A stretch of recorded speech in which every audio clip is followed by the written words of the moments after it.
Premier League is back, man. Manchester United are officially back. We're in the building, man. We are in the building.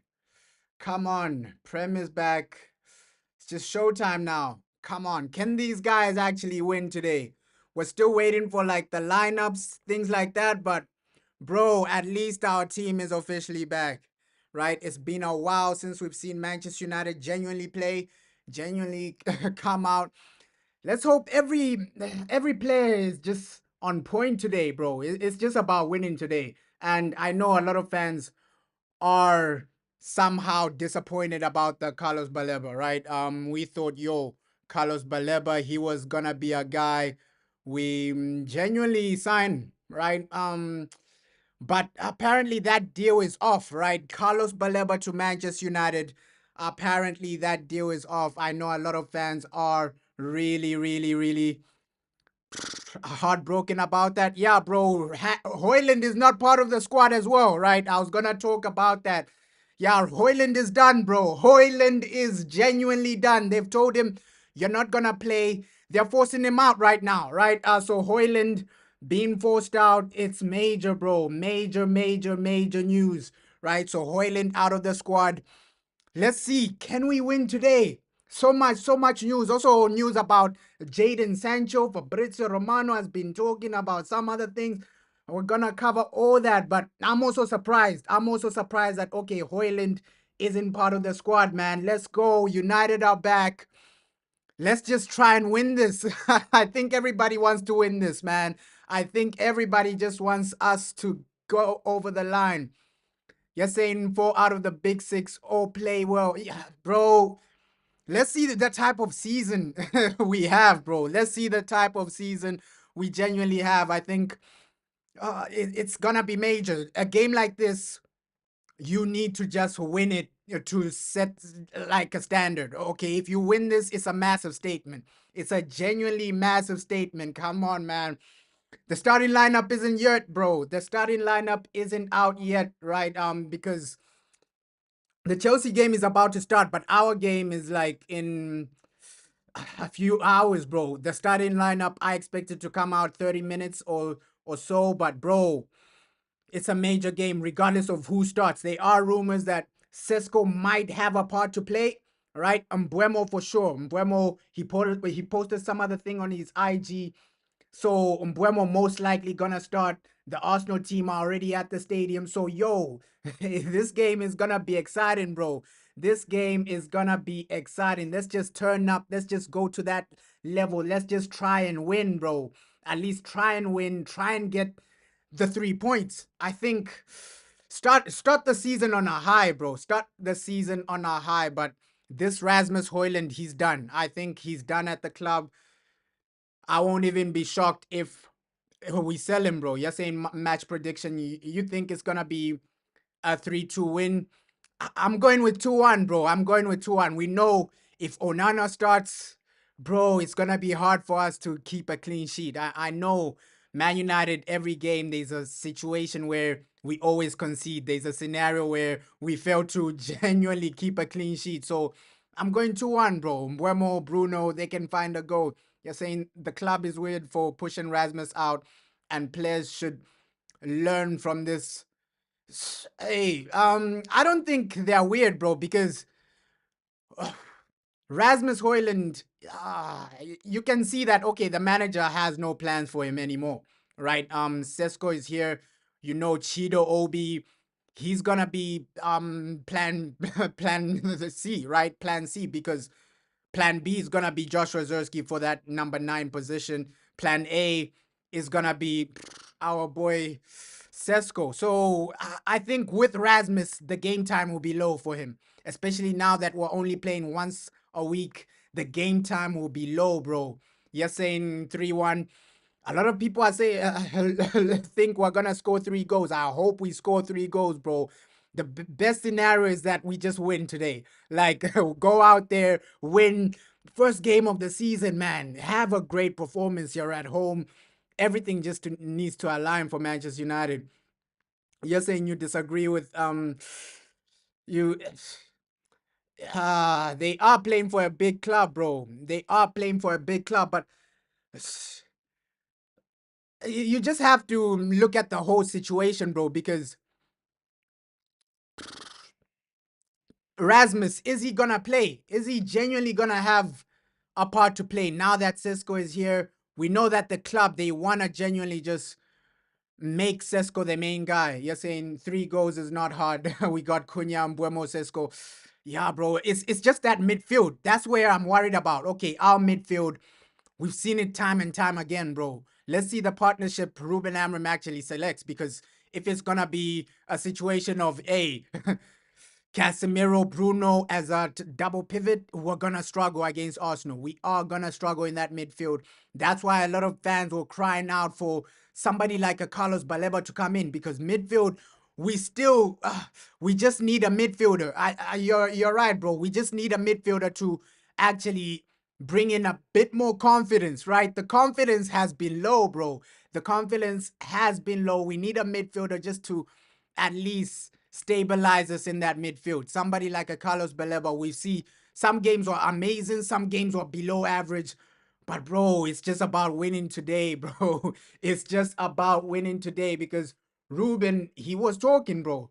Let me play a bit about what Ruben Amorim has been saying, because he had an interview and he's been saying that, okay, we are prepared, we are ready. You're saying hopefully it's Kobe Maino, Bruno in the double pivot. Let's see, bro. Peace and blessings, bro. Let's hope you're excited for this game. United are officially back, bro. United are officially back for this one, bro. Let's just hope they deliver. Let's just hope we win, because I think right now every fan wants a situation where we are winning games. Regular, bro. Regular. You're saying you still don't think it's over. I'm with you, bro. I think the Baleba deal, they're just informing the media that it's not over, but I think Man United are informing the media that, oh, it's over, but I think behind the scenes we're still trying something, bro. We are still trying something. Like, definitely, I don't really think, this deal is done and dusted. There's no chance for Man United to get Baleba over the line. I think there's still a situation where this guy's playing for Man United this season. I know Fabrizio Romano came out saying, hey, it might be a situation where next season, but I think this season we still have a chance, bro. We still have a chance, yeah, and we definitely do need a goalkeeper, bro. A goalkeeper is needed. But yeah, definitely, bro. Let's just hear a bit of Ruben. Just finished his press conference ahead of the Arsenal game. It's a beautiful day in Manchester. It's been a great week, Ruben. How's your week been? Really good. Long than usually, so you have to wait the game, and I feel that we are prepared. I'm sure that we are prepared for the game, and we did everything right with these facilities, so we are prepared for the game. And how do you feel about the new facilities? You've had a bit of time to work here now. It's a magnificent place to come and work. It's perfect for us. It's going to help us not just in the training days, the game day, when we play at home. We are going to change a little bit, but it's perfect. The way we can work on the gym, medical department, everything. Yeah, bro, these really Gunners can help us to have a better environment to prepare again. So changes here at Carrington for the better. Changes to your match day routine as well. Can you tell us more? Yes, I always had the feeling that we arrive at Old Trafford, and Old Trafford must be the center of the game. So we cannot spend 4 hours there waiting for the game. And I feel with these facilities we can be here, prepare the game from away from Old Trafford, and when we arrive at Old Trafford we have to feel the fans and then go directly to the game and not kill the momentum of the connection with our fans. So we know that we have a lot of people there waiting for us to be with the players and to sign autographs. It's going to be the same experience for the fans, but for us it's going to be better because we are going to feel near the game, the momentum with the fans, and we will spend less time. So he's just basically saying that, okay, yeah, Man United, that's why the preseason show hasn't been there, right? The arrival show, he's saying, okay, we're gonna spend time in Carrington and then go there to the stadium. But yeah, bro, I feel like Baleba does want the move. Baleba does genuinely want the move because I see a situation where, Man United, we just tell him to force himself out because Baleba, bro, he's a top talent. Arsenal fans are undermining us. I think they will get a shock today, bro. They will get a shock today. My score prediction, 2-1, bro. 2-1. You're saying the fact that Rasmus didn't feature versus Fiorentina. Yeah, and that's what I was saying during the game, that, it's weird that Rasmus isn't even having minutes. Before we got Sesko, Rasmus was playing pretty much almost every game, right? He was playing almost every game, and it looks like he's out of the plans now. It looks like he's genuinely out of Ruben Amorim's plans. But yeah, the team are gonna arrive a bit later than usual. We heard what Ruben Amorim said. Since now they have a new Carrington, the new Carrington is way better to wait before they genuinely go to the stadium. So their viewpoint is, okay, let's go to the stadium 1 hour before, right? Before they were genuinely going to the stadium 4 or 5 hours before the match started. But now that the new Carrington is way better, Ruben Amorim just explained it there. He said, we're going to be going there a bit later, right? We're going to be going to the stadium a bit later. Yeah, good. We just hope we win today, bro. We just hope we genuinely win today. All the Reds need to pray for the... I think Brighton will sell him. They will sell him. They're just playing difficult because they saw what happened with, like, the Bryan Mbeumo deal. The Bryan Mbeumo deal, it dragged on, bro. It genuinely did drag on. And as United, let's see what we genuinely do, because a lot has been happening, and this is a bit about what Fabrizio had because to say. Brighton want to keep the player. If Manchester United can go for Morten Hjulman, midfielder from Sporting, obviously Ruben Amorim knows the player so well. So he's a player who's always been appreciated by Amorim. But there are 2 points. First point, Sporting don't want to sell other top players after losing Viktor Gyökeres this summer. So it would be a tough and difficult deal to do. Second point, Manchester United at the moment have not started concrete talks, real talks for Morten Hjulman. They are informed about the situation because it's a player who's always been in their list, one of the players they've been following for sure. Well known by Ruben Amorim, and that's obviously a point, but at the moment they have not advanced in club-to-club talks, so they've not started concrete negotiations for Morten Hjulman for several reasons, because they were focusing on Baleba, because they still wait to understand what kind of player they really want to sign with Baleba now not being available for this summer. I remind you on Baleba, guys, there is an idea to attack again in 2026, so find my video here. So a lot of the major journalists, they're saying this deal is done and dusted, right? We might go for somebody like Adam Wharton.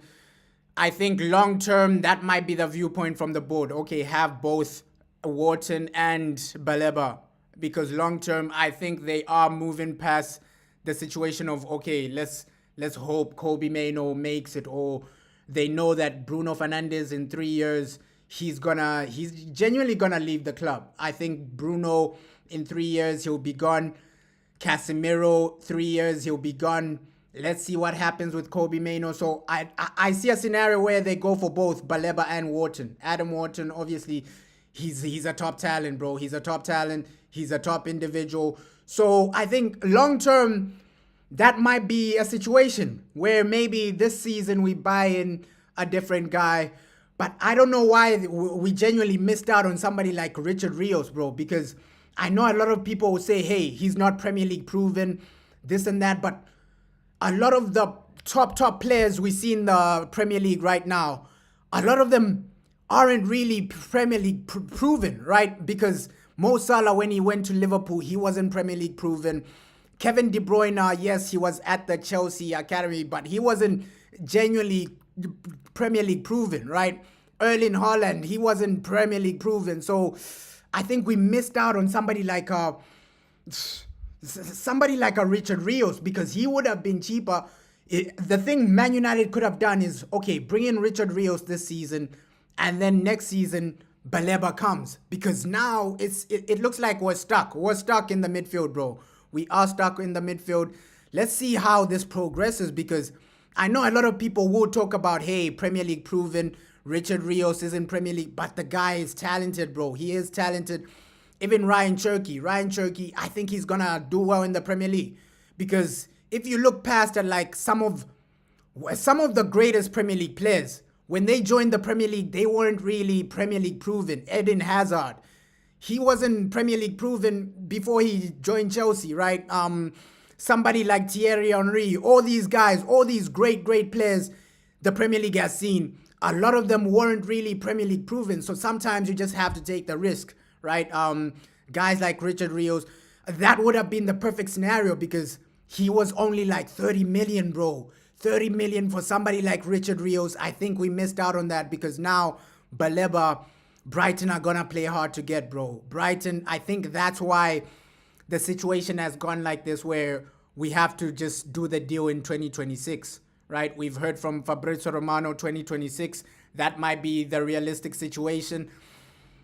I think that's why, because these guys are playing hard to get, bro. Hard to get, and it looks like it's gonna be a really tough deal. Even Adam Wharton, somebody like Adam Wharton, Crystal Palace, they don't need to sell. So that's another deal where it's gonna be hard. It's gonna be genuinely hard. So let's see what we do in the midfield. But I feel like, hey, somebody like Richard Rios, we missed out. I know a lot of people doubted him because he's not Premier League proven. But yeah, you just have to take the risk sometimes, bro. You're saying you think the French League is more competitive than La Liga. Yeah, the French League, bro, I think based on physicality, you're right, bro. Like, based on physicality and just over, of course, the French League, only one team wins it, right? But I think just the physicality of the French League, you can see a lot of the players that come from the French League, they usually do well, bro. They usually do well in the Premier League. Guys like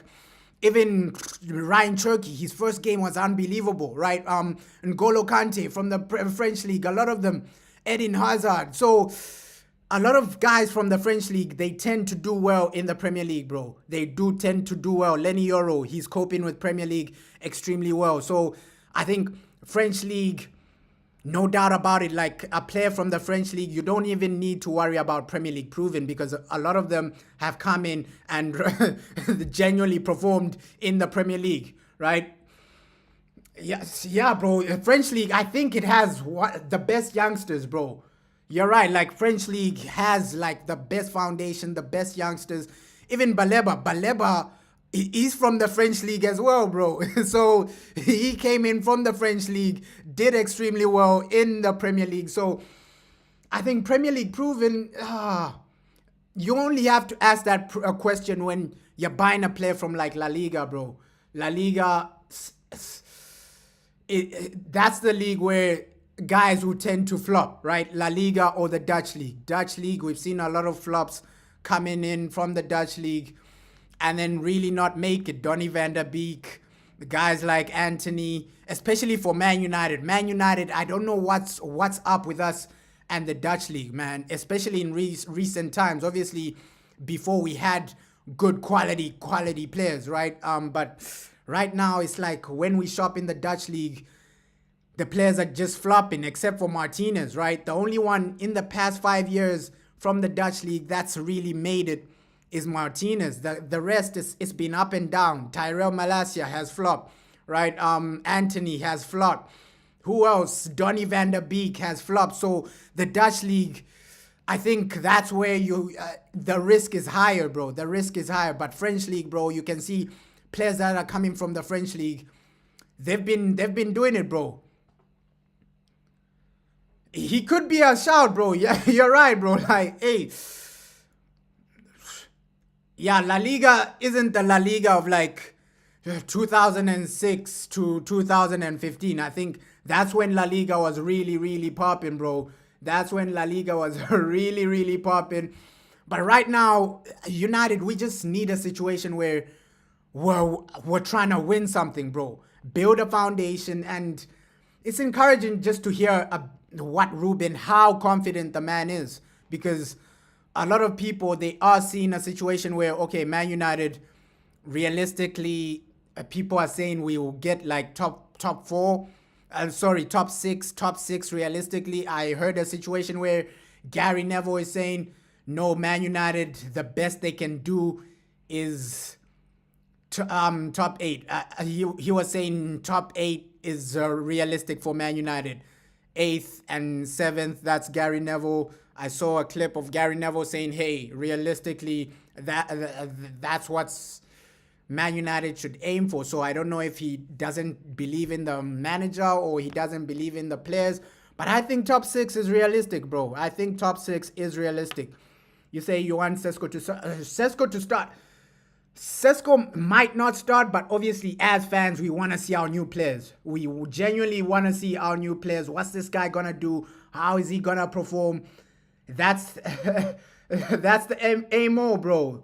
That's the name of the game. Like, hey, Sesko, if he does genuinely start, bro, I think a lot of fans will be happy, bro. Like, yo, Sesko starting, that's going to be...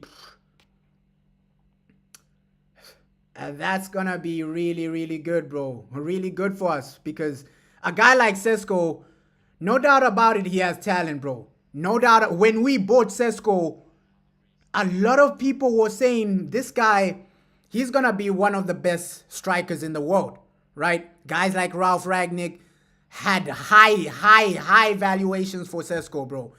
The hype for Sesko was insane. So I think he is a good foundation, no doubt about it, bro. Sesko, great foundation. Yeah, I have the Palace game, bro. I have the Chelsea game as well, bro, on the screen. Just keeping up with all the football this season, bro. Hi, Ruben. You mentioned that Andre's been back. So Ruben Amram has been talking, bro. You're saying Chelsea downfall starts this season. Hey, I hope Chelsea just flop, bro. If we finish above Chelsea, I'll be smiling. I will be smiling. But let's just hear a bit of what Ruben had to say. Like, Training this week, is he going to be okay for Sunday? And is he definitely going to be your number one this season? It's like the other players. Everyone has to win the place. So I'm not going to say if one player is number one. He's ready. He's ready to go to the game. Let's wait. You will know Sunday. You've obviously been linked with a lot of goalkeepers, you know, in the media and that. But you've got great faith in. You've shown great faith in Andre. It's the same thing. I think we can. Me as a coach, our players that were here last year, we can do better. FIFA. So I have full confidence on that. So they were asking him, hey, Andre Onana, do you have faith? And he's just basically saying, hey, every player has to earn their position, this and that. We thought Donnarumma was a realistic situation, but apparently Donnarumma, he might be going to Man City. So goalkeeping wise, let's see. There's still time in this transfer window to get a goalkeeper and a midfielder, bro. You're saying there's no such as Premier League proven. It depends on, yeah, that's what I'm saying. It depends on like team tactics and just the player themselves. Sometimes players just flop, bro. It's not about, hey, Premier League proven or this or that. Because Carlos Baleba, before he went to Brighton, he wasn't Premier League proven, bro. A lot of the players we see genuinely doing well, at least the top 5 players in the Premier League right now. If you say, okay, the top 5 Premier League players right now, Erling Haaland from the Bundesliga, Mo Salah, he wasn't really Premier League proven before he went to Liverpool. A lot of the players that we're seeing right now, top players in the Premier League, even guys from the past, Eden Hazard, before Chelsea, Eden Hazard wasn't really Premier League proven, bro. So I think it's just a situation of, hey, some players flop, some players don't really, some players do well, bro. Yeah, Turkey's insane, bro. Yeah, there's still a chance. There's still a chance. We need a goalkeeper, bro. Yo, Lemens, he's the guy for me, bro. He is the guy for me because another season of Andre Onana, that's not what we should be looking forward to as Man United, bro. Andre Onana is not the guy for us, bro. He is not the guy we should be going into 2025. Like, bro, it's a new season. You're going in Andro Nano Altai Bindier. We just need somebody, bro. Yeah, bro. Hey, Ryan Cherky, we should have genuinely signed him because he's a top player. He's a top quality player because Ryan, he transforms us. He does transform us, bro. Ruben, you had quite a few problems at Old Trafford last season, losing a lot of games.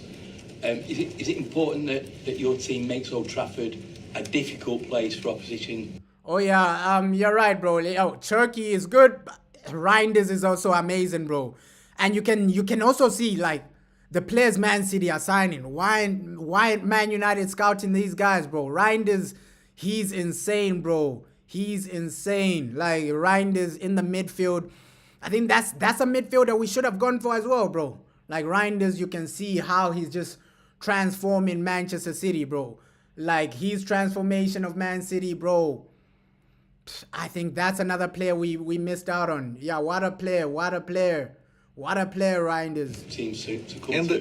the enjoyable place for our fans. That is really important. But we don't have to think about it's just one game against Arsenal, against one team that everyone in this room think Arsenal is going to win. I know that, so we'll be there on Sunday to change things. Did it do you think it became a mental thing for your players? It's not a mental thing. It's not just for the players. It's also for the fans. Even the game against Fiorentina, you can feel it. The fans are a little bit nervous. That's this feeling you cannot. It's not just one day, one game. So it's a feeling that we have to fight everyone together, the players, the coaches, and the fans, and we are going to change things. But you have to make Old Trafford an advantage. That's no club. You need to win. 75,000 If you want really. to win things and to be a very strong team, especially at home, you need to win your games. Yeah, bro, they're feeling like a KDB void. You're right. Like Man City, just the way they're moving as a team, as a squad, like filling that Kevin De Bruyne void, and it's just sad that, okay, Man United, we don't have a plan long term to just, let's see what we do with the midfield. But we should have gotten somebody like Reinders. You're saying Kobe can be our Reinders, bro? Let's see. Yeah, Palace balling out. Palace balling out. I think with Chelsea, they might just get a rude awakening this season. I think a lot of people think Chelsea will do well, but I think they might get a rude awakening this season, bro. This season might be the season where Chelsea is not the best, bro. It's not the best. They might do well. They might. I don't know what to expect from Chelsea, bro. Yeah, but with Man United, the media attention is always gonna be there, bro. The media attention is gonna be there. Yeah, Chelsea, man. Eze is insane, though. Eze is an insane bowler, bro. Eze, bro. This guy, he's a bowler. He is a bowler, bro. He's an insane bowler. Like, yo. Eze, wow. Like, I don't know. Would people take somebody like Eze at Man United, bro? I don't know. Because this guy is insane. Like, oh. But at least now we have somebody like Cunha and Buemo. These guys are going to genuinely transform us, bro. Yeah, Eze is going Tottenham. He's going Tottenham, but he would have been amazing. Looks like the goal didn't stand, but he's going Tottenham. He would have been an amazing addition for United, bro. Somebody like an Eze, he really... I think the one we missed out on is Olise, because we could have gotten Olise before he went to Bayern. Olise would have been insane, bro. Olise would have been insane. Yeah, I don't know why that goal didn't stand, bro. Yo, but hey, these guys are playing. Yeah, from Everton, he's also good, bro. He is also good, but United were moving. We don't know what to expect from our team. That's what I can say. Like, our team, what can we genuinely expect this season? especially without a midfielder. Without a midfielder, is it going to be top 6, top 4? I think top 4 is going to be a reach, especially without somebody like a Carlos Baleba, bro. Top 4 is going to be a reach. Yeah, Sunderland, they came out cooking, bro. Like that first game, I think a lot of teams are going to surprise this season. We might see a situation where Sunderland don't even get relegated. The Premier League is going to be entertaining, bro. The Premier League is going to be entertaining because even Chelsea right here, they should be 1-0 down realistically, bro. I don't know why that goal was disallowed, but realistically, they should be 1-0 down. So it's going to be up and down. I know Tottenham, they've started well, but I see Tottenham dropping points. So United, realistically, if you have a good season, let's see, we can push. We can push teams like Chelsea, teams like Tottenham. I think we can realistically push. Today is the major test where, okay, United, are you going to finish above these guys, the main guys, right? Arsenal is going to be a reach. To finish above Arsenal is going to be a reach, bro. Yeah, Cunha, ridiculous. Massive season for Cunha, bro. Yeah, Palace have been robbed, bro.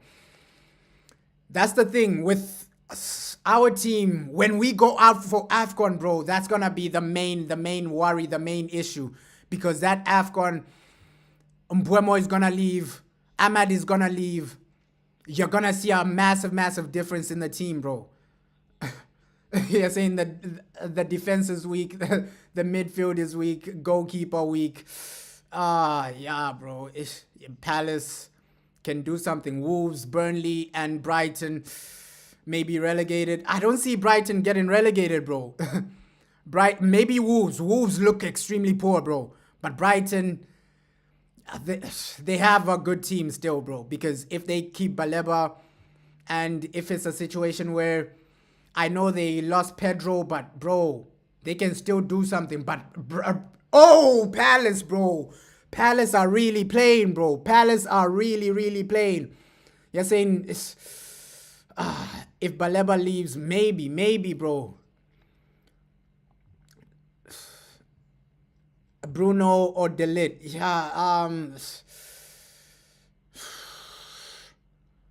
we have a good team, bro. I think the foundation, you have De Ligt, you have Lenny Yoro. We have a good foundation. It's just the midfield I think a lot of fans are worried about. Attack, Cunha and Mbeumo add something, bro. Our attack is powerful. I think even defense, if we're fully fit, bro. If you look at our defense, if we're fully fit, bro, we have a good defense because De Ligt, let's say Martinez is fully fit. That's a good foundation. That's a great foundation to genuinely have, bro. Like, really, like, our defense, I think it is one of our strongest points. Defensively, we have a strong foundation, bro.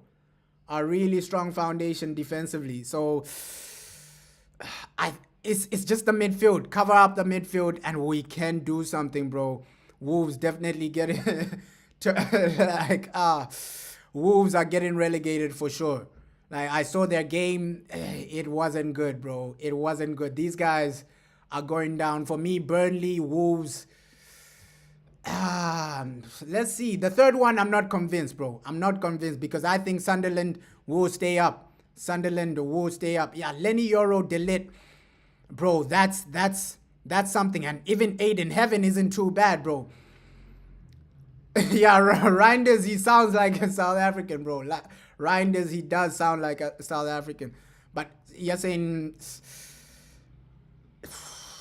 yeah, if one of the injuries happen, we're screwed. We are screwed as Man United. Like, one injury, bro. That's what Ruben Amorim was genuinely talking about. Like, one injury to us is game over, bro. Because let's just say at least 2 injuries, it's game over. If De Ligt, Martinez get injured, yo, our season is messed up. Our season is genuinely messed up. But I still see us having a good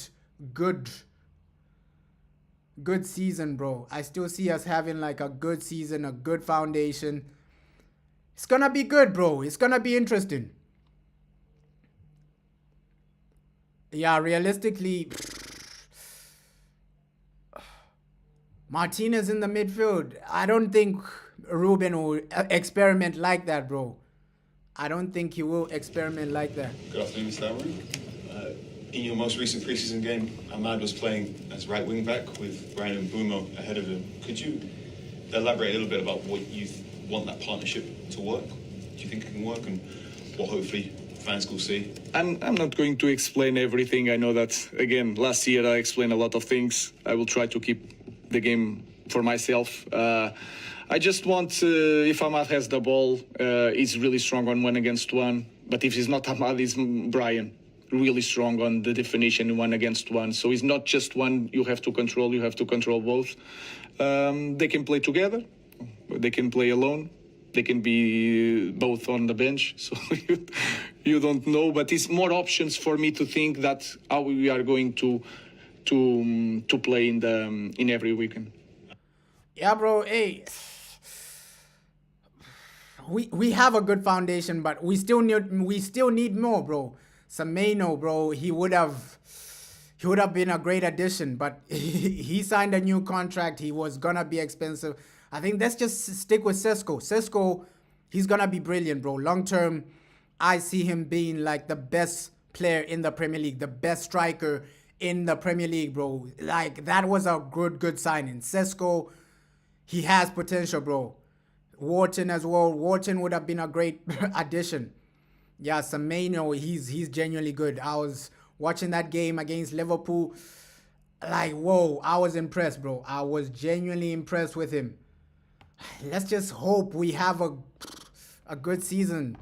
If we do bring in like somebody like an Adam Wharton, he takes us to the next level, bro.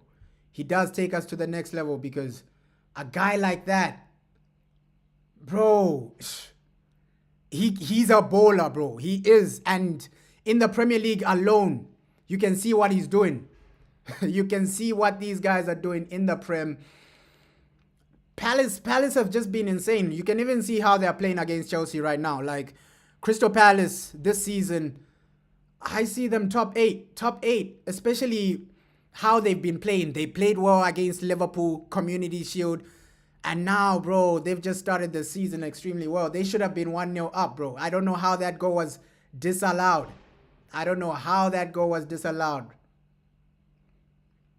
They should have been 1-0 up, bro.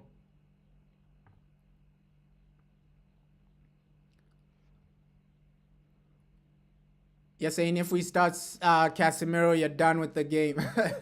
Yeah, bro. Hey, Vitinha will be incredible, but hey, he ain't leaving PSG, bro. He ain't leaving PSG, but somebody like that can just control the game for us, control the pace for us, technically secure. Like, he reads the game extremely well. Somebody like that would change our fortunes for real, bro. Like, Vitinha, hey, he's a bowler. He is a bowler, bro. He is a bowler. Like, let's just see what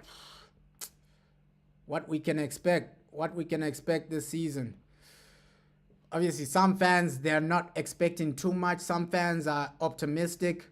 You're saying you're not watching the Chelsea game. Yeah, but you like Eze. Yeah, Eze is cooking, bro. Eze is cooking.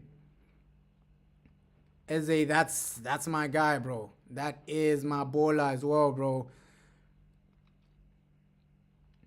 Let's just see what we do today. You're saying Newcastle, Villa, Forest seem weaker this season. Yeah, hey, I wasn't impressed with that Newcastle versus Villa game either, bro, because both of those teams, they underperformed. Let me check. Team news almost out. And let's see the lineup Ruben actually goes for, right? Because our first lineup, Dogu needs to start. Ruben Amorim, this game isn't for experimenting, doing this, doing that. He needs to start a strong team today, bro. Yeah, but lineups almost out. I think 15 minutes away. Since it's Premier League, the first game, usually Premier League, they've been releasing the lineups extremely early. So let's see the type of lineup we go out with. Because Sesko, he's going to be a massive threat. Zubamendi, massive threat, especially if we play Casemiro, bro. If we play Casemiro, that midfield for Arsenal is going to destroy us. It is going to destroy us. You think we should aim for top 6? Top 6 should be the aim, bro. I think that is the aim. Let's see what actually comes, right? Let's see what actually goes. This season, I'm optimistic, but I'm also realistic at the same time, bro. I'm also realistic at the same time. I'm optimistic. I hope we get something like a top 4. But then realistically, with this midfield, can we go all out for a top 4? We just have to wait and see, bro. We just have to wait and see. You're saying, Newcastle is... Yeah, Newcastle, bro. We stole all their ballers. Mbuemo gone, Sesko gone. Now they're just looking average, bro. I think in 2 seasons, they might fire Eddie Howe, bro, because... Another reason Newcastle aren't getting top players is because sometimes it's about the manager, bro. If Newcastle had a guy like Pep Guardiola, they get more players over the line. I'm telling you, sometimes it's about managers. Managers do get players over the line. I don't write off a situation where after the World Cup, Newcastle go for somebody like a Carlo Ancelotti, and then he starts bringing them proper players. Because sometimes players... they only go to a club because of a manager. I think Eddie Howe, he's a good manager, but as a player, they'll look at Eddie Howe and then say, hey, do I really want to live in Newcastle, play for Eddie Howe? Eddie Howe is not a big name in management, bro. If they had somebody like a Carlo Ancelotti, I think one of the deals, they get it over the line, bro. They genuinely do get it over the line. So, yeah, a coach is very important, bro. Like your coach... he determines a lot, bro. Like, if they had somebody like a Carlo Ancelotti, a Pep Guardiola, I think their summer transfer window would have been way better. It's just that Eddie Howe, he's not a big name. Obviously, some players, they don't see him as a massive guy. So you have that scenario as well, bro. You have that scenario as well where it is what it is, man. It is what it is in football. In football, it's... a lot about, the manager you have dictates a lot. The manager you have dictates a lot, bro. So let's just see what we do today. Let's just see what we do today. Come on. Let's just hope we win at least. At least win this game and... see what we can do, bro. See what we can do. It's a major game. Let me just play this for Ruben Amorim. You're saying, like with Amorim, you have your doubts if this... Let's see, bro. This season... I don't know what to expect from Ruben, bro. I don't know what to expect from Ruben this season. He might do well. He might do badly. We don't know. So I just hope and pray. Hope he proves everybody wrong, bro. Because this season it's about just starting well, bro. Let's see if we start well today. What genuinely happens? How do we genuinely go over the line? Can we genuinely do what we need to do? I hope so, bro. I hope so. Yeah, it's an insane game today. One question all the fans are intrigued about is, throughout your time as Manchester United manager, your middle centre-back is often pushing into midfield. Could you explain what you hope to achieve by doing this? I think some fans have been confused by this. It's especially when the ball is in the goalkeeper, is try to clean the space for the goalkeeper to play. And then a centre midfielder. Nowadays, if you see who's the guys that touch more the ball is the centre backs. So the centre back is one more midfielder, is the guy that organizes the game. So they need to improve, and we need to try to different things to play better. But the other interesting thing that Ruben Amorim was saying is that he needs a guy that can genuinely just play out from the back, right? From defense to attack, that midfielder, that type of box-to-box midfielder with a bit of physicality. He's been crying for that. Every preseason game, that's what he's been crying for. Baleba is that type of guy, right? Baleba, he's that type of person where if you back the manager with a midfielder, I don't want a situation where, okay, we go into this season without a midfielder and then Ruben Amorim, of course, as fans, we will feel sorry for him because, hey, he doesn't have a midfielder. He doesn't have everything to back him. I just want a situation where you back him with everything. Let's see what he cooks up, right? Let's see what Ruben Amorim cooks up with his main guys, bro. You're saying, and September 14th, yeah, we're going to face Manchester Derby, bro. Manchester Derby. That one, I'm not confident at all, bro. I'm not too confident for the Derby. Let's see what happens in that whole situation because Manchester Derby, bro. Those are the games where you don't know what's going to happen. You genuinely don't know what's going to happen, bro. You genuinely, and the way Man City are playing, it's not a joke. It's not a joke at all because those guys are balling out, right? Man City, they're balling out. They're doing what they need to do. Will we be able to cope with these guys? That's the main question, bro. That is a main test. But today's another test, bro. Today is another major test for Manchester United, bro. Major test. Come on, just do what you need to do today. Like, every fan wants a situation where we are winning. We don't want a scenario where, yo, these guys back to losing ways, or it's not the best scenario, or it's not the best situation.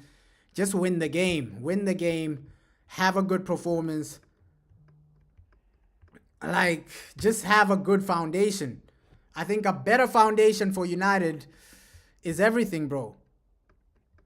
It's everything for us, bro. Let me just try and put this on the screen. Looks like a lot of the players are arriving right now. Let me try and put this on the screen. A lot of the players are arriving. Team news almost out as well. Yo.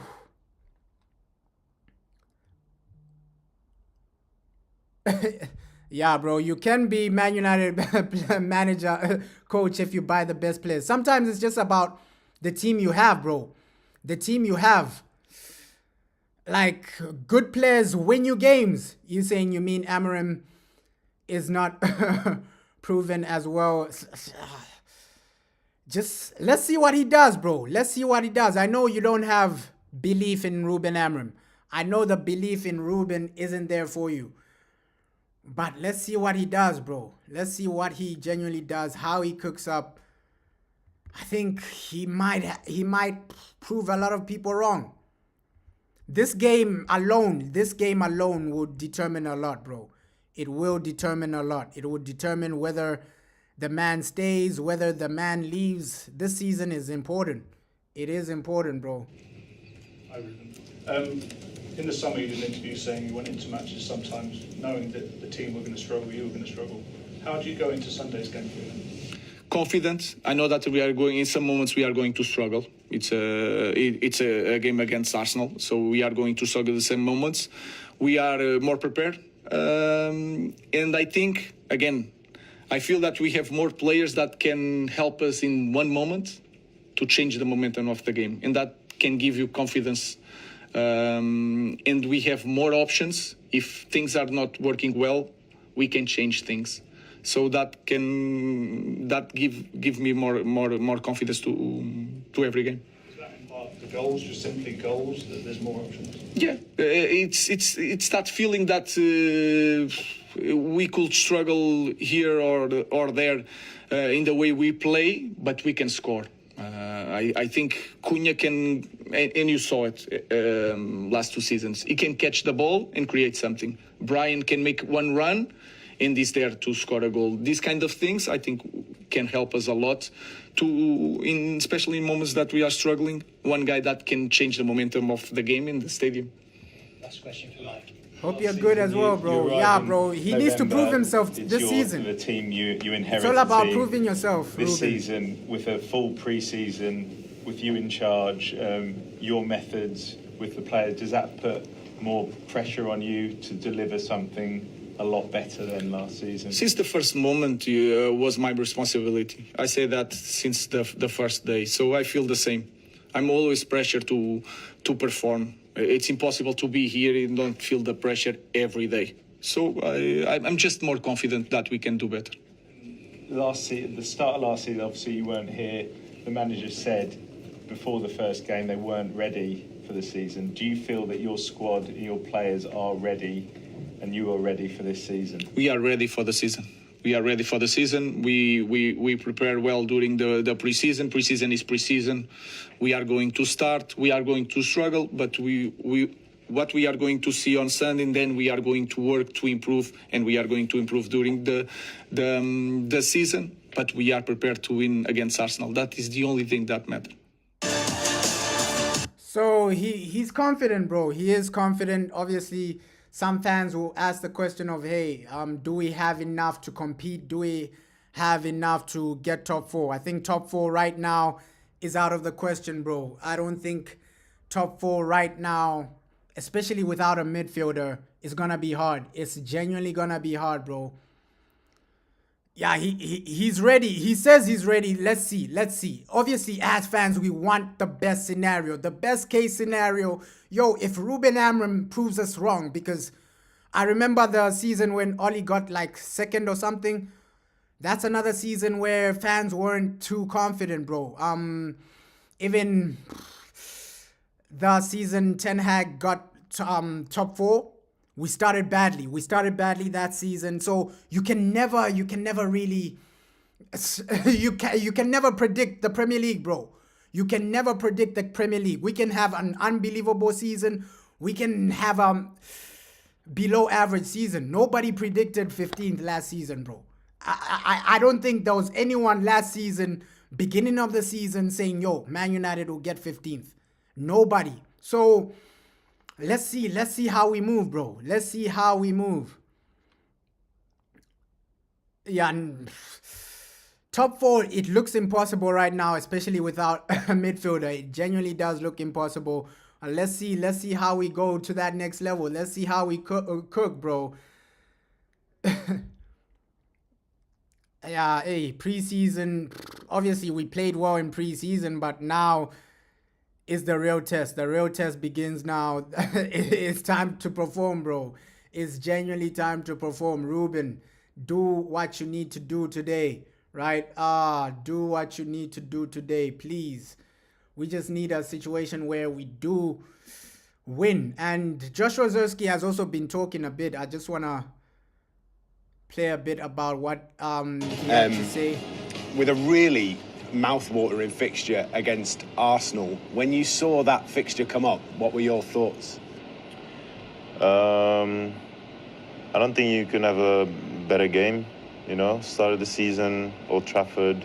Arsenal is obviously a great team as well, so it's a great opportunity for us to show in what direction we want to go to this season. It's a great moment and chance for us, you know, to set a statement and show that our work in the pre-season is not for nothing. So we're all definitely looking forward to that game. It's a challenging start, difficult side, Arsenal, but I think you've already touched on it, that the opportunity to put a marker down and say, this is Manchester United, this is how we're going to be this season, you know, get a positive result there, and you've kind of shown the Premier League that Manchester United are here to stay. Yeah, it's surely a great game to, you know, hopefully build on after, you know, hopefully to gain confidence from, and probably one of your best moments, wasn't it? Nah, bro, I won't go live after the game, bro. But yeah, let's just hope we win. So Joshua Zirkzee, he looks confident, bro. He feels confident. He sounds confident. You're saying last year we played Arsenal preseason, we beat them. Yeah, preseason, you can't really judge off of preseason, but let's see, bro. Even David Ornstein, I want to play a bit about what David Ornstein has been saying. This is on TV, so I can't really show the footage, but because it'll get copyrighted. But this is what David Ornstein is saying, bro. just a few minutes ago, David Ornstein has been talking about Manchester United's transfers. Today, Carlos Baleba from Brighton, a player that's been linked for quite some time now to Manchester United. Any movement on that, David? They explored it initially through intermediaries and then directly in conversations with Brighton. But Manchester United are not planning to proceed with that potential transfer, largely because he's not for sale. That's Brighton's perspective. The price would be too high even if they were to consider his sale this summer. But that doesn't mean Manchester United's interest goes away, maybe in the summer of 2026. Baleba was up for the move. Personal terms wouldn't have been a problem, but he didn't agitate for a move away from Brighton. So we'll see if Manchester United bring in an alternative number 6, because that is on the agenda. However, if they do at expense, that may affect the Baleba pursuit in the future. They've been linked to the likes of Hjulmand at Sporting Lisbon, of Adam Wharton at Crystal Palace. I'm not sure those are likely to come to fruition at this moment in time. They want to get players out of here. Andre Onana is an interesting situation. They would look for a new goalkeeper, but there's no sign of him going at the moment. Garnacho, good chance he goes to Chelsea. Jadon Sancho, Roma in talks club to club, but he hasn't decided. Rasmus Højlund, his time here looks to be coming towards an end. He's not involved today. Terrell Malacia also could leave the club. Many have looked at United signings, very impressive by the way, and Buemo, Cunha and Sesko. Sesko wasn't their top target, but he's been high on the agenda for a long time and they're very pleased with that. We'll see how he gets on today. How have they done all this business? Well, they had some funds available. They also have January 2026 and the summer of 2026 up until June 30th to try and get players out and balance the books. They've got a credit facility they can extend. They also managed to get Marcus Rashford's wages away from Old Trafford and sell-on clauses in the case of Elanga and Carreras. So they are making things work, but the ambition here at Old Trafford is to keep activity going in, possibly, out, definitely, before that window shuts on September the 1st. So, these guys, David Ornstein, let's see, bro, let's see. The Baleba situation, it doesn't make sense. I agree with you, bro, because how did we go from, hey, Man United are in for Baleba? It was it was a situation where we thought we're going to make a bid, because before Fabrizio said, hey, the deal is done, he was saying the bid is coming. Man United will make a bid. But why didn't we make a bid, bro? The deal just fell apart from nowhere. You're right, Baleba is not gonna happen, but it's a crazy situation, bro. It's a crazy situation, bro, because these guys, before they were saying, no, Man United are preparing a bid for Baleba. That's what both of them were saying. Fabrizio and David Ornstein. They were both saying, Man United, the bid is coming, the bid is coming, the bid is coming. Then a few hours later, they say, yo, Baleba to Man United is off. We didn't even make a bid. So that whole situation was crazy, bro. You're saying you feel bad for Rasmus Højlund. Yeah, it's rough for Rasmus, but this is the top level, bro. This is the top level, bro. Competition is there.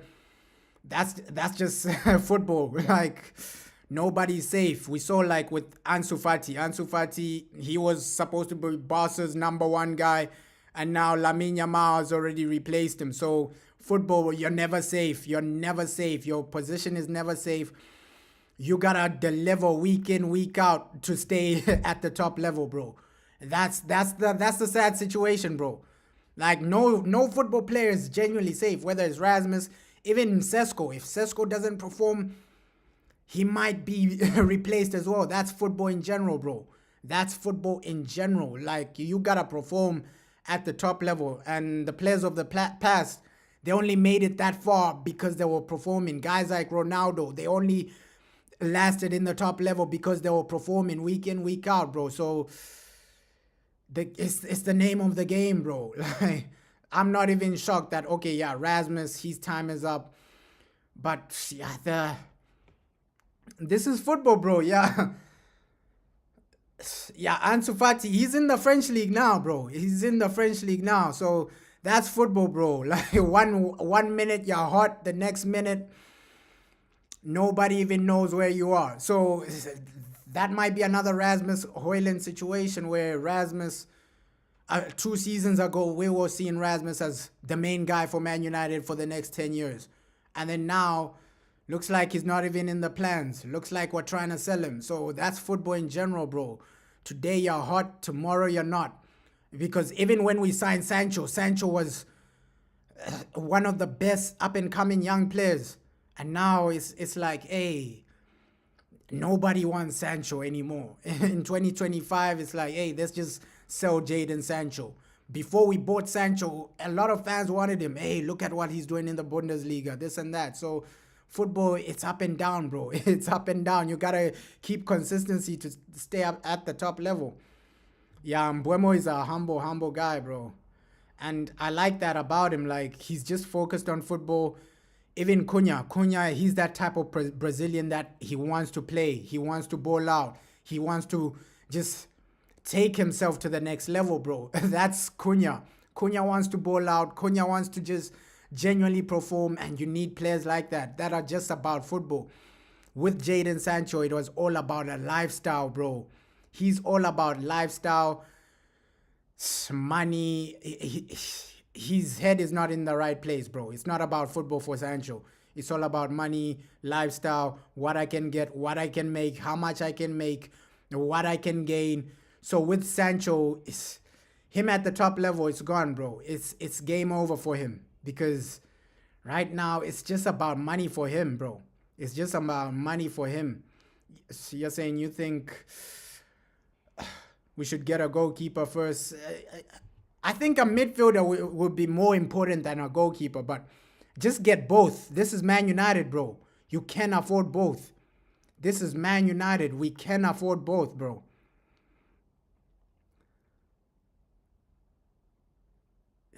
Yeah, you're saying the only team that wanted him back was Chelsea, but Sancho thought, yeah. Sancho only wants money, bro. Like, his head is not in the right place. His head is not in the right place. And now that he's dating this influencer stroke rapper, Suwaiti, he only wants money, bro. Because we know, for him to keep his girlfriend, she used to date what's this, Quavo. So for him to keep her, like, he needs that 300K a week. He genuinely needs that type of money. That's why he's pushing for that, right? That's why he's pushing for that type of money, because obviously the money he's making at Man United, it puts him above some of these rappers, and he's dating a girl in the music industry. He wants to keep up that lifestyle. That's why he doesn't want to take a pay cut, bro. It's just about the lifestyle for Jadon Sancho, bro. It's not about football anymore. It's about lifestyle, what I can get, what I can gain, and what he can genuinely make, bro. You're saying when is the Ballon d'Or? December or November, bro. December or November. I think Ballon d'Or will be major. Ballon d'Or will be major because it might just go to Dembele, but it would be amazing if, hey, somebody like Scott McTominay won it, bro. It's McTominay, McSauce, just getting that Ballon d'Or, bro. You're saying it's never been about the club for Sancho, yeah, and Garnacho. It's money. For Garnacho, I think he has more ambition than Sancho, because with Garnacho, at least he's going to Chelsea. He's staying in the Premier League. He just wants to play football. I think Garnacho is just the ego. The ego of Garnacho, he thinks he's better than Man United. He thinks, hey, I should have played the Europa League final. I'm too good for Ruben Amorim. Let me go to Chelsea. With Sancho, it's just a situation of money, bro. Money for Sancho is all the thing. It's the only thing he wants. It's the only thing he wants. So the players have arrived, man. The players have arrived.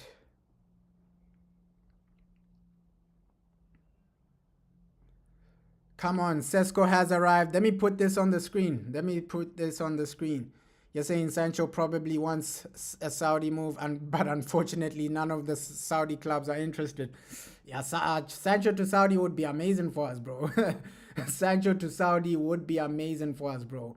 Like, hey, if he wants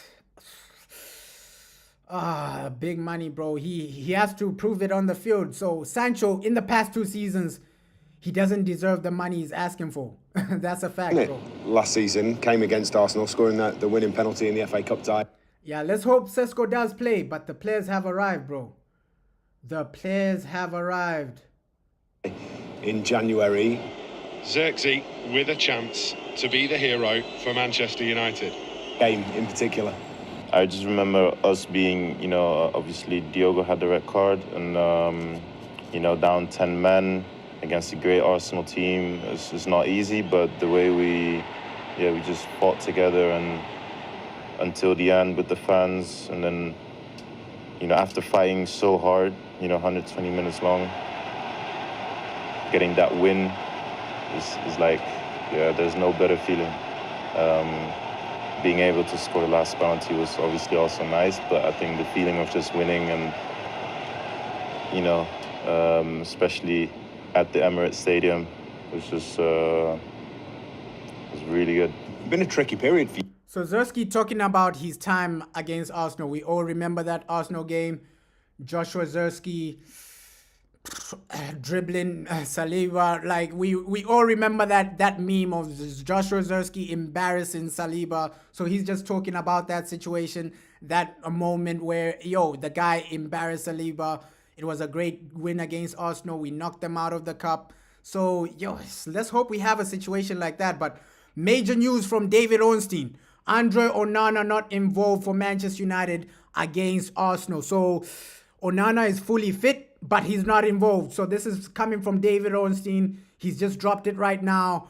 Andre Onana not part of the game today. So it's probably going to be Altay Bayindir. Team news coming out in the next few minutes. This is major, bro. This is major. So Andre Onana not involved.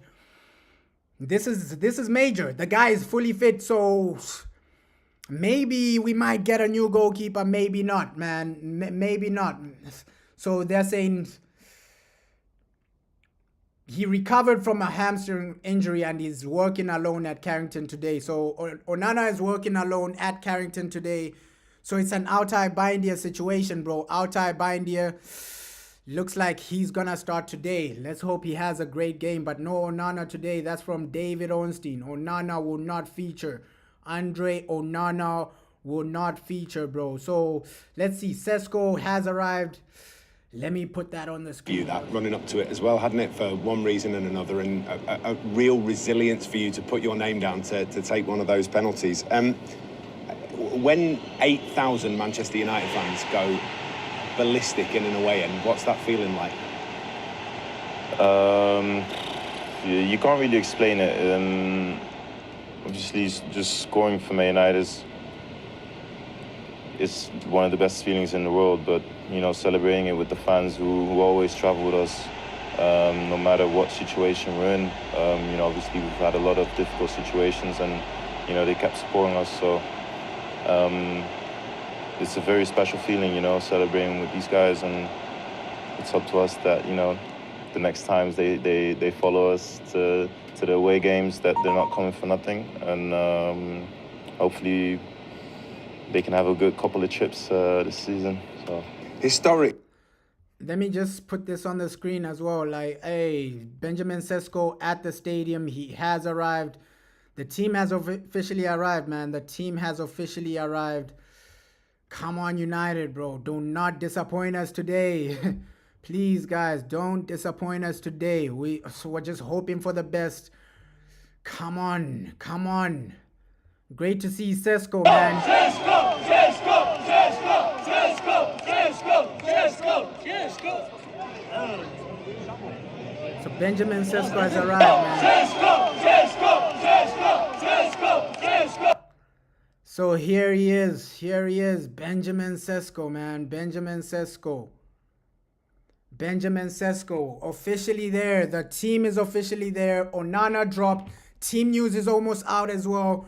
Bro, so much is happening at the same time, right? So much is happening at the same time. I think the Arsenal team is almost out as well. So just trying to keep us updated with everything. Onana won't be there. Let's see the striker that starts. Joshua Zirkzee looks like he was fit enough for this game. The manager did say, yo, Joshua Zirkzee, he is fit enough. Let's see if he's going to start or he's going to be on the bench, bro. Yeah, bro. Sesko is extremely tall, bro. He's extremely tall because somebody like Zirkzee, he's not slow. But looks like Sesko is taller than Zirkzee, bro. Sesko is taller than Zirkzee. So, and there we go. Even Ruben Amorim has arrived. Like our manager, the players have arrived. Come on, this is major. This is major for the whole team. This is major for Manchester United. Let me also put this on the screen, man. Players arriving. Quickly, Manchester United against Arsenal is a bit of a fierce rivalry. That game as well had a little bit of need. You're saying he's 6'5". Yeah, the guy is tall, bro. He's no slouch. Like Zirkzee, the guy is tall, bro. He is tall. He is genuinely tall, bro. So Zirkzee, bro, the guy's he's insanely tall. He's insanely tall. But United in the building. United in the building, bro. Sesko is tall, but Zirkzee is tall as well, bro. Like, these guys are tall. Like, especially strikers in the Premier League. They are tall. You're saying, bro, last season Zirkzee was cooking versus yeah, Newcastle. Last season, I think Zirkzee had some great games, bro. He had some great matches. Can he have, like, consistency this season? Will he have, like, a part to play with Ruben Amorim, bringing in Sesko, bringing in Mbeumo, bringing in Cunha? Let's see, bro. Let's see. Do you enjoy it when there's a bit of physicality and a bit of, you know, head-to-head action going on? Does it make you play better? I think it brings the best out of all of us. You know, the more you're challenged, I mean, the more you kind of want to just go for it and win the challenge. So I think all of us know that, you know, playing for Man United is, especially in these type of games, you know, you're not just playing for yourself, but you're playing for everyone who supports Man United. And I think it's a privilege, first of all, but it's also, you know, a motivation and, like, enjoyment as well. So as you said, it is nice, yeah, to have these little moments where you're just, you know, a bit fighting, a bit of passion. And I think from the other side, I think they love it as well. So, yeah, it's part of the game. Manchester United are at home, and I think this is something that Manchester United fans really want, is to turn Manchester United's home ground, Old Trafford, back into a bit of a fortress. It's really important, isn't it, for you guys to give the crowd something to get behind? 100%, 100%. And we players know as well, you know, when we get Old Trafford going, I mean, we've seen in the Europa League, there's magic at Old Trafford whenever we want it to happen. And it's up to us, really. But playing with these fans behind us surely makes it a lot easier when you're winning. And I can only say it's up to us. I don't want to say too much words. You know, you got to show it out on the pitch. So that's enough said on my side. So he's just saying, yo, show it out on the pitch. I think this season, Zirkzee's gonna have a massive season, bro. Zirkzee is gonna have like a massive season. Let's see how he performs, because high hopes for Zirkzee, man. High hopes for Joshua Zirkzee. Yeah, it's time, bro. It's time. I'm just keeping update with, like, the team news as well. It's about to drop. It's about to drop. Sorry, guys. I'm just trying to see the team news as well. It's about to drop. Team news about to drop. So I just want a situation where we are just there, ready and active for everything, bro. Active for everything. Team news about to drop. Everything is looking. The players are arriving. Team news about to drop, bro. It's officially time. It's officially time, bro. It's almost that time for Manchester United. You're saying, why did we pull up in a bus? I don't know. Usually they pull up. No, I do know, bro. Sorry, I do know, because the manager in the interview we were listening to earlier, he said, no, now we don't want to, like, come in as individuals, right? We all go to Carrington. So first they go to Carrington and then they pull up together. So that's the new law from Ruben Amorim. So first, because Carrington, it's been like modified. It looks way better. It's a better environment. So the manager, he explained it earlier. He genuinely did explain it earlier that, yo, we go to Carrington and then we just overall set a foundation together, and then we come together to the stadium. So they came together in a bus.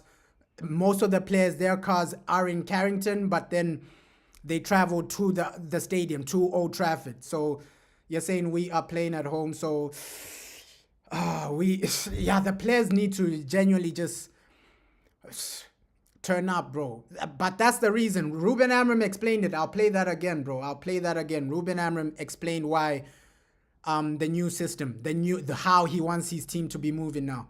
You're saying, are you South African? No, bro, I'm not, bro. I'm not. A lot of people do think I'm South African, but I'm not, bro. I'm not.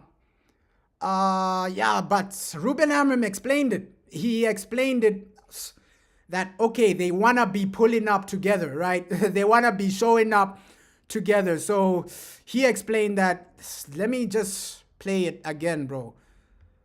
Because he did explain that, okay, yeah, we'll go to Carrington first, and then we'll pull opening up. match of a Premier League campaign more often than any other side, but they take on Arsenal this afternoon, and Ruben Amorim and the squad have just arrived in what is the biggest game of the opening weekend. They're set to give Premier League debut to the likes of Mbeumo, Cunha and Sesko. Just 44 goals last season in the Premier League. Their opening match of a Premier League campaign. Yeah, so there we have it, man. The team have arrived.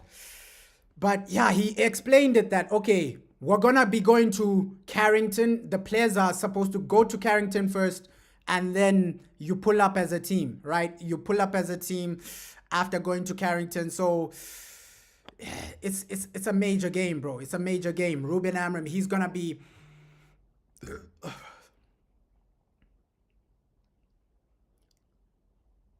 Nah, bro.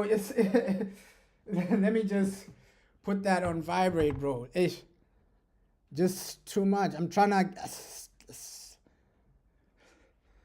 It's just that, yo, people are just messaging me about the game, though.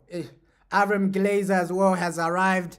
Let me put that on the screen. So much is happening, bro. So much is happening. Avram Glazer in the building. Let me try and get this video on the screen for people as well. So the players are at the stadium. They put up in the bus. Ruben Amorim explained why. Let me play that again, bro. Let me play that again. He explained why they're pulling up in a bus. He explained why, okay, he doesn't want them to be individuals anymore. Like pulling up as individuals. They go to Carrington and then they come together as a team, bro. Yeah, bro. Hey. Let me play that again for like people that didn't hear what Ruben said. Like he explained everything. He explained everything of why he wants his players to pull up like that. Let me just play that again. The momentum of the connection with our fans. So we know that we have a lot of people there waiting for. Okay, wait. Let me take it back. Prepare the game from. Now it's here where he started talking about it. Yes, I always had the feeling that we arrive at Old Trafford, and Old Trafford must be the center of the game. So we cannot spend 4 hours there waiting for the game. So he said we cannot spend 4 hours waiting for the game at OT, right? So he came out to say now from this season coming on, they'll be at Carrington, right? Instead of going to Old Trafford with their cars, the players have to pull up to Carrington. Pull up to Carrington, and then you take a bus to Old Trafford.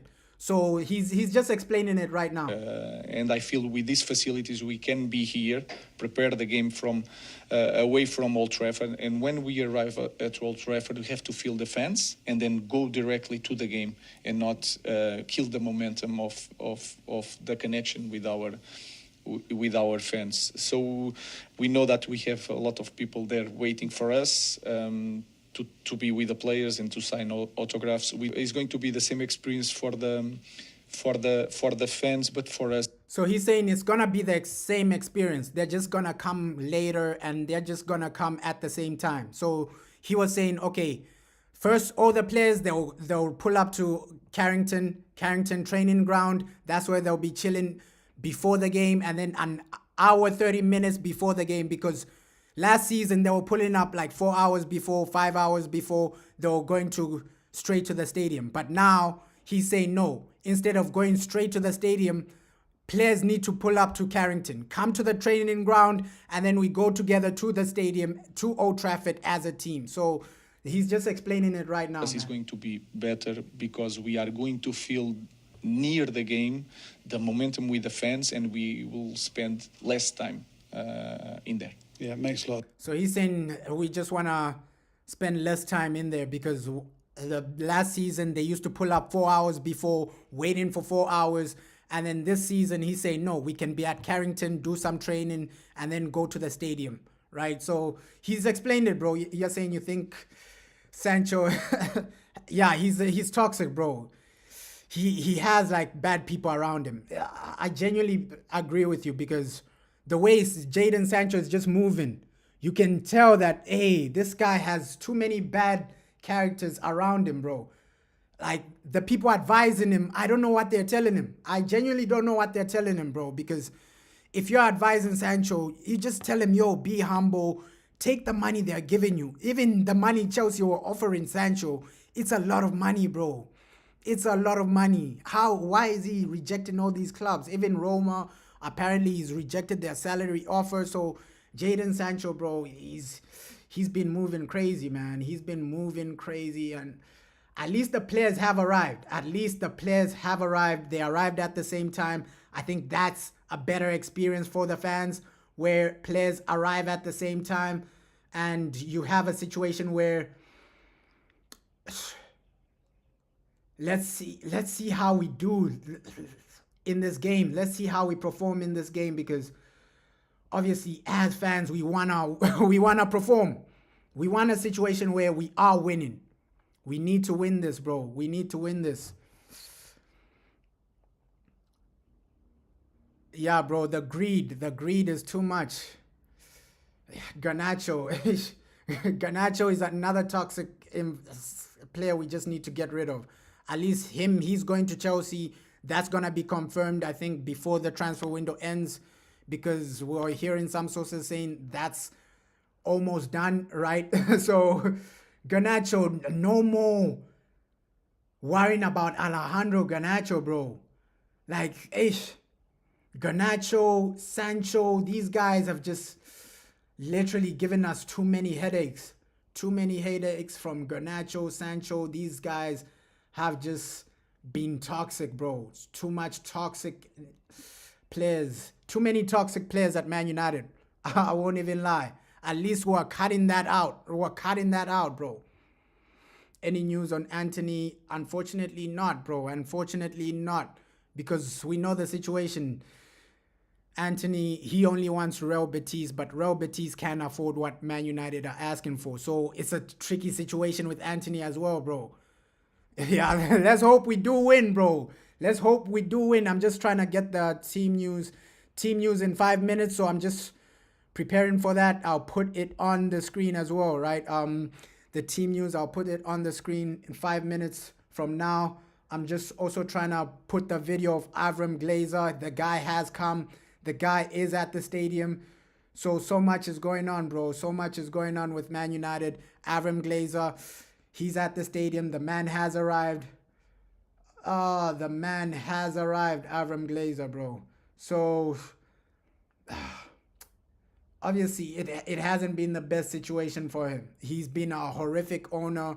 Avram Glazer, we know what these guys are here for, bro. They only want money. They only want money. So let me put this video on the screen as well. Avram Glazer in the building, bro. In the building. In the building. And I'm surprised some fans are actually taking photos with Avram Glazer. You can see some fans are just snakes, bro. How are you taking a photo with Avram Glazer? Let me just put this video on the screen, bro. Let me try and put this video on the screen. Avram Glazer. A lot is happening, bro. A lot is happening. You're saying, dudes. Yeah, I even tuned out of the Chelsea game, bro. Yeah, he has to understand that, yo, Chelsea will give us money, but so many disorganized situations. The Garnacho situation, the Anthony situation, the Sancho situation. At least Rashford, we got rid of that guy, bro. You're saying what's happening in the video at the top. You saw Højlund, but yeah, he was left out. He was left out. Let me just... Højlund has been left out of the squad. Højlund has been left out of the squad. Let me just get this Avram Glazer video on the screen. Nah, the Glazers aren't Jewish, bro. Those guys are Christian, bro. Those guys are Christian, bro. Those guys are Christians, bro. I don't think they are Jewish.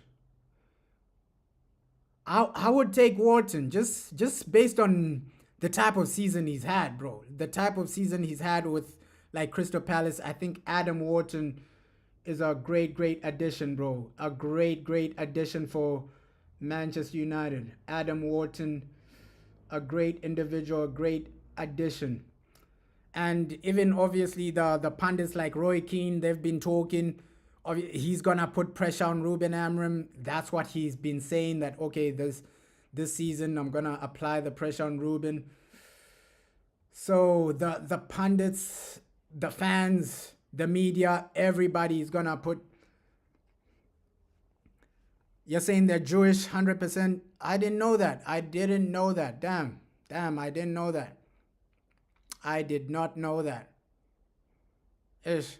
But regardless of what religion they are, bro, these guys have been running us poorly. The Glazers, bro. These guys.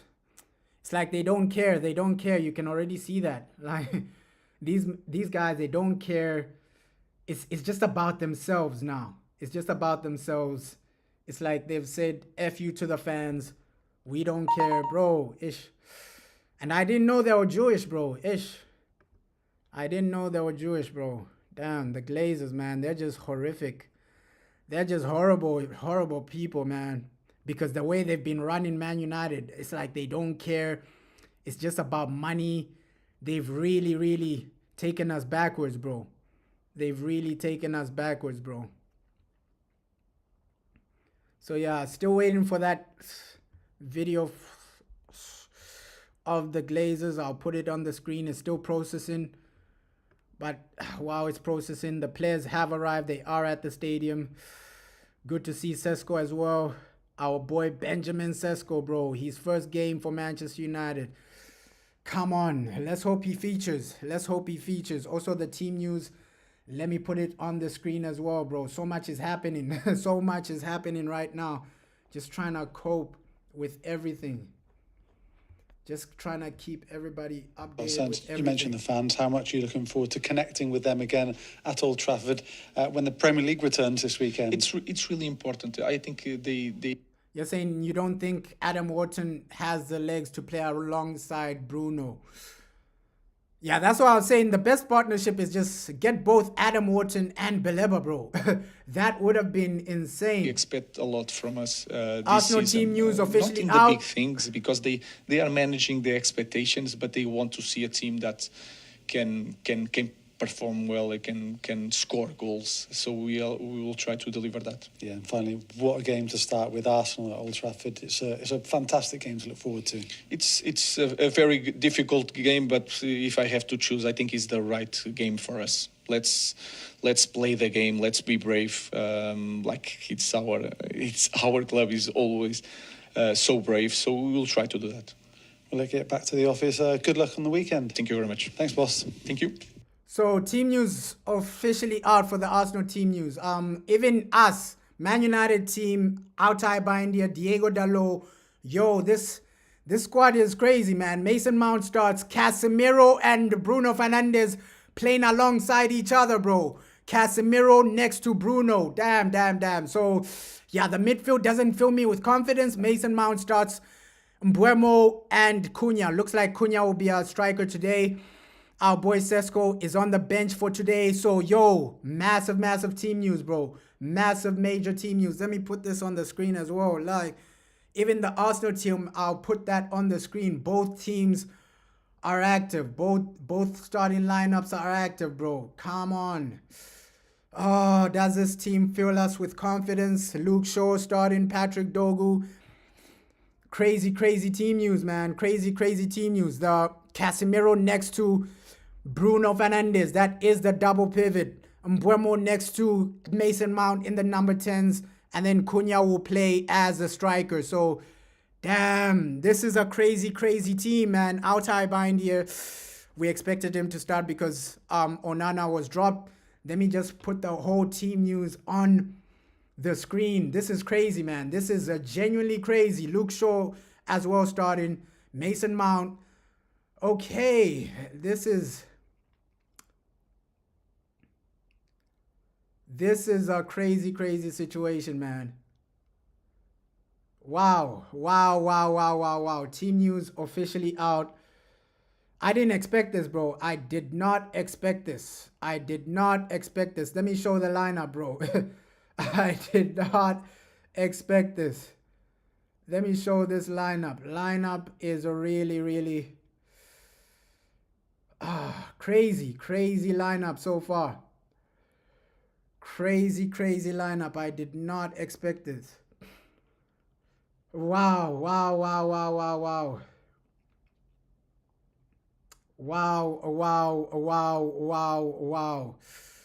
I didn't expect this lineup, bro.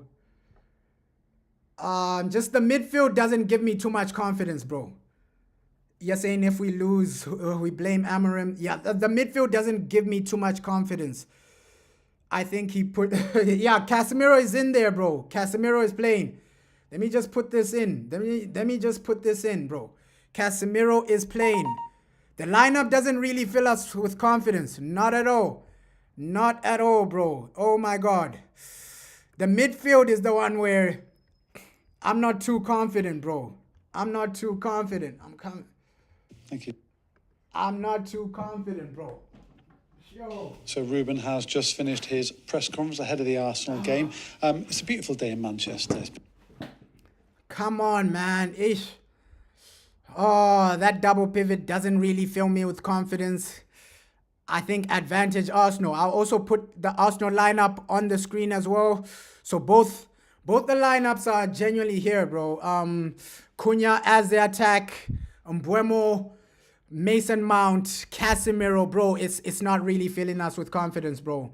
You're saying Amorim out. Yeah, Casemiro is too slow for this because Zubamendi, Declan Rice, they're gonna boss Casemiro. Unfortunately, that's going to be the situation, bro. I want a scenario where our midfield bosses Arsenal. But when you're seeing this, I think the defense, Delit, Lenny Yoro, good. But Luke Shaw, I'm doubting it a bit, right? Luke Shaw as a wing back is amazing. But as a left defensive player, oh, my God. Oh my God, that's why we need Martinez back, right? Martinez needed to come back. Altay Bindia, obviously, it is what it is. Lenny Yoro, no doubts he had to start this. But I would have played somebody like an Aiden Heaven over Luke Shaw. But hey, let's see, bro. Let's see. Yeah, Dalot was always going to start, bro. Dalot was always going to start. You're saying the haters coming out before the game. I don't think... let's see. Ish. Dalot was always gonna start, bro. Dalot was always gonna start. That Casemiro next to Bruno double pivot is the one where you don't know what the manager's thinking, bro. That's the one where I asked the question, okay, Ruben, what's really going on now? Right? Ruben Amorim, what's really going on now? So, oh, man. Man, this is crazy, man. This is genuinely a crazy lineup. Let me also put the Arsenal team on the screen, trying to look for it, but it is out. Arsenal. Trying to look for the Arsenal lineup as well, but that is out. Come on, United. Don't disappoint us today, right? Regardless of the team, we can still pull out something. I know that double pivot doesn't fill us with confidence, especially that Arsenal, their midfield is insane. So that double pivot doesn't really fill us with too much confidence. But let's see, bro. You're saying Mbeumo and Mason Mount will fall into the... yeah, I see a situation like that. I see a situation because Ruben was talking about that in the press conference where Mason Mount can fall deep into the midfield, help us when we're struggling. So maybe that is two extra guys to just work there. So the Arsenal lineup, David Raya, Saliba, White. So it's a good lineup from them. Bukayo Saka, Martinelli, Rice, Zubamendi. Let me also put the Arsenal lineup on the screen as well. Zubamendi, obviously he was going to start. Is Gyökeres there? The big man, Gyökeres as well. Gyökeres starting for Arsenal. So we knew he was going to start. So it's a good team from Arsenal, man. It's a good team. Odegaard, Saka, Martinelli. We knew he was going to start. Calafiori. So it's their regulars, man. It's their regulars for Arsenal. But us, what do we do? Patrick Dogu was insane in the preseason. It's time to turn up again, Patrick. It's time to turn up again. Dogu was insane. I think Mason Mount, based on the type of preseason he had, you can justify him starting. But this just shows you that, okay, Rasmus Højlund is done. You're saying hard workers surround the midfield. Yeah. 3-4-1-2. I don't think it's a 3-4-1-2, bro. I think this is the lineup, bro. Cunha as a striker. Cunha is a solo striker right now. You're saying hard workers around that midfield. Pivot, even Ahmad. Yeah, we have a lot of pressing guys, but the only situation is the two people in the double pivot are slow, bro. So let's see how we cope with this. We don't have legs. We do not have legs in this double pivot, bro. That's the only thing you're worried about. Okay, the legs are not there from this team. The legs are not there from this team. And I know sometimes legs isn't everything, but in a lot of situations, it's a lot to have like the legs in your team. It's something, bro. It's something. Yo, Forest have started extremely well, man. 3-0. So Forest are winning 3-0. That's good for them, bro. That is massive for them. But bro, we just need to do what we need to do. Right? De Ligt is gonna be major for him. You're saying 3-4-2-1. Let's just hope we win, bro. Let's just hope we win. And this is the video I wanted to put earlier on before the teams came out. The Glazers, Omar Barada, they are at the stadium right now. These guys are active. These guys are really, really there, bro. Ish. Yeah, Forest, bro. Forest 3-0, bro. And Brentford, to be fair, Brentford, without...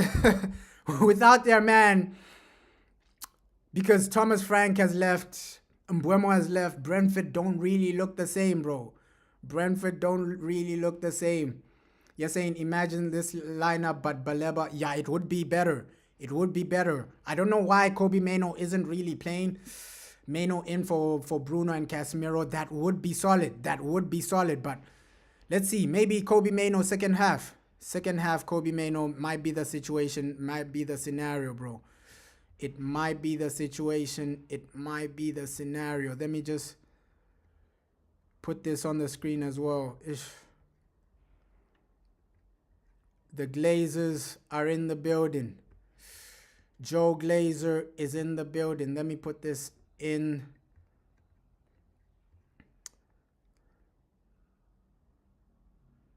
So there we have it, man. There we have it. Joe Glazer and Omar Barada, bro. These guys are in the building. Omar Barada, Joe Glazer. These guys are in the building. Avram Glazer, sorry. These guys are in the building. So first game of the Premier League. Both our guys are there, right? We know it hasn't been the best situation from the Glazers. People don't really like the Glazers. But let's just hope we win today. Manchester United versus Arsenal. We shouldn't make it about the Glazers, bro. It's about winning. Let's hope we win. Let's hope we get into a situation where by the end of this game, we're talking about 3 points, right? Omar Barada, how do people genuinely judge his transfer window so far, right? Buemo is over the line. Cunha is over the line. Sesko is over the line. Obviously, we can't count Diego Leon because he was a signing from last season. So you'd say maybe 7 out of 10 or 6 out of 10 for the transfer window. We do need a midfielder. We do need a goalkeeper because right now we're starting the situation with Altay Bayindir. So, let's see what we do today, bro. Let's see what we genuinely do. But Avram Glazer in the building. Not the best, not the guy you want to see, but let's just hope Man United win today, bro. Let's just hope we win today. And almost game time as well. Almost a game time as well. Come on, United.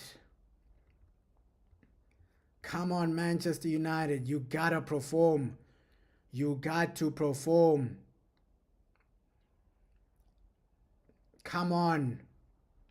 Lads, thinking about it, how are you feeling that we get to play the Arsenal here at the Theatre of Dreams? Well, first of all, we had obviously a nice break over the summer. Everyone obviously refreshed. Obviously the club as well. Obviously the players have come back to a brand new training ground, new facilities, which is outstanding. But first and foremost, we've brought some fresh faces into the football club, and excited to see them today. I'm sure the fans are excited to see, obviously, Cunha and Buemo and Sesko. You're saying the ins are okay, but the we need to let go of some players. Anthony needs to go. Sancho needs to go. You're absolutely right, bro. So we've done our things. But yeah, we knew Arsenal were gonna play a 4-3-3, bro. We knew that was gonna be Arsenal. Bring your memories back of playing for Manchester United in fixtures like this. You know, when you've been through the pre-season, like 6 weeks, and you play those friendly games, the only thing you can think of is, when do we start? Yeah. Who do we face? Are we going to be ready? Did we do everything we could to be match fit? Because this is always a question mark. Will I be able to sprint as much as I want for 90 minutes? There's always an element of there's a question mark about it, even if nowadays there's a lot of statistic from the sports science team. Yeah, let's see second half, bro. Let's see second half where we are. Right, that second half, because we know Man United last season we were a team of 2 halves, bro. The first half you're good, the second half you're below average. So it was it was so inconsistent. That's what we can say as fans. Okay, Man United last season was the most inconsistent situation for us, right? Because one season you're hot, the next time you're not. The inconsistencies, we need to cut them off. If we start well, if we score the first goal, no doubt about it, we can win against Arsenal. Bro, no doubt about it. This Arsenal team are there for the taking, bro.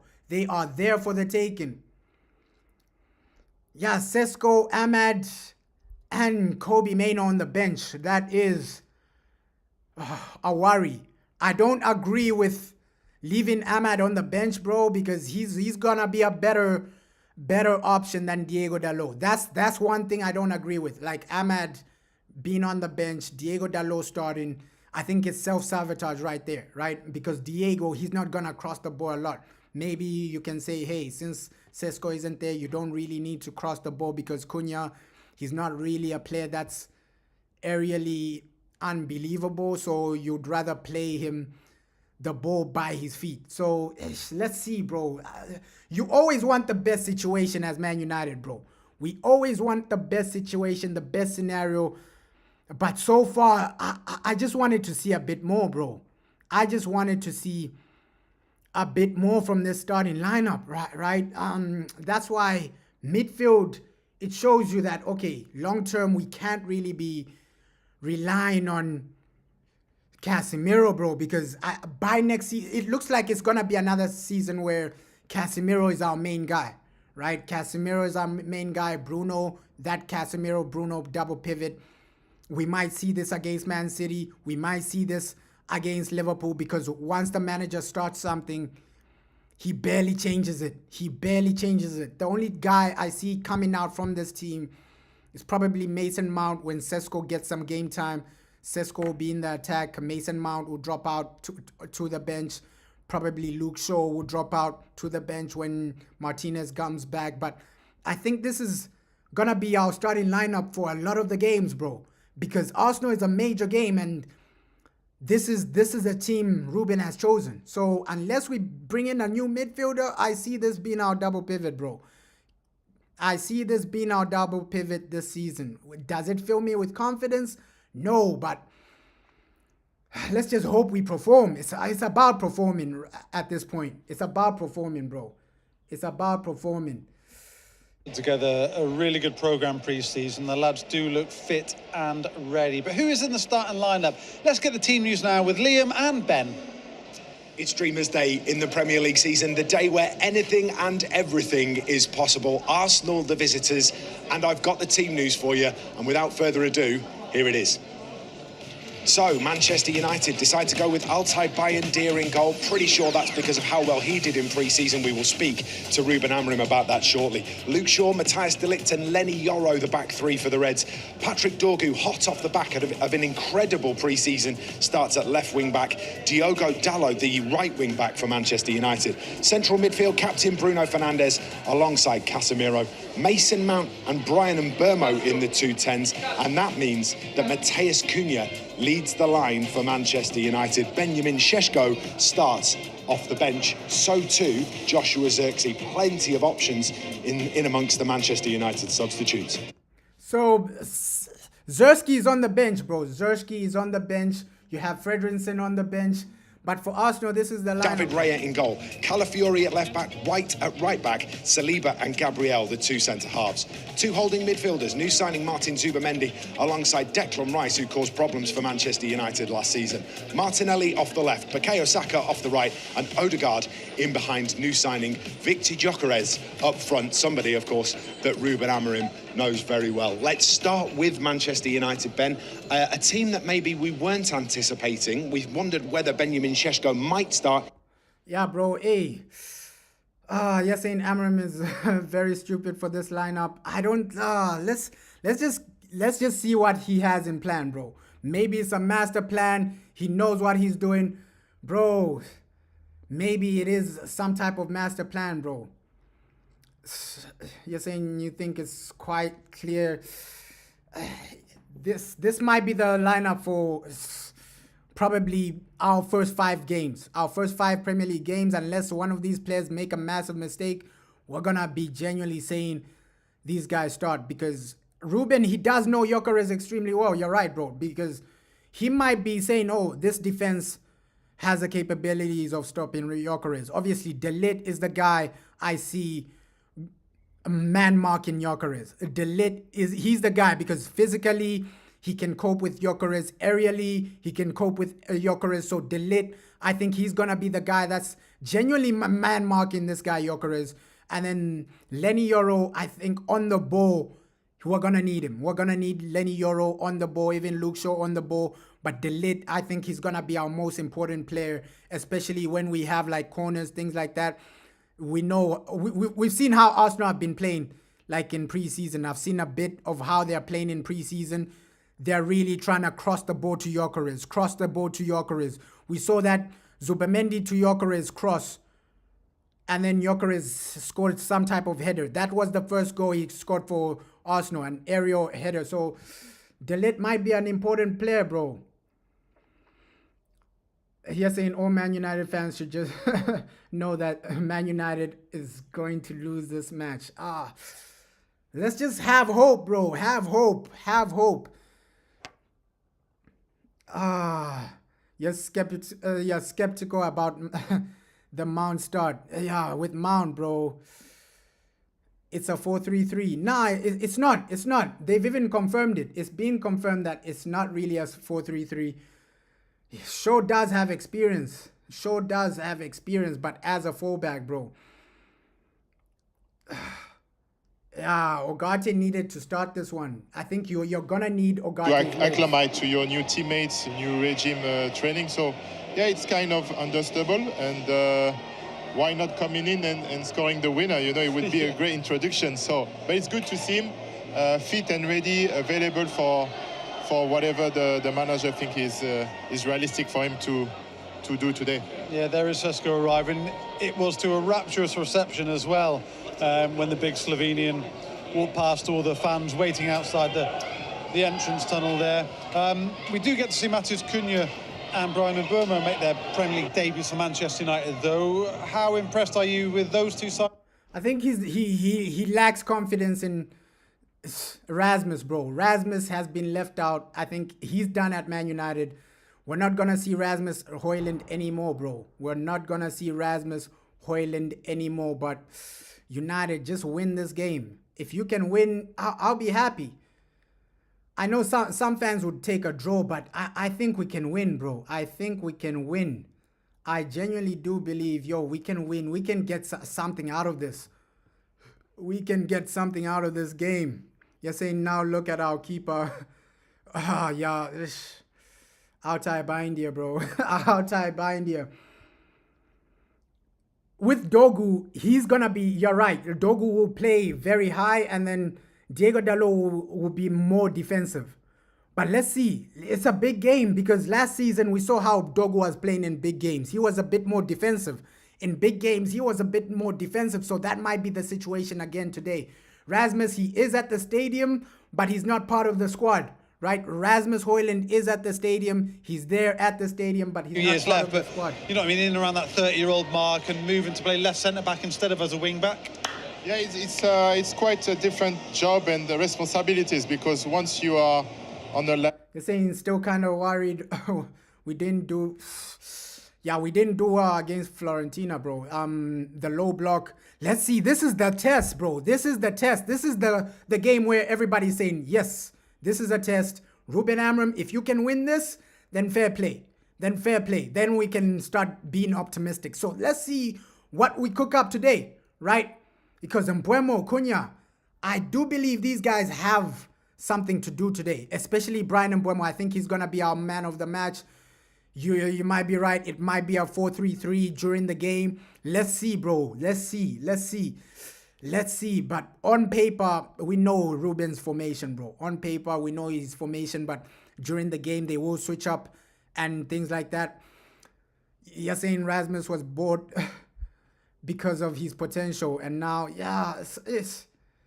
but now you have Sesko as well. Sesko has potential as well, bro. So, we have so many, bro. So many people.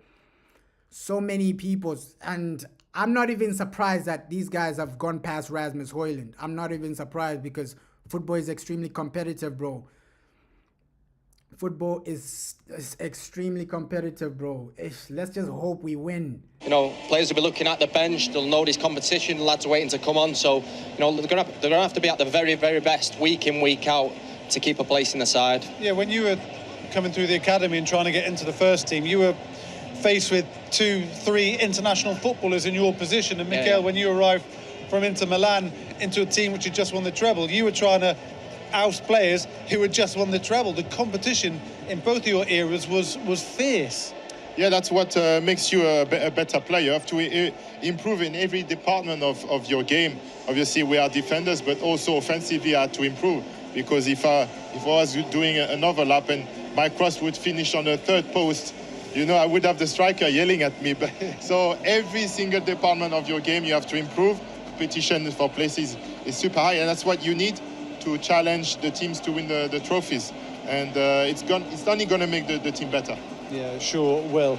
Okay, so as I mentioned earlier, the fans are really optimistic that we're going to have a really good season, and they look magnificent in Manchester United colours everywhere we look. So Ben Ibsen's popped outside the state. You're saying we should give Rasmus one last season? I don't see that happening, bro. I do not see that happening because, although Rasmus is young, he has potential. I understand all that, bro. I understand all that, right? But just the season he had was so bad, bro. It was so bad. Now you have Sesko. I think Sesko, he has more talent than Rasmus. right? We can all agree that, okay, Sesko, long-term, he would be amazing. And Rasmus, I don't think he wants to be backup to Sesko. He doesn't want a situation like that where he's the backup to Sesko. I think he wants to be the main guy. He wants to be the guy where Man United are putting all their hopes in Rasmus, all their hopes in what... He wants to be the guy, bro. He wants to be the main guy. So, it is what it is, bro. It is what it is. I'm just looking forward to Sesko, bro. Like, this Sesko deal is major for us. I think he's gonna perform. I think he's the guy we should be focusing on, right? Let's not focus on Rasmus. The Rasmus situation has happened, bro. The Rasmus situation has happened. Let's focus on Sesko. And it'll be interesting. Ruben is about to talk. It'll be interesting to hear what he has to say before this game. Overall, we want to win it, of course.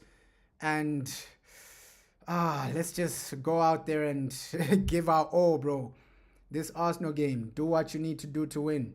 Do what you need to do to get the points, man. Come on, United. Come on, Manchester United. We can do this. Not feeling too optimistic, but the midfield has ruined my confidence, but I still think we can nick something from this game. I'm still going with the same prediction. 2-1, bro. 2-1. MUTV. God, you're looking too good to say no. A couple of words. How are you feeling ahead of the season? Nervous for the first game, especially after the money spent this season. Do you think the players are going to show up? I mean, 2 Premier League experienced players have been brought in. Do you think they're going to hit the ground running? It's a hard one to say. I don't want to jinx it, especially with Arsenal first game of the season. It's too hard to say now. Do you agree? I'm excited, but given how bad we were last season, I'm not very confident. I think we'll lose. Yeah. I just want a good performance. That's all I want. I want to see a goal and a good performance. That's all I want. To be fair, hopefully we do see that. So I know. Take a draw. Take a draw. Yeah. Come on, we're looking for a bit of optimism here, aren't we? So you get maybe at half time it might change, but who knows? Yeah. I mean, are you thinking Sesko's going to start? Do you want him to start? He has to. Yeah. Either that or Rasmus, but he doesn't seem to want to play him. So yeah. I'm just going to ask you a quick question about this pop-up tent. It's obviously a new thing. I think it's here for the first 3 home games of the season. Good atmosphere? Very good atmosphere. I think it could do with being bigger, but trial and error, I suppose, isn't it? It's the first time they've ever done it. To be fair, that's not a Bob problem to have. If they need to increase it, more people get in. It just needs to be bigger. Go big. You're saying the first half is gonna be so boring. Let's see. Arsenal Man United is never boring, bro. That's what I can say. Like, Arsenal versus United, it's never boring. I think it's going to be an entertaining game. Whether we win or lose, we have to wait and see. But I think there will be entertainment. I think Man United, we do have something for Arsenal. And I think we can win this, bro. I genuinely think we're going out there to win it. Let's hope it's a game where we get the 3 points. They're saying Rasmus not good enough. Get rid. With Rasmus, I think he just needs to go. Right now, let's just focus on Sesko. Sesko is here. The boy will perform, man. Let's hope Sesko is the guy that's leading this line for the next 10 years, bro, because he's young, he has potential, and he can be a scary addition, bro. A scary addition, Sesko. You're saying with a game like this against Arsenal and with this 11, our coach has chosen, this will be a Dow 0-0 draw. I don't think it'll be 0-0, bro. I don't think it'll be... I do genuinely think Arsenal versus United, there always goals. That's the only thing giving me confidence. Like, this fixture always has goals, bro. This fixture always has goals, but Maguire... as well, and saw Arsenal at home for the first day. What did you think? Yeah, you get excited. You always get excited with that first game, but you know it's a big game. Arsenal's a top team, one of the best teams in the Premier League, and we've always had great rivalries with them. And I think Sunday at Old Trafford, I'm sure it'll be sunny again, and it always is on that first day. And we've had some good memories on the first day at Old Trafford since I've been here. I can remember my debut against Chelsea, and then we played Leeds as well.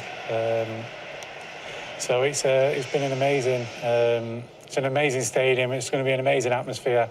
We've prepared well, and now we've just got this last week to get through and prepare as well as we can and go into the game. Are those games on your mind when you're out in Chicago and the start of the season still feels quite a few weeks away, but you know you've got massive first home game of the season, that history of beating Chelsea, beating a rival Leeds? Are you starting to think about that? Does it help give you that extra 1% kind of motivation? Yeah, definitely. I think throughout pre-season you're always thinking about that first game, and it's really important that you're ready for that first game. Yeah, we don't have striker presence, but we can do something. It's obviously probably, as a footballer, it's in the calendar of the season, it's probably the most nervous you are for, and probably the one that you're most looking forward to as well. So a lot of emotion into the game, and like I said, it's a perfect fixture for us. A big game, big occasion, and hopefully we can step up. You, maybe more than anyone in this squad, know about resilience, and fans will have watched you speak recently really well about what it took from inside you to find that resilience and to shut out the noise. Going into this season, do you get that feeling from the whole of the squad that you've had that setback and you're stronger for it going into this campaign? Yeah, definitely we will be stronger, for sure. I think individuals will be stronger. We've signed some good players, but also when you do have setbacks, you learn from them. You gain experience from them. There'll be a lot of lads in that changing room who's had a tough year last year and will have found themselves coming under a lot of pressure and a lot of scrutiny, probably for the first time in their career. So they'll have learned from it massively. And like I said, it's more of a team thing in terms of us going into the next season, but important that we are resilient. Throughout the season, we know it's not going to be plain sailing. We're not just going to win every football match, even though we want to. There's going to be ups and downs again, but compared to last year, we need to have much more ups and much more consistency for us to succeed and to get this club where it deserves to be. What is the key to that resilience after a difficult season? Is it about switching off and letting yourself get back to normal as a person rather than a footballer first and then assessing things? Yeah, definitely. I think it's nice to have a good break, switch off from football and come back with and try and think of it as a fresh start. Signing new players helps with that. Being in the new facility helped with that. It's our first pre-season under Ruben and his staff, so it's really important that now it feels like a real fresh start this season, and after a bad season, that's the best thing what could have happened. So now it's time for us to put it into play and put it into practice and make sure we get the results. You mentioned the new signings, the most recent, Benjamin Sesko. You won't have been in training him with loads of times already, but what do you think? No. Yeah, bro. You're right. Let's see, bro. Ogate has experience in the system, but it is what it is, bro. He's gone for Casemiro. He's gone for his boy Casemiro. So this is the updated lineup. Sorry, guys. This is the updated lineup. The old lineup wasn't really where a lot of the players were playing. So this is probably what we're gonna see today. Mason Mount as like a false 9. I think Mason and Cunha will be interchanging. These two players will be interchanging. I think it'll be like a fluid front three. That's the type of situation Ruben Amorim wants. And if we heard like the press conference, he did say that, okay, that's the type of attack I want where they're interchanging, right? A fluid front three, something like that. And we might see something like this, bro. We might see something like this. Obviously, Patrick Dogu, let's see, will he be attacking as much as we want him to attack? I hope so. I hope so. But a lot of people saying it might be a dull game, 0-0. Let's see. We might get some goals. We might get some goals, man. We might get some goals. But this lineup, it is what it is. It is what it is. Let's just hope these boys perform, right? It's about performing United. Can you go out there, perform, get the 3 points? I think today, yes, I would love like a massive performance. But today, I just want the points, man. I just want the points. Even if you get lucky, a 1-0 luck, just seeing how the midfield is, I would take like even a lucky win, bro. I would take even a 1-0. It was a penalty. I would take that, bro. I would take that. Obviously, as fans, we want to see like entertaining games. We want to see games where we're dominating the opponents. We are the better team. But hey, Let's see, bro. You're saying Sesko would be out on loan next season. I think he's gonna have a good season, man. Especially the way people are talking about him. Hey, Sesko, he's this type of player that he loves getting involved. He has work rate. He has the mentality to make it. So Sesko, it's just down to him, bro. It's just down to him as an individual. It is just down to him as an individual, man. So, United, do what we need to do. This isn't it's not the worst team in the world, but the attack is the only thing filling me with confidence. If Mbeumo, Cunha can link up, I think we can do something. I genuinely think in transition, those two, you don't want to be besides those two.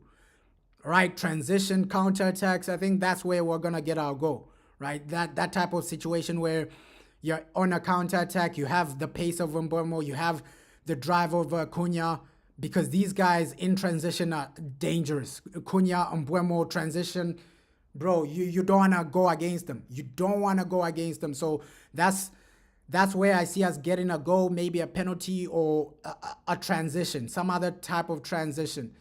But second half, I do see a situation where Ogate comes on, maybe Kobe Mainoo comes on. We might even see Joshua Zirkzee come on, bro, because he is on the bench. So Ahmad needed to start. For sure, if we don't have any goals by halftime, Ahmad needs to come on. Ahmad needs to come on because Diego Dalot, he's not as good attacking-wise as Amad Diallo. And defensively, I think Ahmad can do what Diego Dalot does defensively in that right wing-back position, bro. You're saying we needed a striker, the lineup. Yeah, bro. Saliba, I think Cunha and Mbeumo can really cook Saliba, bro.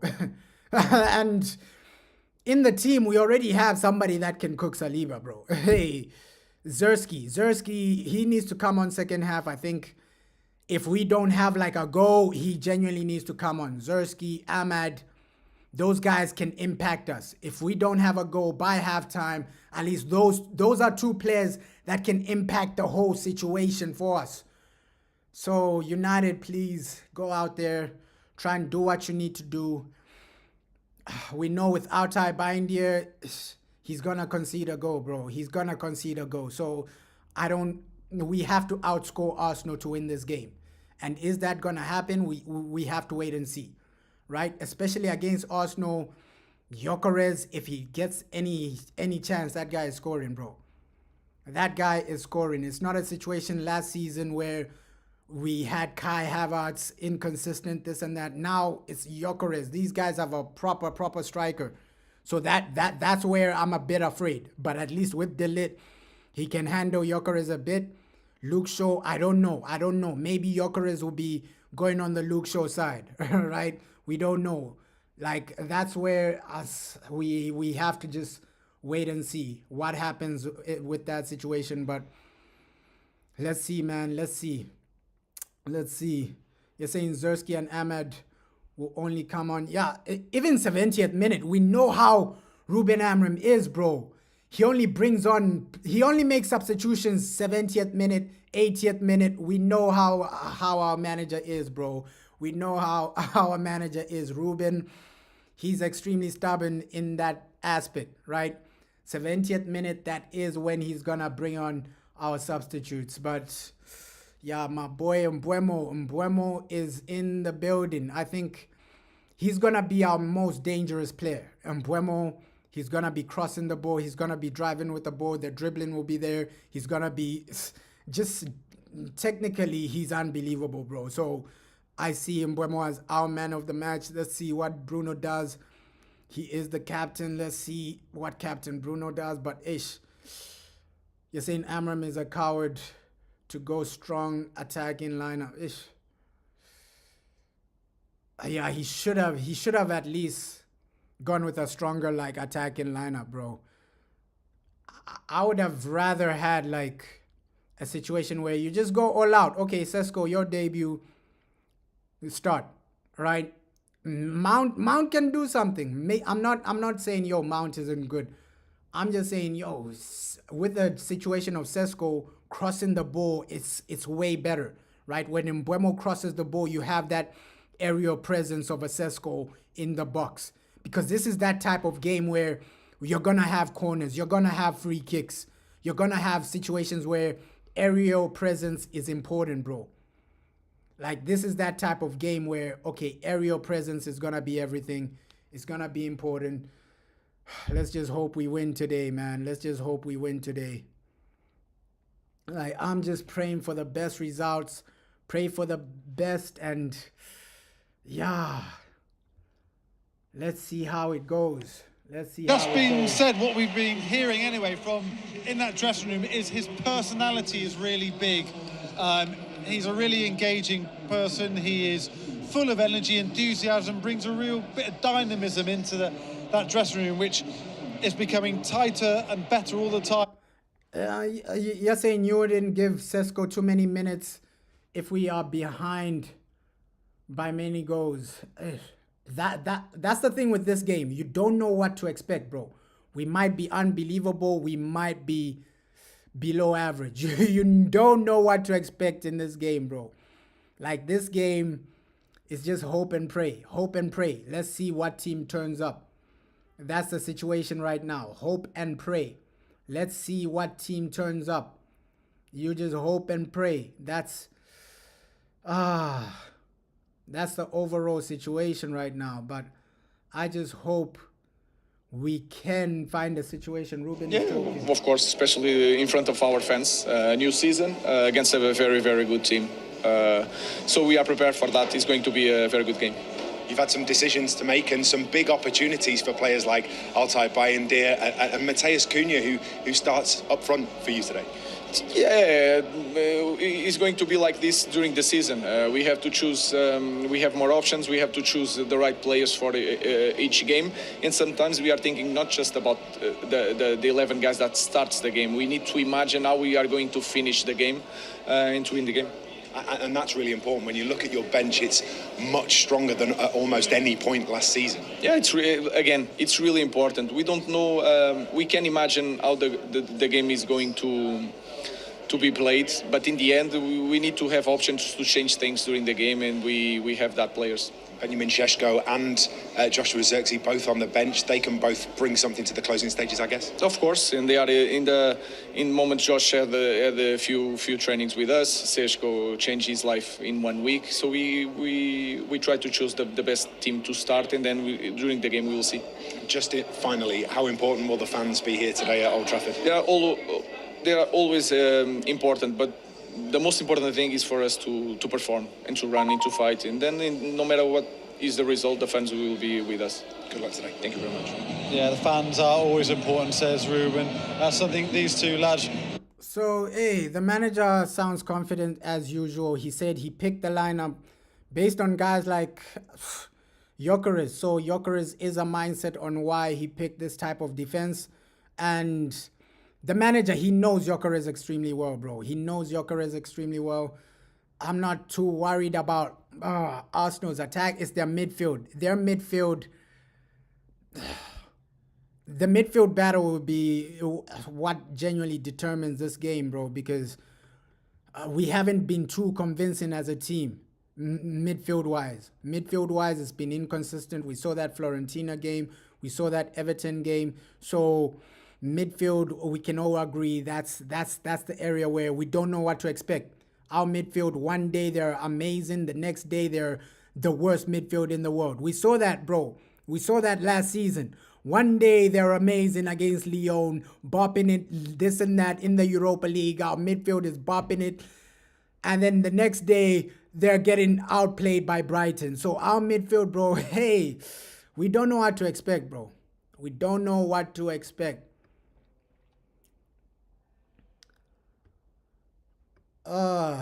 You're saying Garnacho needs Chelsea need Garnacho. Yo, let me try and check the results for that. Yo, Chelsea first game 0-0, huh? They need Garnacho, bro. Oh my god.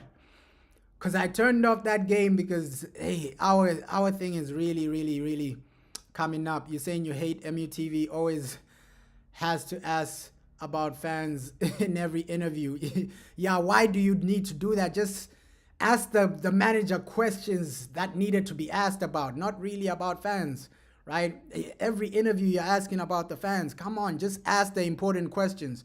I agree with you, bro. Like, just ask the manager the important questions. Why did you start this guy? Okay, why is this guy not playing? That's what fans really want to hear, bro. But yeah, Chelsea, man, looks like they're going to draw this game. And their new Brazilian. Hey, it's good for us, man. It's good for us. Chelsea drawing. It's good for us, man. It's good for us. Looks like that top 6 race begins now. That top 6 race begins now. Chelsea, man. So looks like the young Man United star boy, this guy is like, what, 14 years old. He's been invited to the game at Old Trafford. So the rumors were that, okay, when this guy turns 16, he's going to make his Man United debut.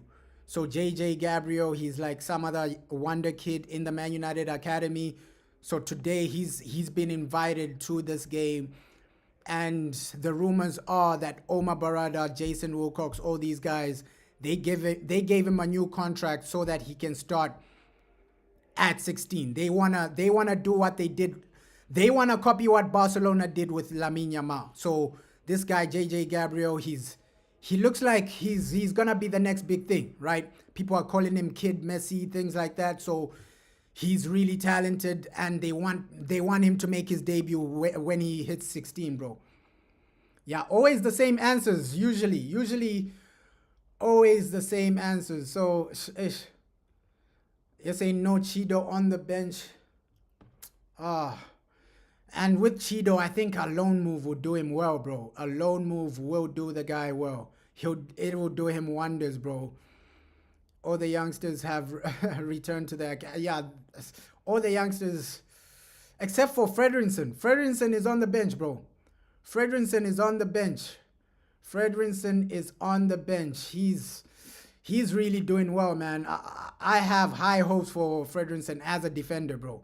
Obviously, we have somebody like Aiden Heaven. Let me just read out the bench, man, because Harry Maguire is there, Joshua Zirkzee, Amad Diallo, of course, on the bench. You got Ogate, Aiden Heaven, Sesko, Tyler Fredrickson, and Kobe Maino. So Tyler is the only academy player on the bench. Let's just hope we win today, bro. Come on, United. Give us a win. Give us a result. Give us a situation where we are performing. Yeah, the no Leon is really shocking as well, bro. Yeah, I just realized that. No Diego Leon is extremely shocking as well. I thought he was going to have a massive season this season, bro. I genuinely did believe, okay, this is Diego Leon's time. This is Diego Leon's season. But it looks like the manager doesn't really have plans for him as of yet, right? Maybe when if Patrick Dogu gets an injury or something, but Patrick Dogu has been performing extremely well, bro. He's been the player to watch for Man United. Come on, guys. We just need to win this. We just need to win this. And it looks like that Chelsea game will end 0-0, bro. It's going to genuinely end 0-0. A few minutes to go. A few minutes to go. Yeah, full time. It's 0-0, bro. 0-0 for Chelsea. They've failed again, which I love to see. I won't even lie. I love to see situations where these guys fail again, bro. Chelsea, it's going to be tight. It's going to be tight. That top 4 race, Man United, Chelsea, it's going to be tight. Sorry, top 6. I think Chelsea will be dragged on to that top 6. I know a lot of people, they're anticipating, no, Chelsea, they're going to get top 4 comfortably, but I think they're in a top 6 race with us, bro. Tottenham might finish above Chelsea because that start is not convincing, bro.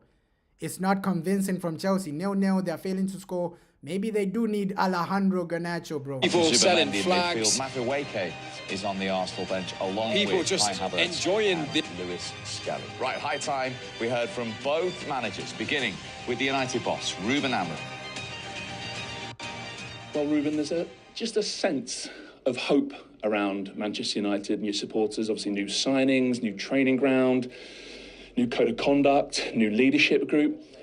Does that make it so important that you back up the off-pitch stuff with a good on-pitch performance and result today? It's really important. You can sell that, if you can say sell that to the fans and especially to the players. But we know what we are doing. It's 3 points today, especially at our home. We want to win the game, but we know that everything is not going to change in 4 weeks. But we are getting steps that are really important for the future. Seshko starts as a substitute. What have you had to evaluate there? He's obviously not had a huge amount of time with you and among the group.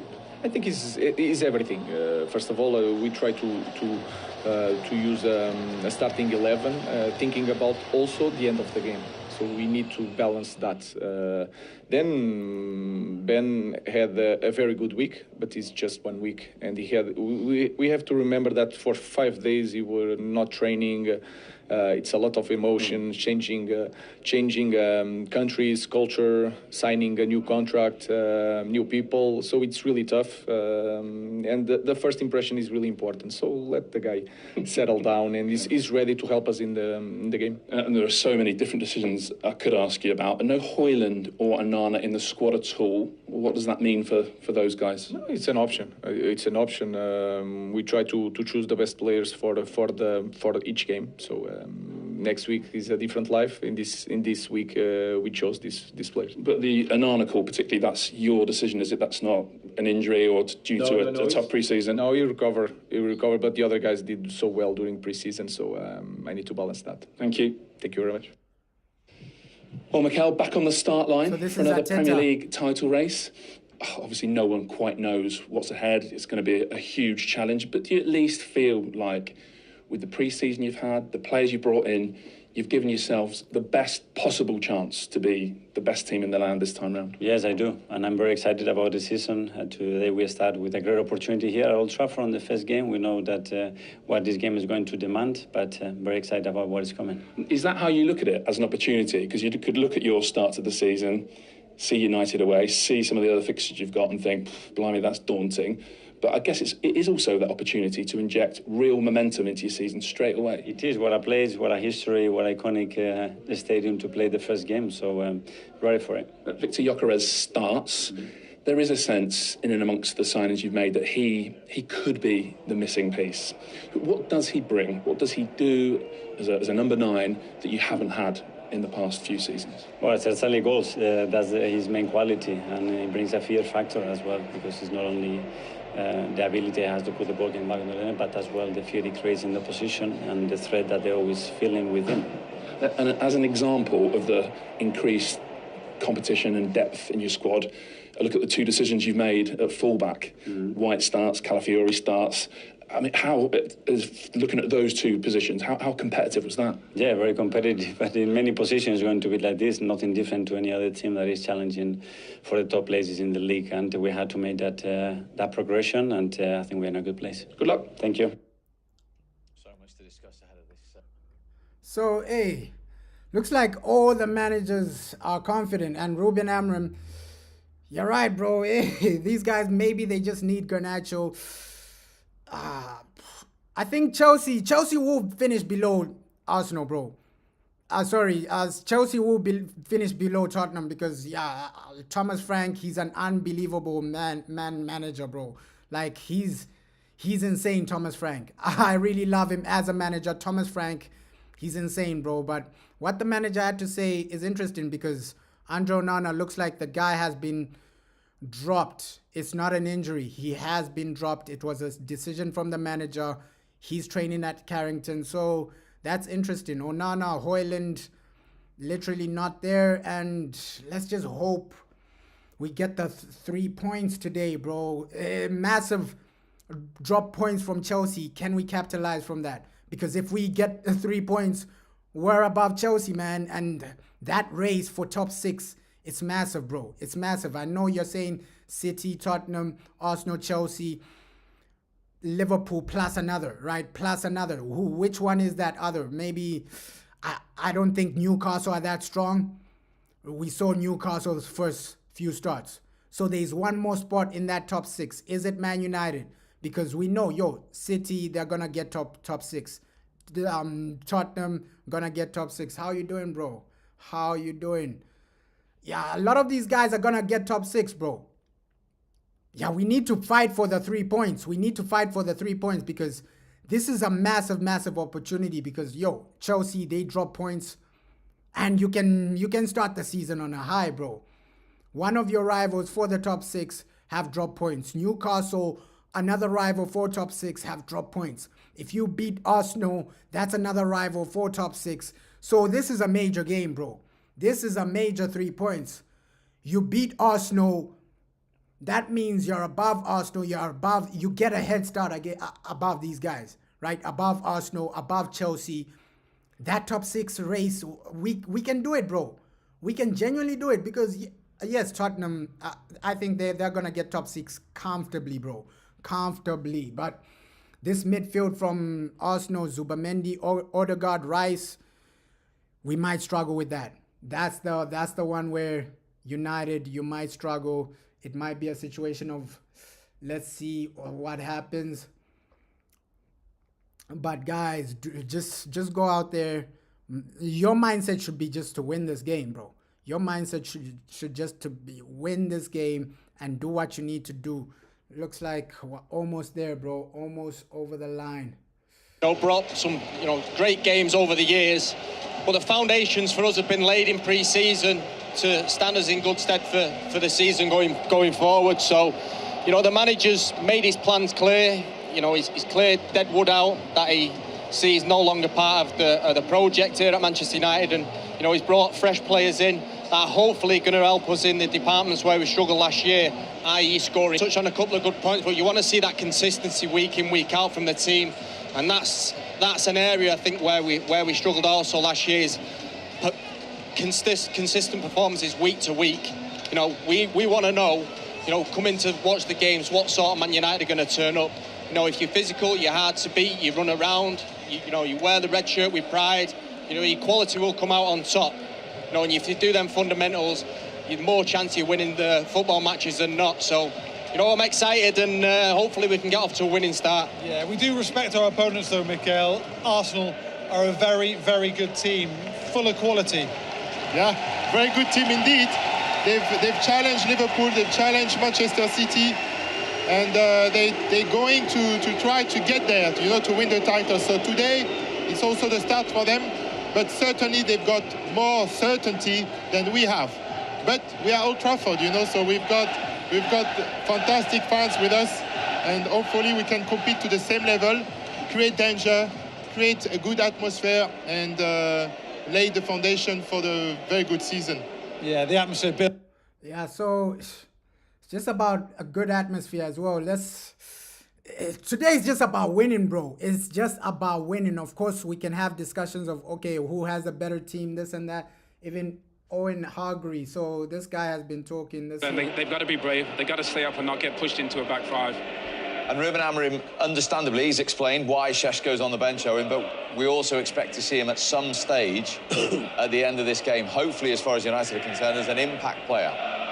Yeah, I mean, the one thing he does, Steve, he can make an impact. Physically, at 6'3", he's an incredible athlete, very strong, very quick. And I think the one thing, if you look at him, he's got a really good personality. And Carras knows, Wrighty and Glenn, what it's like to play for a big club.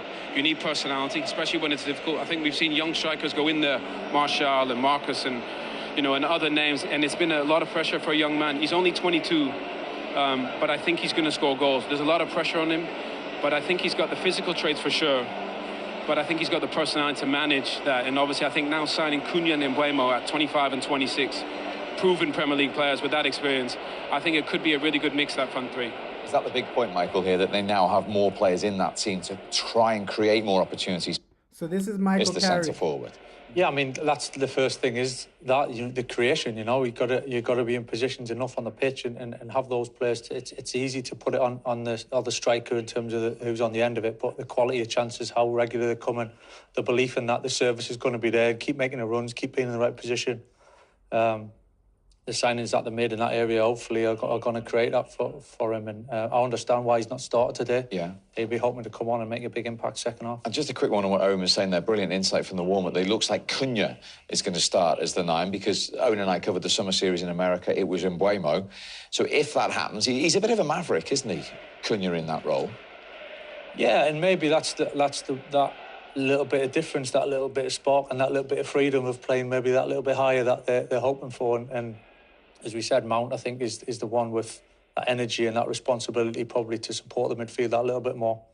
And Cunha can go and hopefully, from my perspective, go and cause a few problems in creating score goals. So let's just hope we do what we need to do, bro. Obviously, we can analyze the game, but usually our attack will be the difference maker. I genuinely do believe, this attack. We've heard so many people are hyped up about Sesko, but he's not genuinely started. But our attack, that Cunha, Mbeumo, and on transitions, I keep saying on transitions, these guys are gonna be scary because Arsenal, they do lack. We remember the games Arsenal lost last season. It was games like us where you catch them on a transition or something. That's where they're most dangerous. If you're playing head-to-head with Arsenal, like that attacking football, obviously the PSG game was an indication. Okay, when you do go head-to-head with Arsenal, you need way better players midfield-wise to just dominate them and end them quickly. That PSG game when Arsenal lost to PSG, they never had Zubamendi, right? So right now, I think their midfield is better. So we just need a game plan of, transitions. Keep yourself defensively solid and then hit them on transition. I think that might be the game plan from the manager because even in his interviews, he was insinuating to that. That's what we're going to try and do. Try and use the pace of Mbeumo. Try and use the pace of Cunha. And just have energy in the midfield where Mason Mount can play in different roles as an attacking player. He won't solely be a striker. He'll be dropping into that number 10 position. I won't be shocked if him and Cunha interchange as well. So it's going to be a fluid front three, bro. It's going to be a fluid front three. And we just need to win this, bro. It's about winning. It's about winning, getting the points and getting the results over the line. I think every fan wants to see a situation where we get those 3 points. Get those 3 points, get the win, so that we can celebrate as a team, bro. It's been hard for United. United fans, it's been difficult, bro. It has been difficult. I won't even lie. It has been difficult as a United fan. Not really the best situation. It's been up and down as a club. So games like this, you gotta take them while they're still there, bro. Games like this, you just gotta just win them, right? You have no other choice, bro. And Michael Carrick, he was really talking sense, bro. It's gonna be a little bit more of a, especially in that 5 as well. Dropping into the 5, it's very tough to get pressure. We are not too far away from finding out the answers to all those questions. Manchester United, Arsenal, what a way for these two clubs to begin their brand new... So, let's just win. The game is about to start, 10 minutes. What a game, guys. What a game. Hyped up, but optimistic, but also scared, bro. Also scared, right? I don't know what to expect. To be honest, I don't know what to expect. We can...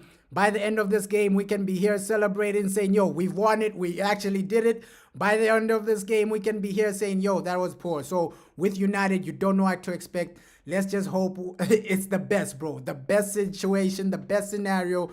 9 minutes to go, man. 9 minutes to go. We are around the corner right now. The Premier League is back. Manchester United are back. Just start the season with a bang, bro. Start the season with a bang. Let's go. Let's go. I know we're not confident, but hey, it's still a big game. It's still on Arsenal versus Manchester United, bro. Games like this, you still look forward to them. You still look forward to them, bro. A few minutes until we start. Come on, Cunha. Is this the day he gets his first goal? Mbeumo, is this the day he gets his first goal? We just need to win, bro. We gotta win. Come on, United. Please, please, please, please, please. And I also like see a situation where we do concede. I'll be realistic. I know this team extremely well, bro. I see a situation where we do concede. But De Ligt, I trust him a lot, bro. He will keep the goals down massively. He's going to keep those goals down. He's going to keep Arsenal in check. Everton and the goals that he scored at the back end of last year. So I'm not that fussed that Šeško isn't starting with how well Mason Mount has performed in pre-season. Spoke to Ruben Amorim about these fans, and the reason that I'm bringing them up is because the atmosphere inside here is getting louder and louder. And he said, bro, stay positive, bro. We can do it. We can do it. Giving the fans something to cheer about. It's making sure that they get the job done on the pitch to give these fans a right sort of something to hold on to. And I think the positivity that is radiating out of this camp at the minute has infected all the way around Old Trafford, and it's important that they can keep that going now. Yeah, and I'm pretty sure that they will do. We saw it, didn't we, while we were away in the summer on the pre-season tour, the unity that has been created by Ruben Amorim and his coaching staff, and everybody connected with the club who was there, and that translated onto the pitch. We saw some really good performances, but everything that they were doing is all geared towards what we're about to see in about, 8 minutes time, and that is the kick-off here of the Premier League season. And if we can beat Arsenal, it's major. It's major. I mean, I said that we were raising eyebrows with some of our performances on the tour. This will raise them even higher if we can beat what we know is going to be a very talented Arsenal side. One of the wonderful things about pre-season is that you've got absolutely no way of knowing exactly how it's going to go, and some of the results over the course of this weekend have maybe proved that. Who saw Sunderland, by the way, beating West Ham United by 3-0? Just never really know what's going to happen. Right, we're going to be ready for teams out very shortly. First, let's find Ben Ibson. He's been out and about at Old Trafford. Let's go, so man. Let's go. Premier League is officially back. I think it's just time to stay optimistic, bro. I know fans are scared. Okay, yeah. The starting lineup isn't too convincing. Casemiro isn't too convincing. But, bro, anything can happen. It's football. It's a major game, bro. Anything can happen. Form isn't even a question in games like this, bro. Remember last season when we beat Arsenal? We knocked them out of the cup. We were in poor form. I think before we knocked them out, we lost like 3 games back-to-back. 3 games back-to-back last season. We remember games like this. It's not about form. It's not about players, bro. Games like this, anything can happen, bro. So just keep the confidence. Just keep the faith. And Premier League, at least is back. At least football is back. We get to see Man United. We get to see what we came here for. And just hoping for the best, bro. Pray for the best. Let's see. Pray for the best, man. Pray for the best. I think this team is capable of getting something out of this game. What are they going to get? We don't know yet, but just go out there and do what you need to do, United. Go out there and do what you need to do. Because games like this, you got to give confidence to the fans, bro. Start the season well. New season, fresh. Start the season well, guys. Start that season well. Premier League, we are back. We are genuinely back. Come on. United, please. United, please. Showtime, man. Showtime. Premier League is back. This is still something you need to quieten. Without a doubt, but at the same time, Premier League is back, man. They're going to be one of the favourites to try and win this league. This is a game, whereas of course it's Man United early, and whenever you're playing Man United, it's going to be a tough game. Come on. To make sure that they're very ruthless and try and finish this game, within 60 minutes before it does get to a place where they might bring on substitutes who come on and make a difference. So I think I'd just like to say Yeah, let's hope we win, bro. Let's hope we win this.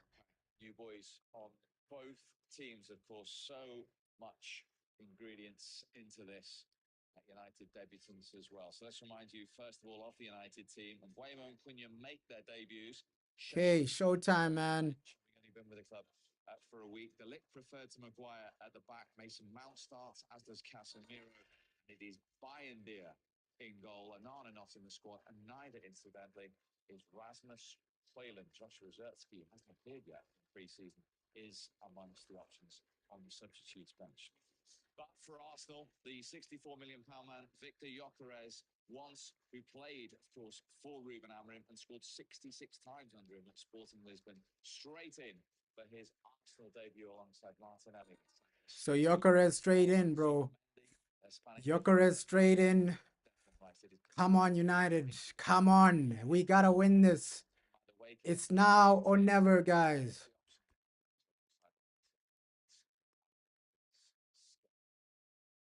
It's now or never, guys. Come on. Come on. Yeah, this stadium is amazing, bro. This stadium is amazing. Old Trafford. Ruben and Mikel Arteta meeting again, bro.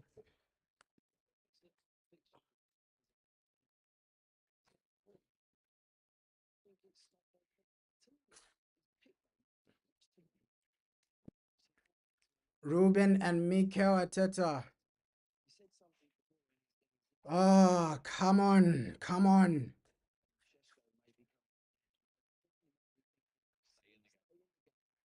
Let's go. It's now or never.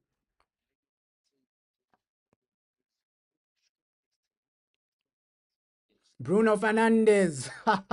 Captain Bruno. Captain Bruno. Yo. It's now or never. This team, this lineup, yes, it's not the best, but let's go. Let's go. It's a big game, major game. You got to be just going out there to win, right? The 3 points is what it's about today, bro. You're at home. The confidence is high from preseason. The manager, he sounds confident as well. So this should be a game where you just keep it simple and try and get the 3 points. Keep it simple. Try and get the 3 points, man. Come on. Declan Rice. Declan Rice. Zubamendi. Zubamendi, Declan Rice. Zubamendi, Declan Rice. Oh, we just need to win today. Come on, guys. You just need to win today. Oh. Win. Get the results for the fans. Get the results for the fans. We beg you, United.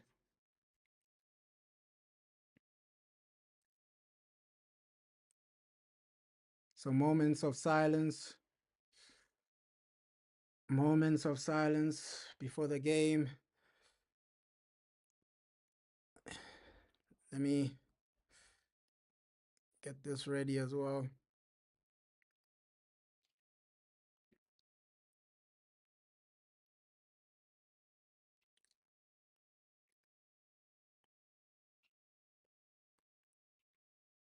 Oh.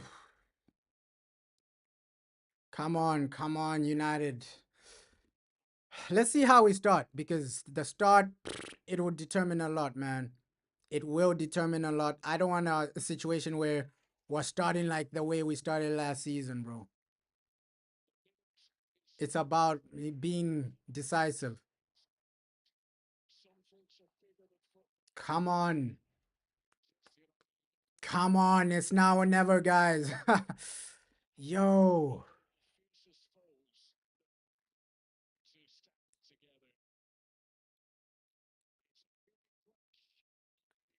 Manchester United versus Arsenal.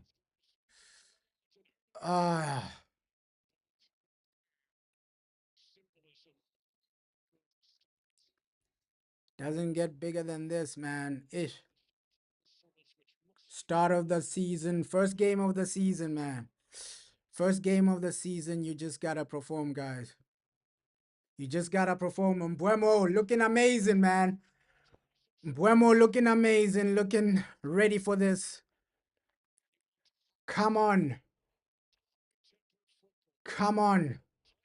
There we go. Kickoff.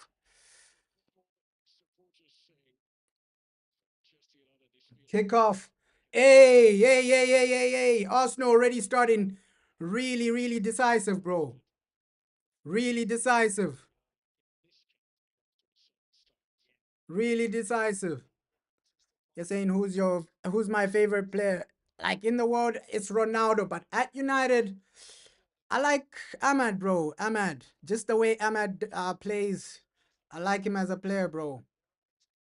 I like him as a player, bro. Ooh. Come on, Diego Dalot, keep it simple. Oh my God.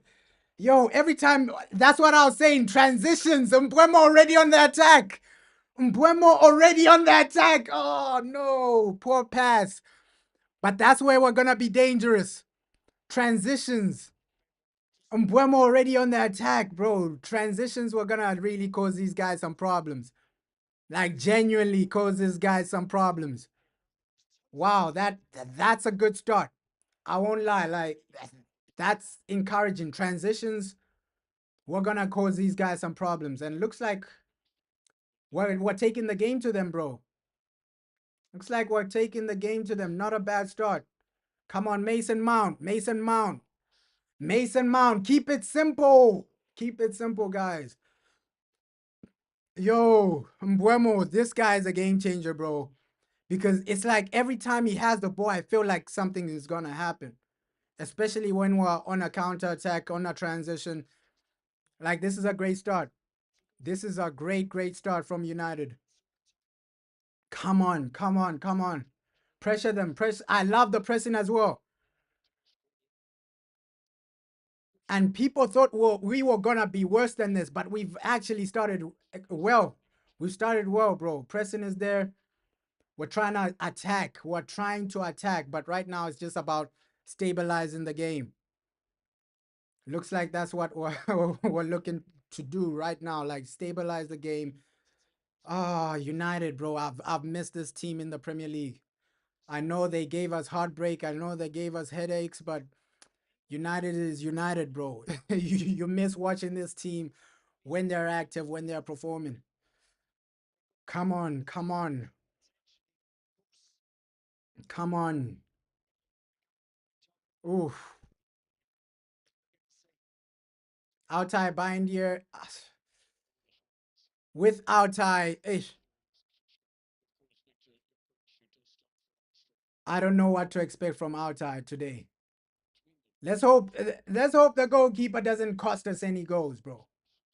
Because we know whether it's Altai, whether it's Onana, there's always a situation where Man United were being cost goals, bro. Goals are a problem for us.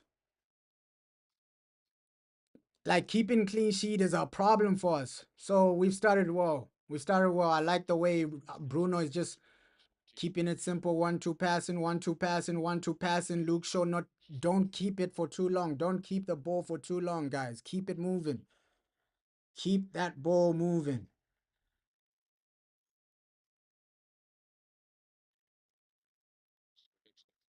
Oh, you can already see there, these guys making tactical fouls. Can already see these guys making those tactical fouls. But we expected this, man. We expected this. Wasn't gonna be an easy game at all. Nobody expected like an easy game, a game where United are gonna dominate unbelievably, but we've started well, bro. Bruno looking good. Bruno looking good.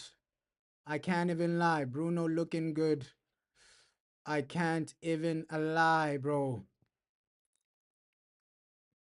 Bruno looking good, man.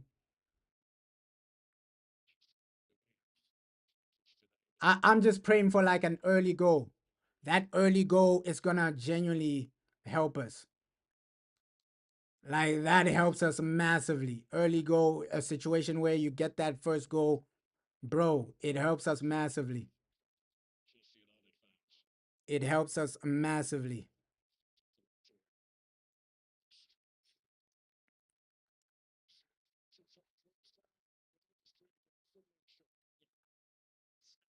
Come on, United. Come on, United. Yo. And Lenny Yoro, he's always so composed, man. Lenny is so composed and relaxed. I just love the way this guy plays. And the one thing I said, De Ligt will be keeping an eye on Gyökeres. But I'm happy with the start so far. Happy with the start. Nothing to really complain about. Nothing to really worry about. Happy with the start. Mason Mount, drive forward. Ooh. Whoa, whoa, whoa. Mbeumo. Happy with the start, bro. Happy with the start. Happy with the start. Happy with the start. Mbeumo already. And this guy is going to be vital for us. Like Mbeumo, yo, happy with that start. Vital. It's going to be vital, bro. That Mount to Mbeumo, like, that's what I said before the game. These guys will be interchanging, bro. Of course, on paper, it looks like Mount was the false 9, but Mbeumo is way further forward than Mount, bro. If you've seen, like, the first 7 minutes, bro. The first few minutes, Mbeumo is going further than Mount, bro. So on paper, Mount is genuinely dropping deep. He's dropping deep in some moments, but he's also going forward as well. So we've started well, bro. We have started well. We have started well. We've shocked these guys. Arsenal look shocked right now. Arsenal do genuinely look shocked right now. We can really win this. Like, my confidence is higher than the start of the game. My confidence is way higher than the start of the game. The way we started, filling me with confidence, bro. But it would have been better if Ahmad was there, right? Because I'm seeing some situations of Diego Dalot. You could have been there to support Mbeumo. Like, when Mbeumo is making those runs, you could have been there as well. But let's see what happens, man. Dogu, keep it simple, man. Keep it simple, Patrick. Keep it simple, my bro. Come on, keep it simple, my bro, Dogu. But fair play to Amorim. Right now, we look like the better team. Right now, we look like the better team, no doubt about it. But we've seen this so many times with United. Okay, you start well, and then you fall off. We've seen this too many times, so I'm not gonna get too carried away. Right? I don't want to get too carried away, and then eventually Arsenal start controlling the game. It's a great start, no doubt about it. Great start, man. Yo. Come on, come on.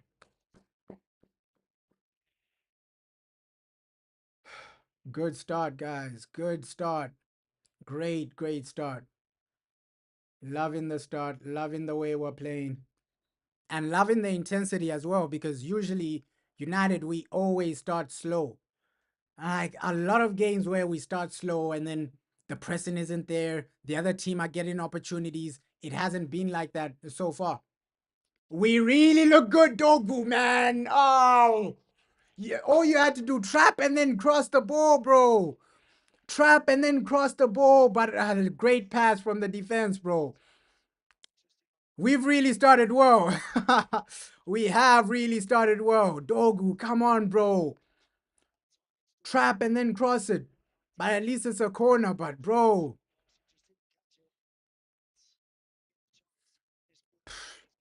Come on, we are there, bro. We are there, bro. We are in this to win this, bro. The nerves are still there, though. The nerves are still there. I know we've been the better team, but nerves are still there, bro. I'm still feeling the nerves. Oh, comfortable. Comfortable. But De Ligt was always going to be a major, major player for us. Even like Mount is doing defensive work. So, yo, we're doing our thing, bro. We are doing our thing.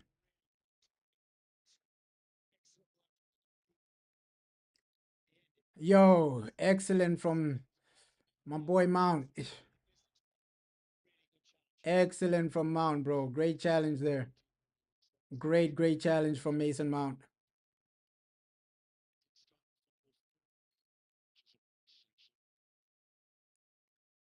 I just stay composed right now.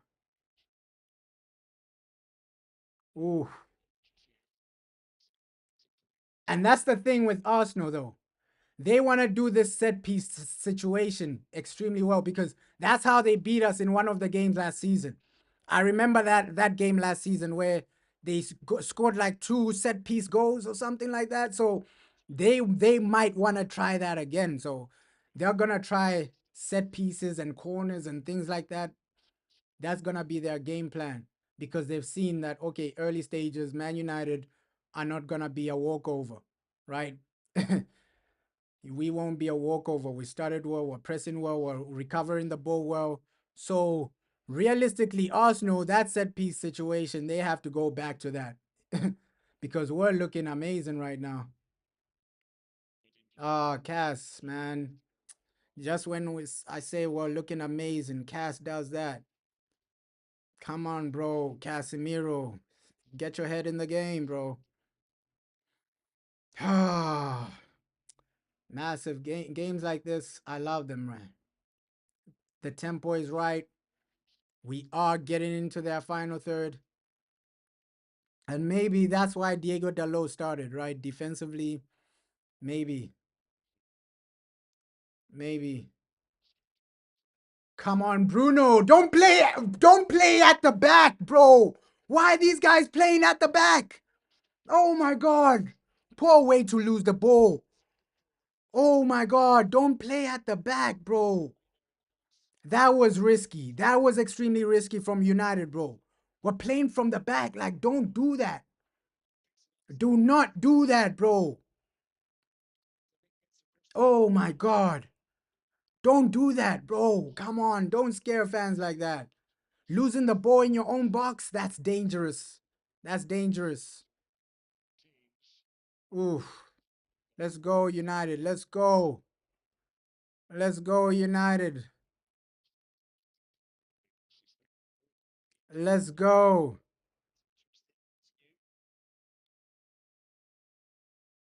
Come on. Come on. Oh my god. 1-0 already. 1-0 already. And I said it. Set pieces, that might be their situation, bro. Another set piece. Go. What's wrong with this team, bro? That was so disorganized. And it all started because we were playing out from the back, right? Playing out from the back, and then you give away a corner. We lost the ball in our own box, and then you gave away a corner. Outside bind here, bro. Sell this guy right now, bro. Day one, you're already making mistakes. Oh my god, bro. Oh my god. K1, you are already making mistakes. Goalkeeper, bro. We need a goalkeeper.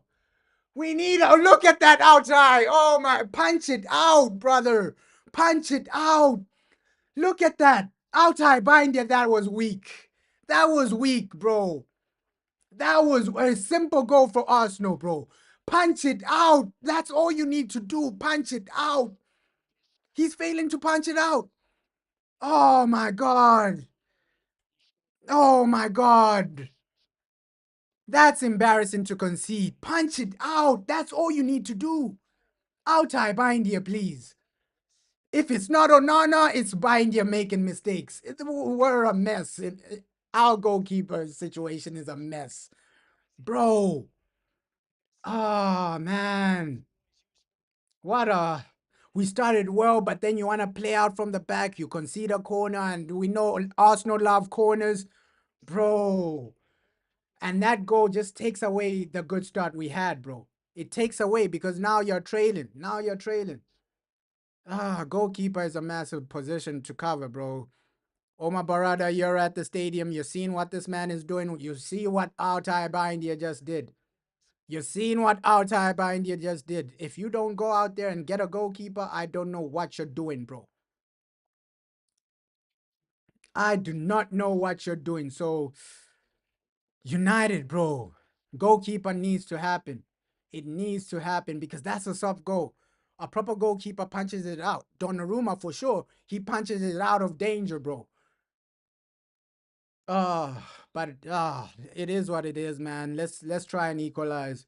We're trailing, but it's not the end of the world. We started well, but that goal genuinely takes away our good start. And that was the main situation last season. Mistakes. It's not necessarily that we were horrific defensively. It was just situations like this where the goalkeeper makes a mistake. He's failing to punch it out. And then defense, bro, it was all disorganized, bro. We keep conceding these disorganized goals. So we got to improve in that aspect, bro. We got to improve in that aspect. Outai, man. Outai. Brother, outai. All you had to do is one job, punch it out. Let's hope this is a goal from this set piece. Oh, my God. Oh, my God. So this is a wake-up call that goalkeeper is a must, but I still think we're gonna score, man. I'm still sticking with my prediction of 2-1 Man United. And I said it before the game, we're always gonna concede with the goalkeepers we have, bro. We're always gonna concede with the goalkeepers we have. Come on, it's up to these guys to get us back into the game, bro. Mbuemo, Bruno, Cunha, you guys gotta just get us back into the game, right? The goalkeeper made a mistake. It is what it is. Let's get back into this. Oh, poor free kick. Come on, straight at the wall. But goalkeeper, man, that's where I'm really crying right now. Really crying about the goalkeeping situation. Like, Outai, you need to be sold. I'm sorry. I'm sorry. It's a new season, but same old mistakes, bro. Like, we're just cursed with goalkeepers, bro. If it's not Onana, it's Outai buying gear. Bro, we're just cursed right now. And now it looks like, Arsenal, they're relaxed now. They know that we're 1-0 down.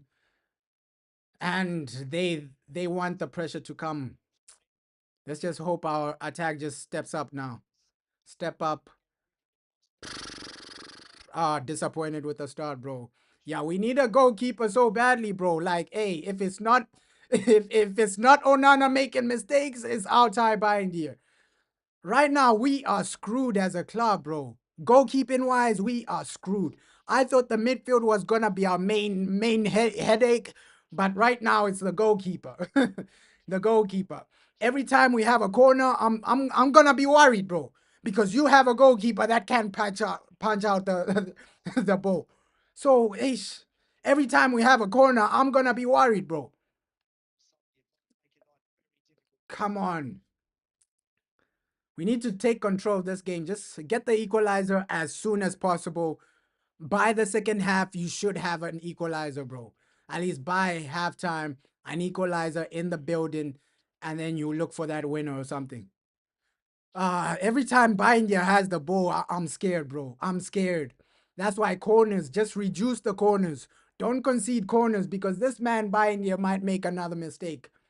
He might make another mistake. You're saying you cannot you cannot win by only working on attack. That's what I was saying, bro. Midfield is a situation. Goalkeeper is a massive situation. We've seen it today, bro. We've seen it today. Now we're in a position where, if you concede a corner, you might concede again because Outai Bindia might make another mistake. So avoid corners for the rest of the game, bro. That's just the mindset right now. Avoid corners for the rest of the game because I don't trust Bindia at all, bro. I do not trust this man at all. United. Come on. And that's the thing. Creativity from the midfield needs to improve as well, right? Because when we do have the ball, man, that's a soft free kick from the ref. Too many soft free kicks from the ref.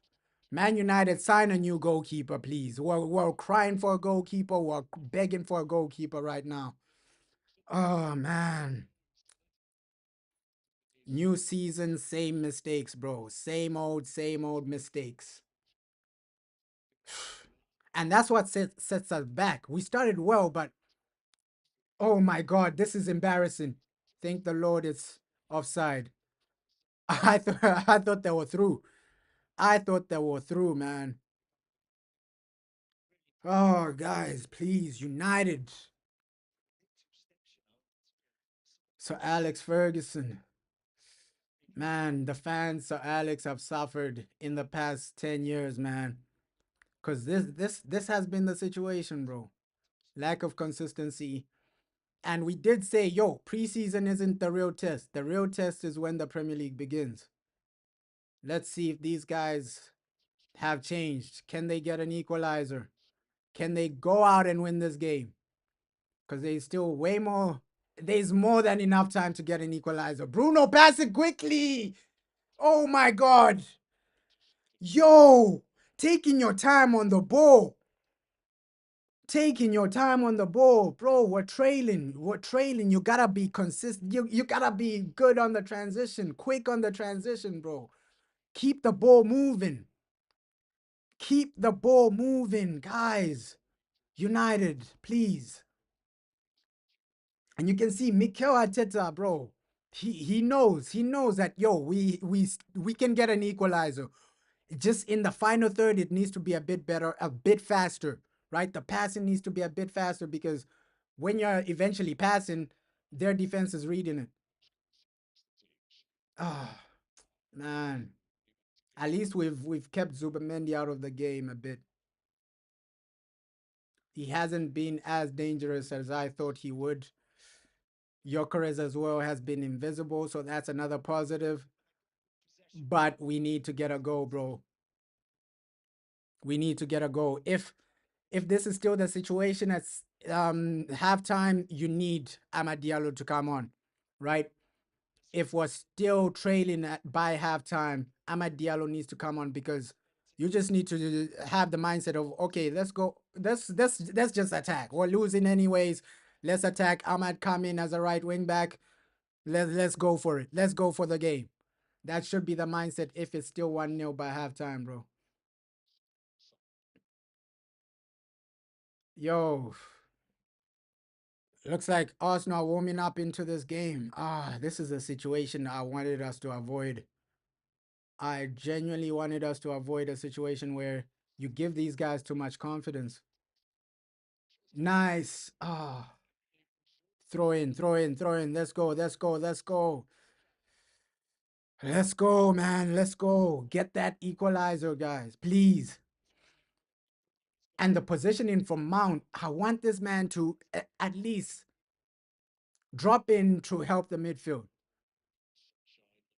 Because you can see in some situations, that's the thing with Diego Dalot as well, bro. Ish. When you are attacking, Diego ain't the guy. Diego Dalot ain't the guy when you're attacking, bro. That's why second half, Amad needs to, he's a must. He's a genuine must, second half.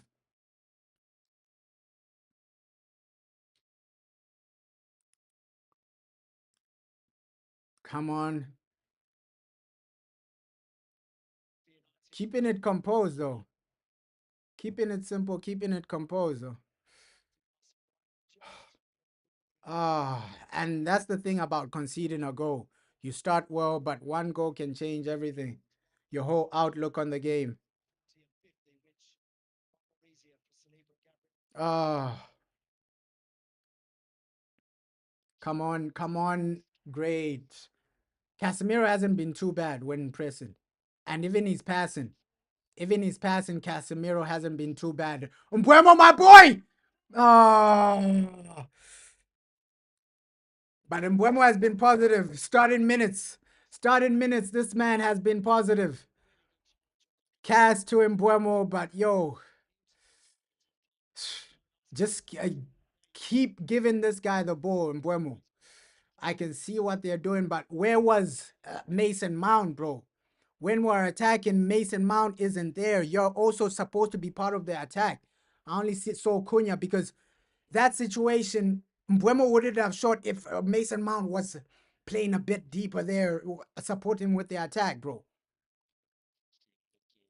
Mason Mount, you need to help the attack as well. Where were you in that position, bro? In that situation.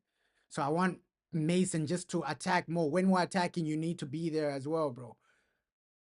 I understand with Mason Mount, he has this mindset of a midfielder where he wants to drop deep, he wants to get involved. But when we're attacking, you need to be there, an extra body. We saw that situation. It was only Mbeumo and Cunha there.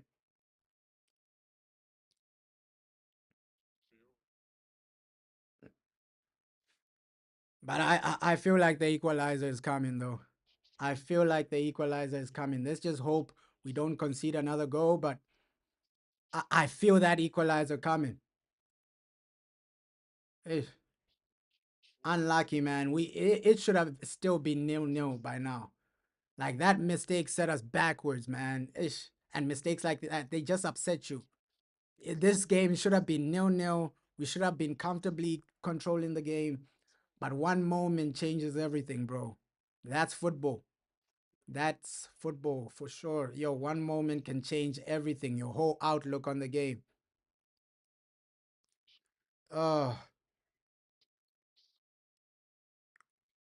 Haven't seen too much of Gyökeres, man. The guy has been invisible.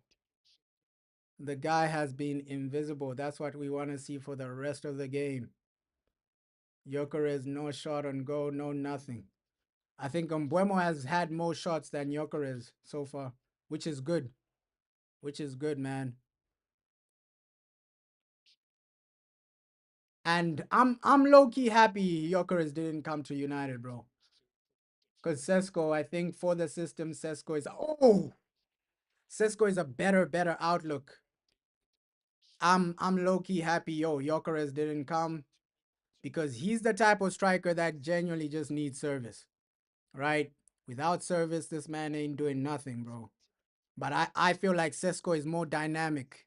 He can score long-range goals outside the box, things like that. He can also link up the play way better. He can get involved. So I think Sesko, for what we're trying to do, he's the better option. With Gyökeres, he's good for a team that creates chances. That's why at Sporting he was scoring so many goals, because at Sporting in the Portuguese league, Sporting are the team that create the most or something like that. So yeah, at Man United, where we barely see our striker is always hungry, we're not creating chances, I think Sesko is a better situation for us. Because right now, look at Gyökeres. When you're not creating for this guy, he's invisible, bro. He's invisible. He's not part of the game. So yeah, I'm happy with the situation, man. Sesko, we got Sesko over Gyökeres. I'm happy with that, because Gyökeres would have been a liability for us. Because look, every time it goes to Sesko, Arsenal lose the ball. He's like their Højlund right now. He's a bit like their Højlund right now. Sesko hasn't been, Gyökeres hasn't been too good so far.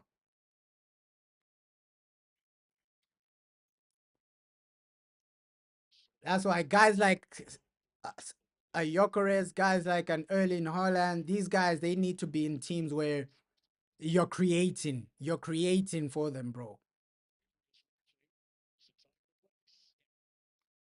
Come on, Mbeumo. That's what I'm saying with Mason Mount. Mbeumo is looking to make that loop ball into the box. Mason Mount isn't making the run, bro. You need to anticipate and read what your guys trying to do, bro. Mason Mount and Cunha, they need to make those runs into the box. When Mbeumo has the ball over the box, he wants to dink it inside. He's trying to dink it inside, but no one's making the run, bro. Everybody wants to come out to, like, just try and read the situation, guys. I think in the final third, the play can be better. How we're playing in the final third can be better. The runs we're making can be better, man. Because even like this situation where we're on a counter-attack, but the boy shoots. Oh, great shot, though. Great shot. Hits the post. Hits the post. Great shot, man. Great shot. But I think a cutback to Cunha would have been better. But, yo, you hit the post, man. Hey, fair play. Dogu can shoot it. Damn. Hits the post. Fair play, fair play, fair play. But you can see moments like that, you need support as well, bro. In the final third, the runs we're making and just the way we're passing needs to improve in the final third. But that equalizer is coming, man. We've been the better team. I can't even lie. It's just one mistake destroys all your progress. That's the frustrating thing. Mbuemo, come on. Brian, yo. And you can see Mbuemo has been involved. In this game, Mbuemo has been involved. Diego messes it up. That's why Ahmad, we needed Ahmad to start this, because with Ahmad, just what I saw in preseason, him and Mbuemo were linking up well, bro, especially in the final third. They knew what each other was gonna do. Okay, this guy's gonna make an overlapping run. Let me do this. Yo, Cunha, try not get involved into the game. But yeah, we've been the better team though. It's just frustrating that we conceded a really useless goal. Just frustrating. But if Arsenal are playing like this throughout the season, no way they're winning the league. You ain't winning the league like this. Let's see. Can we get a result? Because I think the equalizer is coming. We can get it. Oh, poor way to lose the ball, man. Poor way to lose the ball. Come on. Oh, thank the Lord he missed. The boy is trying to do an acrobatic type of shot, man. Oh, Cunha! Wait, Cunha, bro! Oh my God! and he beat the defense, bro. How did he go through Arsenal's defense like that? Damn. Oh, Cunha, man, yo. Oh my God, Cunha. Oh my God. How did he just go through Arsenal's defense like that? Wow. That equalizer is coming, man. That equalizer is coming. I don't even lie. This is a good game. This is a good game. The equalizer is coming. Cunha, oh my God, he almost changed the game by himself. He just needed to run a bit more. I think he shot too early, bro. The shot was too early. He needed to just run a bit more. The shot was too early, Cunha. You bypass their defense like it's nothing, bro. There, you should have just I understand the worry, right? Somebody was tracking him down, but yo, that was a massive moment. That was a massive moment. You can even see the attempts, the shots on goals. It's similar to Arsenal, bro. Yo, Mbuemo, the layoff to Cunha. You should have passed it back to Mbuemo, Cunha. Hey, come on, guys. Come on. Come on. But this is positive, though. Considering the team we're playing against, it's better than last season, man. I won't even lie. Like, we only conceded a sloppy goal. If we had a better goalkeeper, it's still 0-0, bro. It's still 0-0. So I would say the way we're playing, it's way better than last season. But we just need to get that goal. Getting over the line is still an issue. Getting the ball in the back of the net is it still looks to be an issue, bro. But it's been positive. The pressing, the way we're recovering the ball. Even defensively, it's been okay, bro. It's been okay. Oof. We've totally outplayed Arsenal right now, bro. We have outplayed Arsenal, but football is about goals, man. And your goalkeeper is really, really below average. But it's been positive. It's been positive. It's been extremely positive, man. Lenny.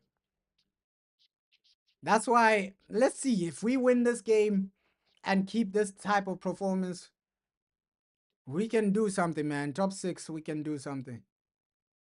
Top 6, we can do something. Playing like this, we've outplayed Arsenal in a lot of moments. We've been the better team, but sometimes being the better team doesn't mean you win the game.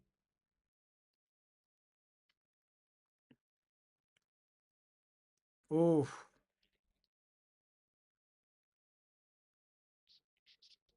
Yo, Sesko, man. Sorry, Gyökeres, man. The way he's running as well. Like, hey. He looks so robotic, man. Like, yo, Gyökeres looks so robotic when he's running. Ah, thank God we didn't sign him, man. Because just looking at our own situation, Sesko was better than Gyökeres. Come on. 10 minutes until like halftime. Nothing to really complain about, bro. Nothing to really complain about, bro.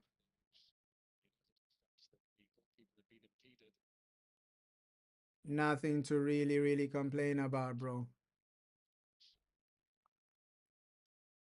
Nothing to really complain about.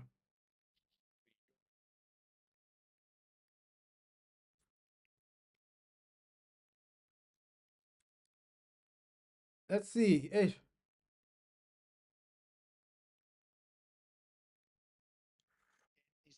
Ooh.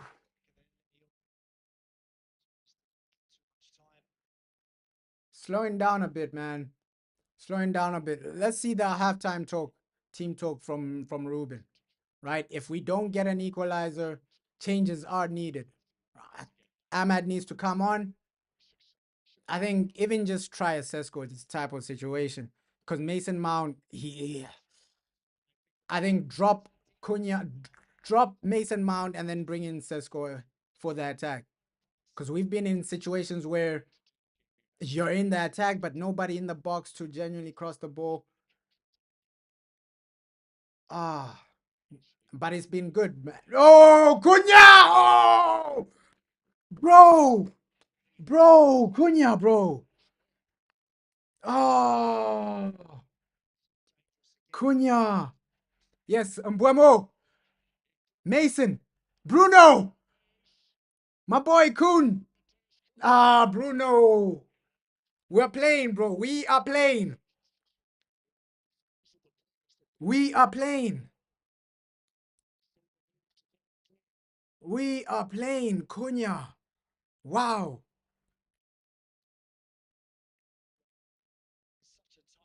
Oh, the angle was tight, though.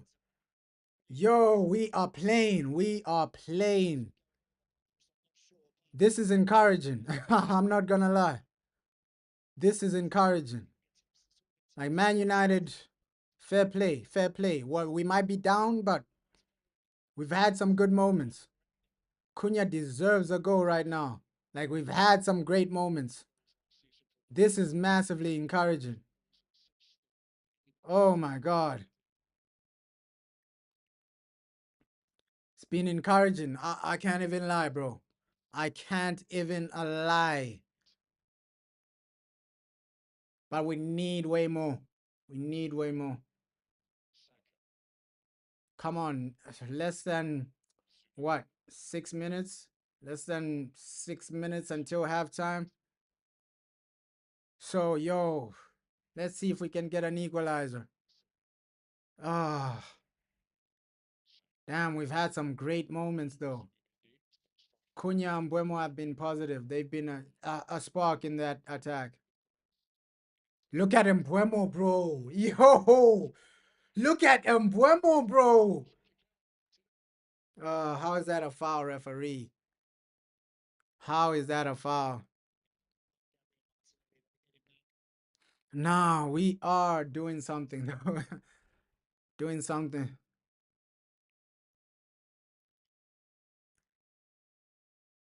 Oh, good layoff. Oh, my God. Not another corner. I'm always scared when these guys have corners, bro. Always scared when these guys have corners. Because I know who we're playing with.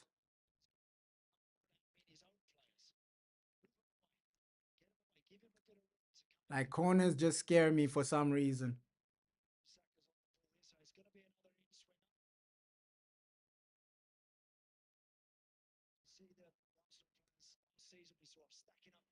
Come on. Defend this properly. If you can just defend this, counter, and try something, man. Final few minutes, final 4 minutes. Try and get an equalizer, bro. Yo, but Arsenal are lucky to be up. Arsenal are genuinely lucky to be 1-0 up. Like, we are so unlucky that we're going into halftime 1-0 down. So unlucky.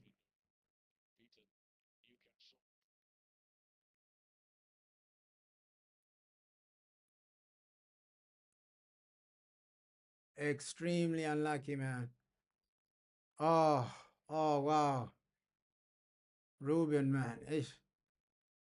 He set the team up well. He set the team up well, but final third, we just need to get a goal. We just need to get a goal.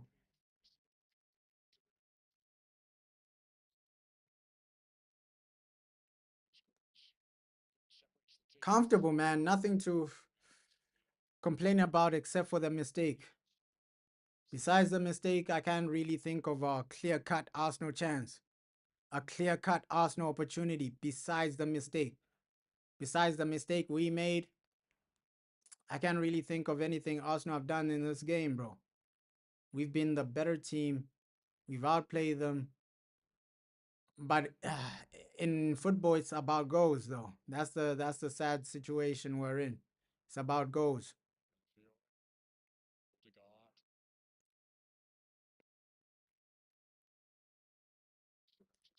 But yeah, Dogu, he's been okay.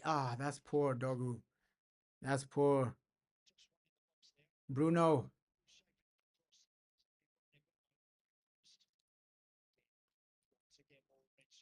Nah, this is something we can work towards, man. This is something we can work towards. I know I was worried about the midfield, but the midfield have coped extremely well. We've outplayed Arsenal, bro. We have outplayed Arsenal. Obviously, maybe you can make an argument that, okay, Arsenal are worse this season. We don't know, but oh, that's a great pass. Mount. Cunha. My boy Mount. Oh, Manny Mount Mason. Oh my God. We're trying to get that goal though. We're trying to get that goal. My boy Manny Mace. Hey. I think Gyökeres does more for our team, bro. Maybe we are missing that target man up top. But we'll see. We'll see. I genuinely do believe, Sesko, second half, he might come on. Even Ahmad genuinely needs to come on. But nothing to complain about, bro, except the mistake from buying here. Oof. Even the way we're passing the ball, it's not too bad. Mbeumo, for me, that first half, he's been magical. He has been magical. Oh. Especially when we're countering, like counterattacks. Yo, we got something. These two players, Mbeumo, Cunha, have been positive. Yo, Dogu, keep it simple. Keep it simple. Patrick Dogu, man. And that's the only time we've seen Gyökeres. That's the only time we've seen Gyökeres so far. The guy's been invisible. Horrific game by Gyökeres, man. Horrific game by Gyökeres. The guy has been invisible. We've been the better team. Too bad we're 1-0 down, man. Gyökeres has been invisible. The invisible man, Gyökeres.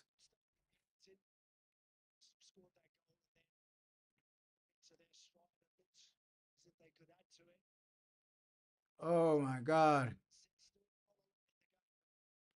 And that's football, bro. How are these guys in? Gyökeres in. Yo, this guy is so bad, bro. What type of cross is that?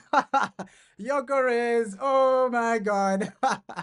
Halftime, man. Halftime.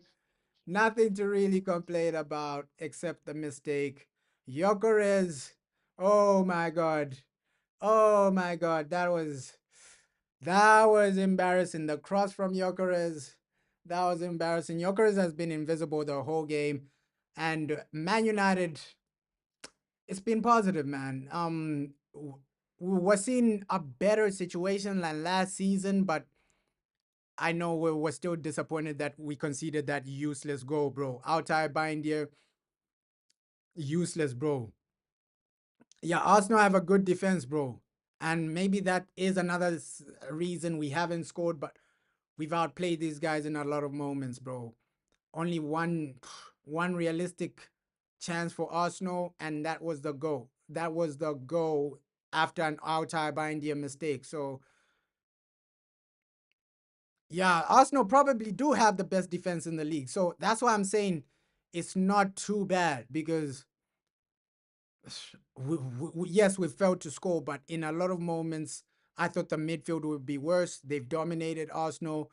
We've kept Gyökeres quiet. The guy has been invisible. We've kept Bukayo Saka quiet. The guy has been invisible. So I think second half, let's just see what happens. Let's just see. Bring on somebody like a Sesko, maybe 70th minute, bring in Sesko, but Ahmad needs to come. You can see this Arsenal defense, bro. Yeah, Saliba pushed Bindia, but Bindia still needs to do better, bro. Like the strength from your goalkeeper. If that's Donnarumma, he does way better, bro.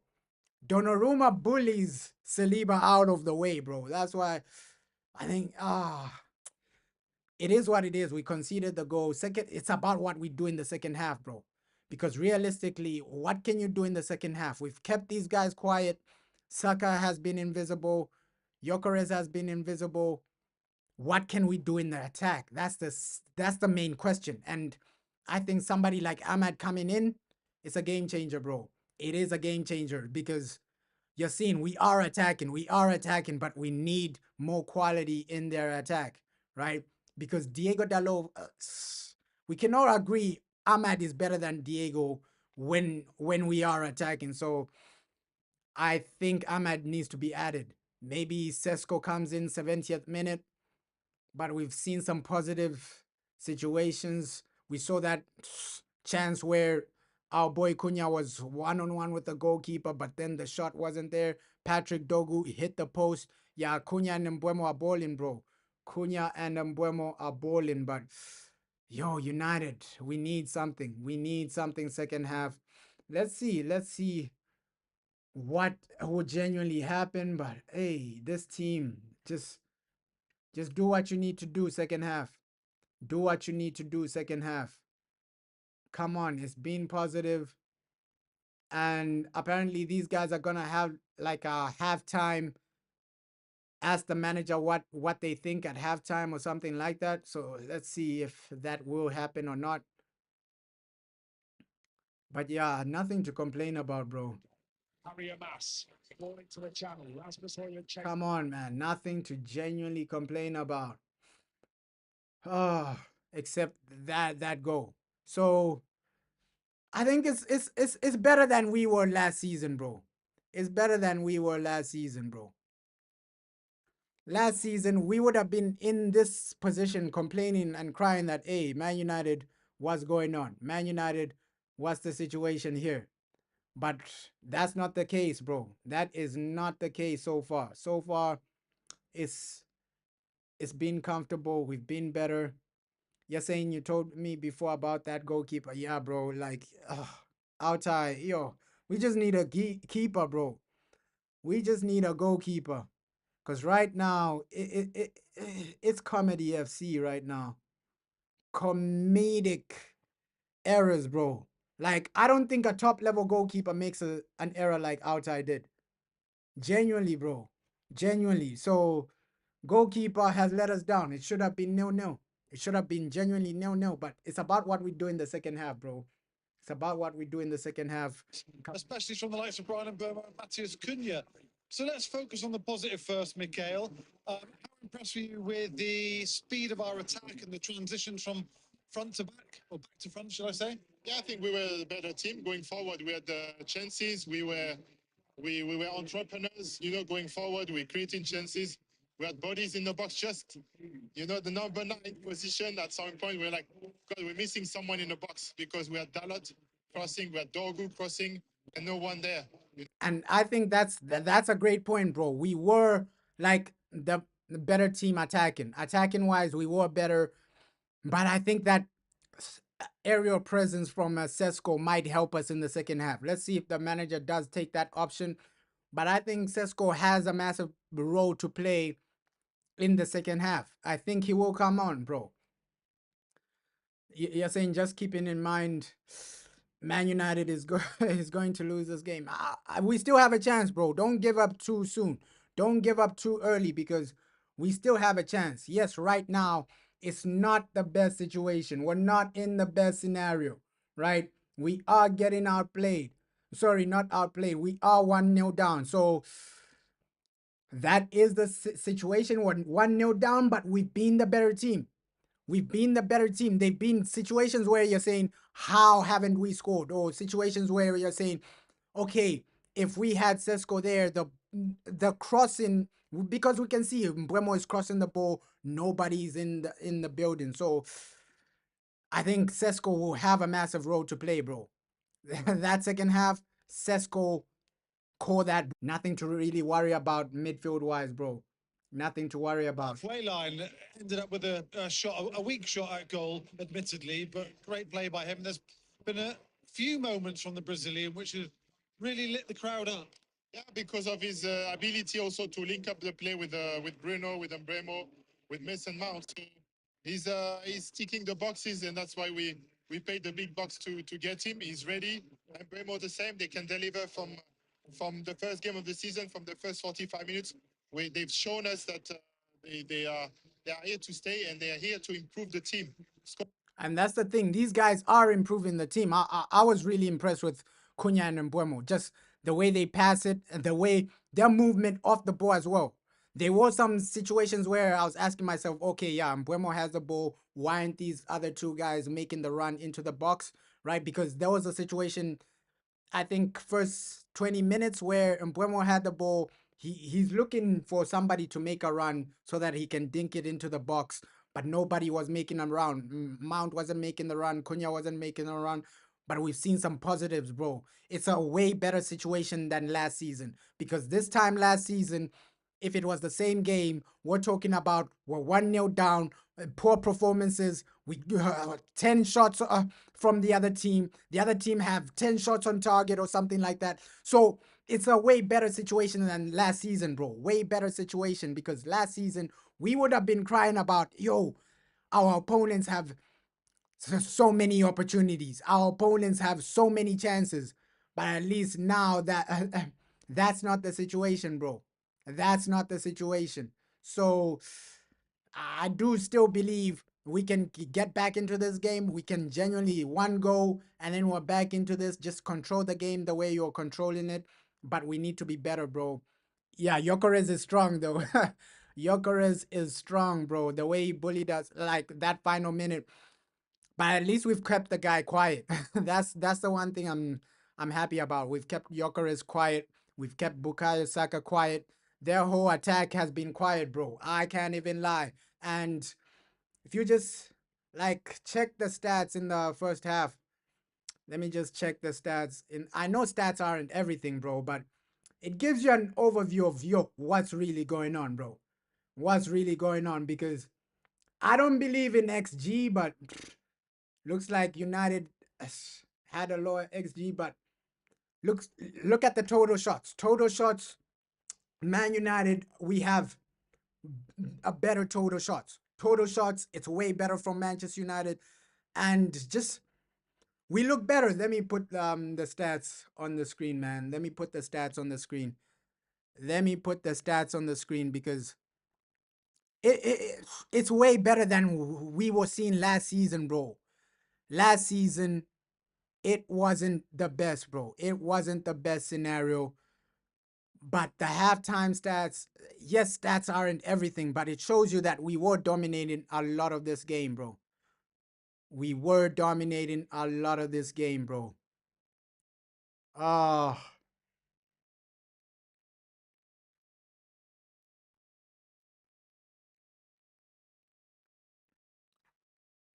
We were dominating a lot of this game, bro.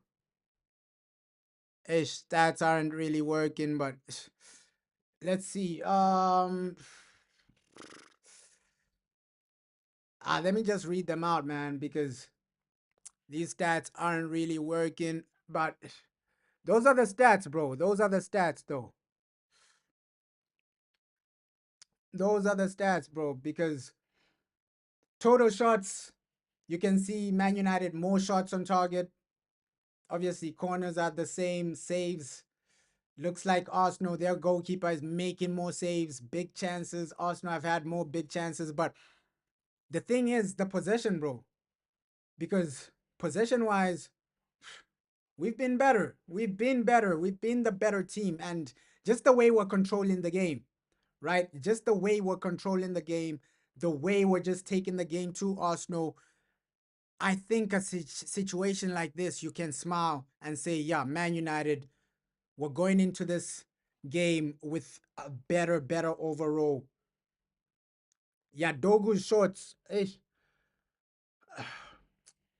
hit the post, bro. It hit the post. So Dogu, he had some good moments, bro. He had some really good moments, bro. Second half, let's see what we can expect.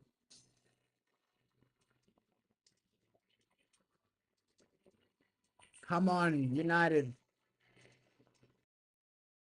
Like that second half, could just do what you need to do, guys. Do what you need to do. Responded pretty well to it, but nevertheless, it's an awful start. It was a gift for Arsenal, though, right? It was a gift in a game where I think we started pretty shaky, from the goalkeeper all the way through. But again, you're looking at that. The goalkeeper's got to come from his stronger hand, his right hand. He's got to be stronger. You're saying Arsenal just let us play after the goal and looking for the corner, but we still have like 45 minutes to turn it around, bro. That's the main thing. And people are obviously gonna discuss that mistake. That was the main turnaround in this game. The mistake. So it was a gift to Arsenal, but we can still recover.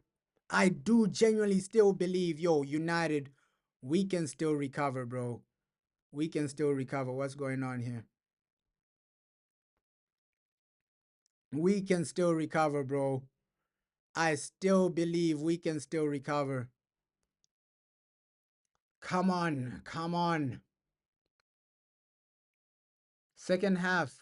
Let's see the changes as well, because for sure you need a few changes to be a bit more of an attacking threat. We were an attacking threat, but it wasn't too convincing. We need a goal. To get over the line, I think you need Ahmad. To get over the line, you might need somebody like a Sesko. Who knows? Maybe, Sesko off the bench, 2 goals and a winner, bro. That would be the perfect story. Sesko off the bench, coming in, 2 goals on your debut. That would be the perfect story, but I still do believe Mbeumo has a massive role to play before the final whistle, bro. Before that final whistle, our boy Mbeumo has a massive role to play. So this game is still there for the taking, bro. It's still there for the taking. United, don't let us down. And we can win this. We can win this, man. We can win this. It's not over until the fat man blows the whistle, bro. It's not over until the whistle is blown. It's a difficult one because the success of having the extra player in the middle of the pitch has given them a chance to to get up the pitch, but it's that little bit on the end of it that they're missing at the moment. Desire, Michael, isn't it, to get that red shirt in the box? You know, Arsenal have been a bit fragile, as I'm saying, but their desire to get back in the penalty area to make the numbers. Yeah, Sesko, bro. Sesko would be a game changer. Saying, look, we're getting in behind. Sesko would be a game changer for us, bro. First game of the season. Because first game, to get in your we're not too bad, bro. It's not too bad. You know, they look as if they're just off it a little bit, United, in that last third. Yeah, I think listening to Martin Odegaard in that half-time chat there, he was saying that even when we did break, we're not too bad, bro. This game, and I think that it's there for the taking, bro. Because United do look dangerous. It's there for the taking. They can cause a problem, but if you're going to break on them, and when you do break, you have to take more time with the final pass. Still poised. Arsenal in front. Manchester United have the positives, but they don't have. So, hey, let's see. Second half, man. Let's see what we can genuinely expect. Hey, let me stop the timer. Second half. Oh, I'm optimistic, man. I'm optimistic for an equalizer just based on how we were playing first half. We had some good chances. We dominated majority of that game. Just one mistake set us backwards. So it's about what United do in the second half. If you turn up, you can win this. I genuinely think we can score 2 goals, right? I'm sticking with my prediction 2-1, bro. United, it's the first game. We're at home. I think second half, just go all out. Just go all out right now. Yo, you're not losing anything by going all out. So come on, United. We need this. The fans need this. At least start the season with a win, bro. Start the season with a win, because Chelsea, they've dropped points. Looks like also these other guys are dropping points, bro. So it's a massive opportunity for United. It's a massive opportunity. You can, even the way Arsenal are playing, they're there for the taking, bro. That second half, these guys are there for the taking, bro. They are there for the taking. So we can do something, bro. We can genuinely do something. So, Ruben, second half, do what you need to do. Make the subs you need to make. I think by the 60th minute, that's when he's going to make the changes, right? 60th minute. I don't see him making a change before that. But Sesko, I think he's going to be a game changer for sure. I've been impressed with Mbeumo. I've been impressed with Cunha. I've been impressed with De Ligt as well, man. De Ligt, he's kept this guy, Gyökeres, quiet. Our defense have kept most of Arsenal's players quiet, but looks like Zirkzee's the guy stretching right now. Is it a Zirkzee situation? But because Zirkzee is warming up. So we might see a Zirkzee coming on, bro. Josh, is he gonna be the game changer we've been praying for? Let's see, man. Let's see. Because Zirkzee, he's another option that can cause damage, bro. I won't even lie. He's another option that can cause damage. I really and truly, Zirkzee, bro, that guy causes damage. Because I love Mason Mount, but Zirkzee does more for us. Let's see. Zirkzee for Mason Mount, is that a good idea? Is that a good plan? We just have to wait and see. Because the guy's warming up right now. Come on, United. We haven't come this far to just fail like this, man.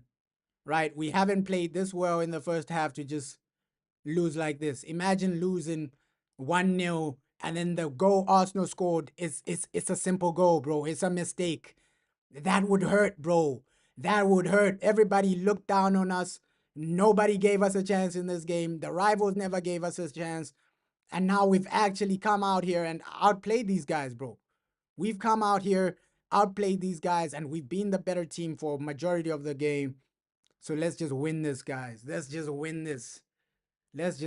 I think it's there for the taking. It's a major game for sure, but we can do this.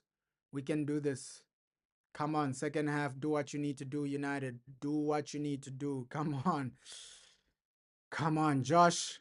Massive role. If you do come on, like, just do what you need to do. And yeah, Lenny, bro. Lenny Yoro. Do what you need to do as well, man. Do what you need to do, Lenny. Come on, United. For Saka to approach before releasing the pass back to Matthijs de Ligt. And Lenny, you're on. Come on, come on.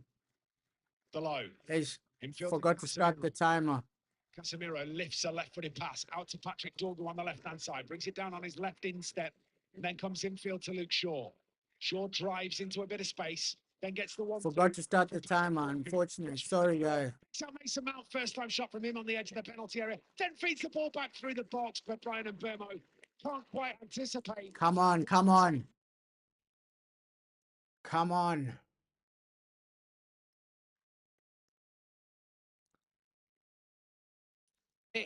Mason Mount out. First one was blocked.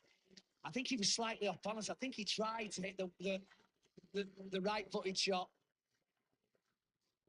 He just got it wrong.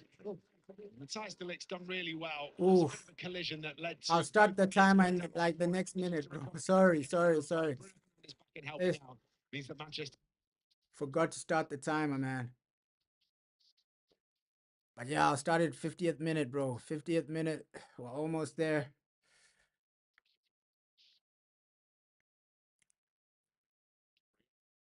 Come on.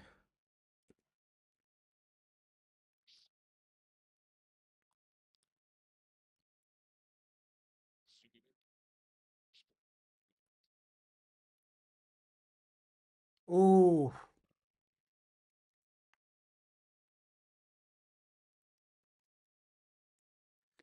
Come on, come on, come on. United.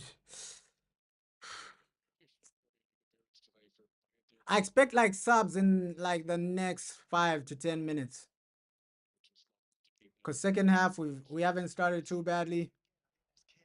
Come on.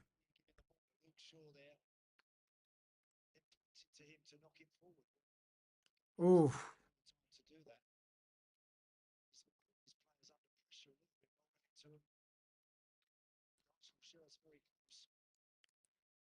Nice, nice. Mbuemo. Ish. Yeah, we need Ahmad to come on, bro. Like Diego. I don't have full confidence in Diego Dalot sometimes, man. I don't have full confidence in Diego Dalot sometimes, bro. Come on, Lenny. Keep it moving, guys. Keep it moving. It was a great first half, but you gotta get a goal now. Oh no, Gyökeres for Arsenal. This guy left the ball behind. Yo, Gyökeres not really having the best situation, bro. Oh my God. The man left the ball behind. Oh my God, Gyökeres. Oh my God, Gyökeres. Not the best overall play from Gyökeres. The guy left the ball behind. Yo. Yo. Is not the best debut from Gyökeres right now. Like your Premier League debut hasn't been the best. But I love seeing situations like that. Yo, not the best Premier League debut from Gyökeres, bro. Love to see it. Love to see it. Love to see situations like this. Gyökeres. Oh, great interception, bro. But you can see that the changes are needed this half, bro. At least in the next 10 minutes, make a sub that genuinely helps us in the final third. Because defensively, nothing to worry about, bro. Ooh, late challenge there. Late challenge from Bruno. Late challenge from Bruno. Unlucky. Unlucky, bro. Unlucky, bro. Oh.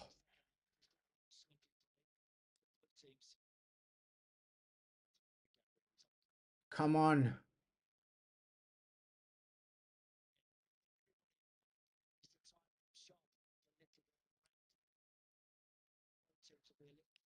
Thomas Tuchel.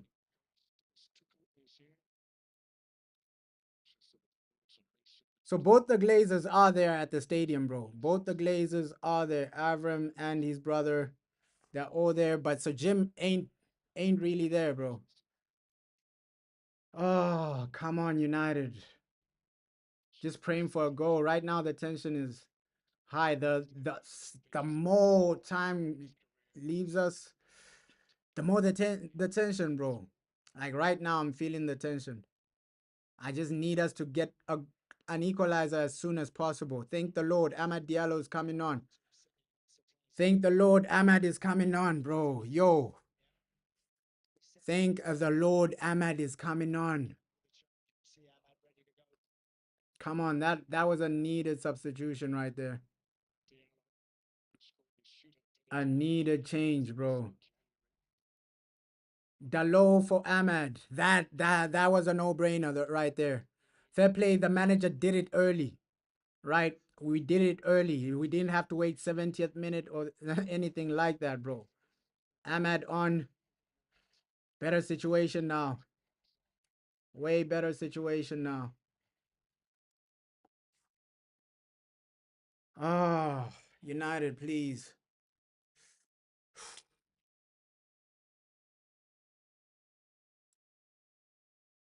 Oh, moments like this, man. Especially when you're trailing, the nerves are high. The nerves are extremely high. When you're trailing, you're just hoping for a goal. However the goal comes, you're just praying for a goal right now. Bruno! Oh, too much on the pass, but Mbuemo, bro, this guy is fast. Oof. I think the pass was too much from Bruno. Come on, Cunha. Come on, Cunha. Nice. That's a foul, man. That's a foul. That's a foul.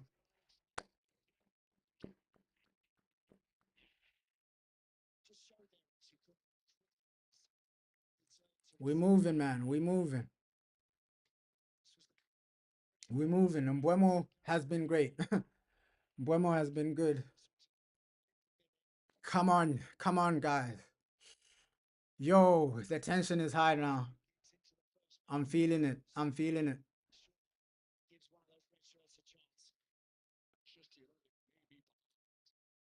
Ooh. Bruno, Bruno, Bruno. Come on, this is obvious. Just pass it to Mbuemo at the edge. Oh. Ahmad. He left it for Dogu. Ahmad.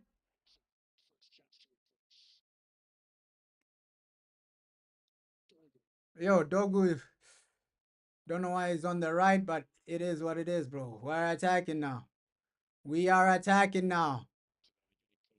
Come on.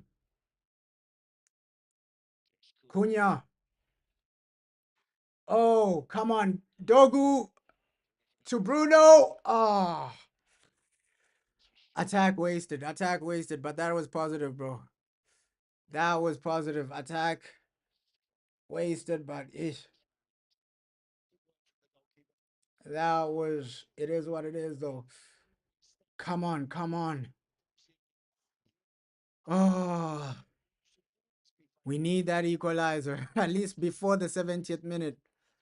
An equalizer, and then you can go for the winner. Come on, United. Kyle, get up. It's like Arsenal are looking for any opportunity for like a free kick, a corner. Get up. Luke Shaw.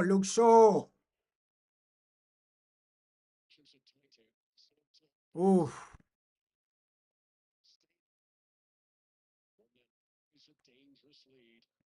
And you can see right now we are a bit cautious as well. Like we're attacking, but we were a bit cautious as well because we know if Arsenal score a second goal, it might be game over. So attack, but also be cautious. Also be cautious, man. attack, but also be cautious. Delit has been brilliant so far, man. Delit, brilliant. This guy has been a boss. A boss. Delit has been a boss so far, man. Come on, drive forward. Drive forward. Mbuemo. Ah. Wasted attack there. Wasted attack. He thought Ahmed was going to make that overlap and run. Wasted attack. Madueke coming on for Arsenal. Wasted attack from us. Ah, but we're still in it. We're still in it to win it, man. Bukayo. Declan Rice. Nothing there, bro. Nothing there. Yo.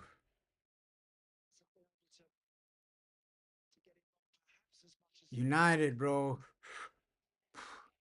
We've tried, though. We've tried. We need to go. Horrible debut in the Premier League for Gyökeres. Already subbed off. Horrible debut for Gyökeres. Damn, horrible debut for Gyökeres.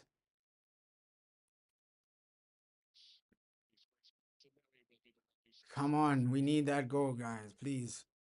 Please, please, please. Give us a situation where we are smiling by the end of the game. Give us that situation, bro. Please. Ah.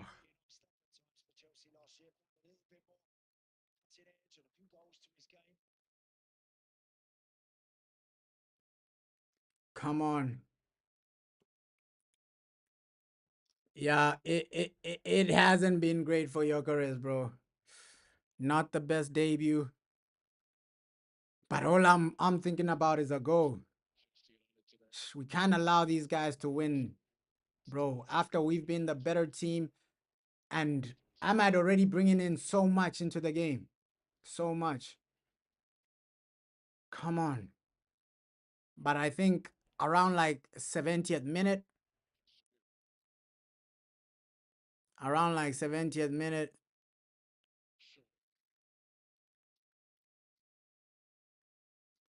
you need a scenario where this guy comes on.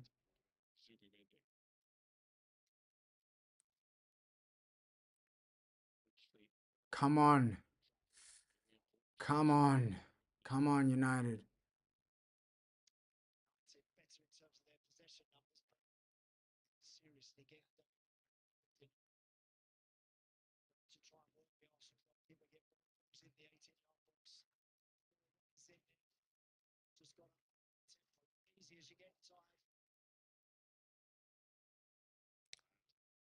Come on. Yo. Yo, it's now or never.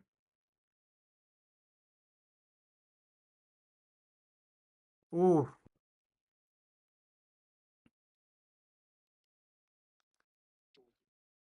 I've been impressed with Dogu so far, man. I've been impressed with Dogu. But now that Kai Havertz is here, there's more danger, bro. Because now you can see the hold-up play from Havertz is way better than Gyökeres. It's way better than Gyökeres, bro. But we're still doing our thing. Still defending well, which is what we want to see. Yeah, facts. Facts. Come on.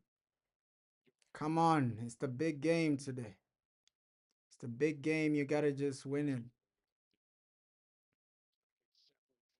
Come on. Oh, yeah. Sesko warming up. Sesko and Ugarte getting prepared to come. Sesko and Ugarte time, bro. Sesko and Ugarte time. At least Sesko, that's the one I'm hyped up for. And right now, Ugarte with his energy, he's going to help the midfield right now. Because you can see Casemiro is gassing out a bit. He's been good cast, but he's gassing out. He's gassing out. Come on. Ooh. Nice, nice. Mount. Drive, drive. Ah, poor cross. Oh my God.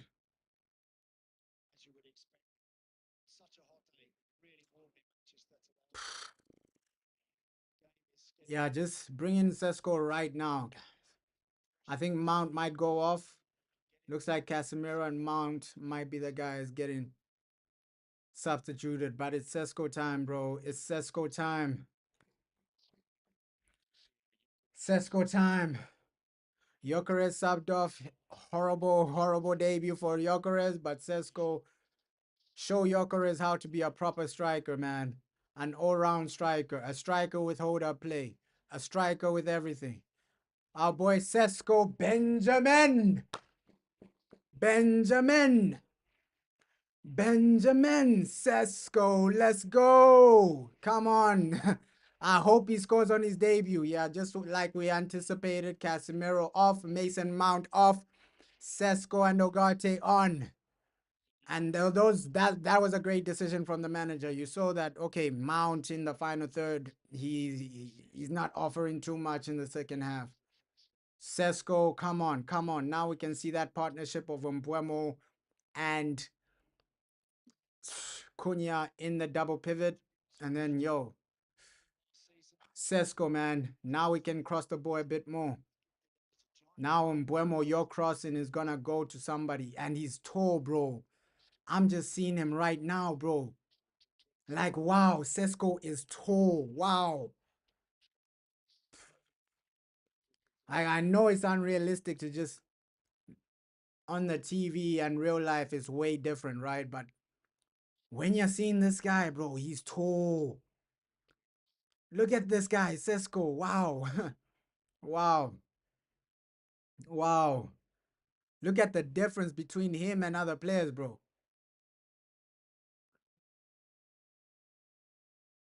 He's like Zlatan. Low-key, he's looking like Zlatan.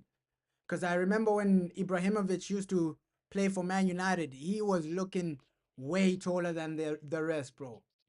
That's how Sesko's looking right now. Like, it's easy to spot him. But great substitutions. Now we need to start attacking now. Ahmad on. Ugarte on. Sesko on. Now let's go for the game, bro. Let's go for the winner. Let's go for the winner, man. Let's get the equalizer and then go for the winner, man. Come on. Second half, it's now or never. Do or die. Do or die, now or never.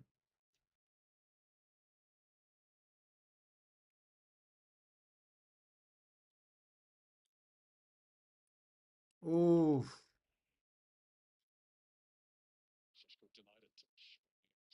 The past 5 minutes hasn't been the best from us.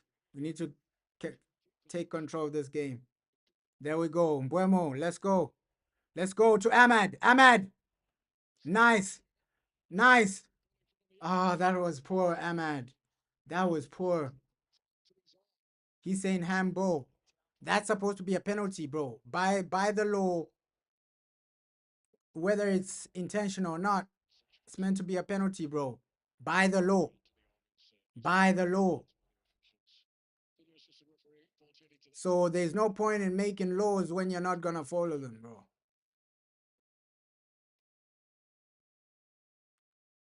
Oh. Ripped off by a mistake, ripped off by the referee as well.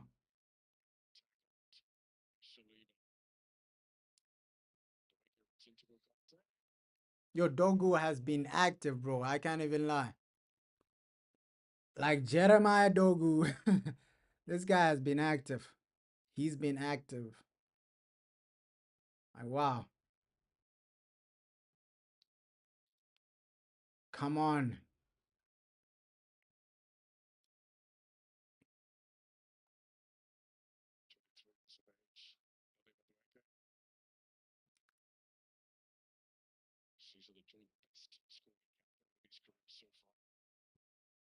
Ah. This is like the crunch time, bro.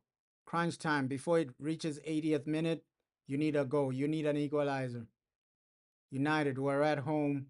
We have enough time. We can still win this. We can still win this, guys. These are the most important minutes. Because if you don't get like an equalizer before at least the 85th minute, the win is unrealistic. Mbuemo! Mbuemo! Mbuemo! Oh, Ahmad! Yo, the confusion there. Too much confusion there, bro. Too much confusion. Oh, Mbuemo! Oh, yo, this guy he's been good though. He's been good. Oh, Mbuemo.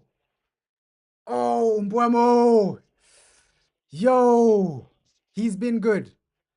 He has been good. Yo, he has been good. Mbuemo is insane.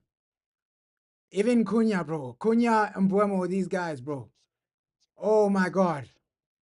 We just need that goal. Yo, if that went in, I would have gone crazy. I would have gone crazy if that genuinely went in. Wow. Wow, wow, wow, wow. Crunch time. Crunch time, guys. This is crunch time. You just got to deliver now. You just got to deliver crunch time, guys. Yo, Mbuemo. Wow. Nearly, man. Nearly. Just shows you that this guy improvises extremely quickly. Tried an overhead kick, bro. He improvises extremely quickly. And that's what you want to see from your players, bro. Quick improvisation, bro. But come on. We can still do this. I can feel the goal. We've been better than Arsenal. We've been better than Arsenal, bro. But the goals are the most important things in football, unfortunately. Right? If this was a game where, oh yeah, performances win you games, then it would have been 4-0 based on our performance. But yo, Cunha has been insane. Mbuemo has been insane. Fair play for our new signings, bro. Like, we just need you guys to get the ball in the back of the net now. Right? We're in crunch time now, bro. Crunch time. Before the 80th minute, you need an equalizer. That's all I'm begging for. At least maybe the situation before the 80th minute, you get an equalizer. 10 minutes to go, you get the winning goal. Right? Fergie time. Sesko winner. That's the dream scenario right there, bro. That's a dream scenario right there. Oh, come on. Come on.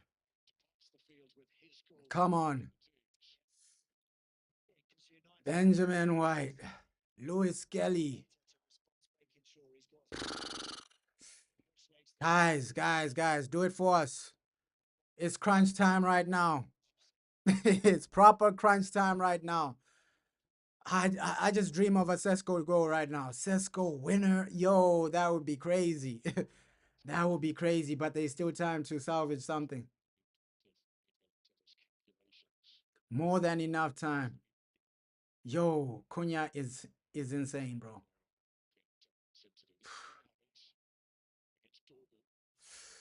Oh.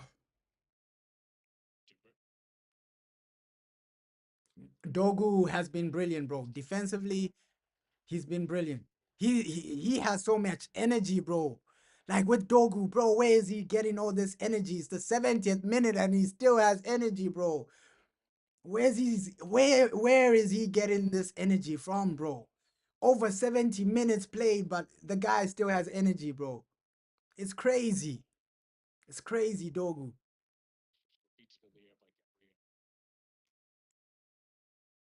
Come on. I can smell an equalizer, bro. Chelsea dropped points. We just need some points as well, bro.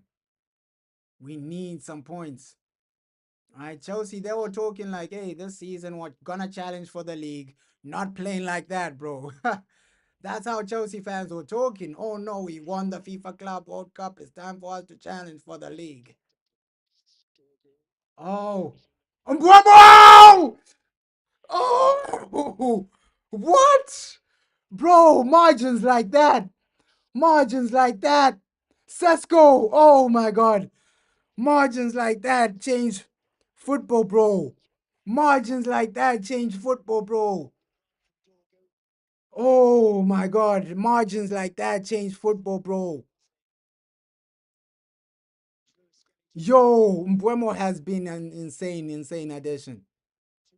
Like, what a save, though, from the keeper, though. Oh, I thought it went in. I genuinely thought it went in. Oh my God, that's how close this game is. Oh my God. It's like we're doing everything to score the equalizer, but the ball is not going into the back of the net, bro. The day Raya wants to save goals, it's against us, bro. The day the guy decides to turn up, it's against us, bro. 15 attempts, 61% possession, bro. It's not even close this game, bro. 61% for Manchester United possession, 15 attempts, bro. How haven't we scored, bro? We've outplayed these guys, bro. We've outplayed these guys. We've had the better opportunities. It's just one mistake in the first half is the reason we're losing this game. Come on. Come on, bro. Come on. And that's football, bro. It's the small margins.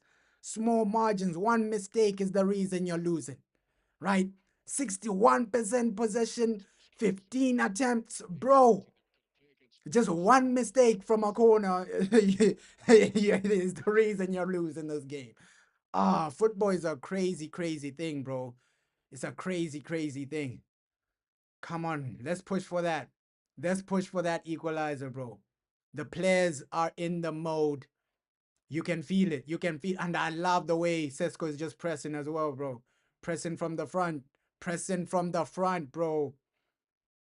Let's go. Let's show these boys that we're here. We're here. This is Manchester United, boy. Cunha. And you can see the difference with like Cunha. The only way he loses the ball is like when they foul him or something. With Garnacho, he was so frustrating, bro. I'm glad that the Garnacho and Rashford era is over, man, because those guys were so frustrating, bro. They were so frustrating. Rashford, Garnacho era, and Rashford, his debut for Barca was horrific, man. It was horrific. Like, yo, I think that was one of the worst debuts I've ever seen, bro. That La Liga debut from Rashford, bro, it wasn't good. I'm just glad that as a club we've moved on from Rashford, we've moved on from Garnacho, because look at the guys we brought in. Mbuemo, bro, decisive. He knows what he wants to do. Like before he passes, he knows what he wants to do. Like decision making way better. Way better, bro. Oh, come on, Bruno, drive us forward, man. Mbuemo keeping it simple. Ahmad keeping it simple. Come on, Diallo. Ah, simple shot, man. You can't beat Raya from there, bro. You can't beat Raya from there. No problem for their goalkeeper like that, bro. Come on.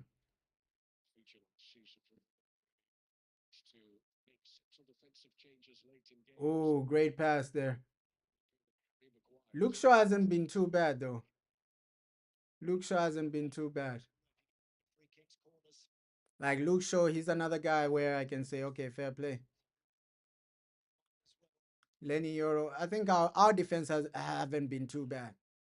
The lid has been brilliant. I think from defense, the lid has been our guy, bro. But the passing from Lenny, brilliant as well, man. Come on. Before that 80th minute, bro. I have a feeling this game will end 1-1. Because I feel like we're going to get a goal. Let's just see when we get that goal. Oh, brilliant from Ahmad. Oh, Sesko, you should have laid it proper for him. Come on, we still have the ball. We still have the ball. Penalty. Ain't that a penalty, man? You fouled Ahmad.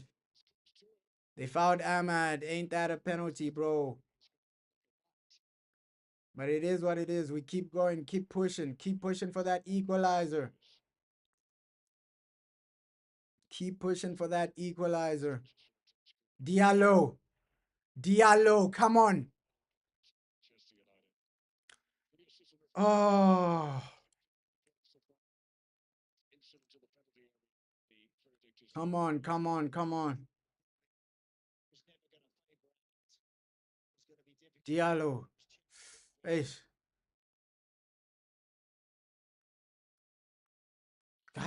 Guys, just keep pushing for that ball, man. Arsenal have been so defensively solid, man. When we beat their defense, their goalkeeper saves it. So it's been so difficult for us to get that goal. Because the moment we beat their defense, their goalkeeper comes in clutch.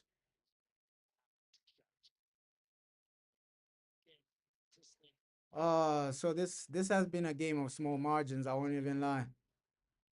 Maguire for sure. It is what it is. This has been a game of small margins. One mistake decided the game pretty much. But yeah, I feel for Kobe Mainoo as well, man. No part to play in this game. That's why I said, like, yo, Kobe Mainoo this season, especially if we get a new midfielder, I don't see him playing a lot of games because it's one game a week, bro. It's one game a week now. No Champions League. But since we finished we finished 15th, so the Carabao Cup, it starts earlier for us, bro. Our Carabao Cup experience starts earlier. I think our first Carabao Cup game is like in 2 weeks. Other teams is like in 1 month or something.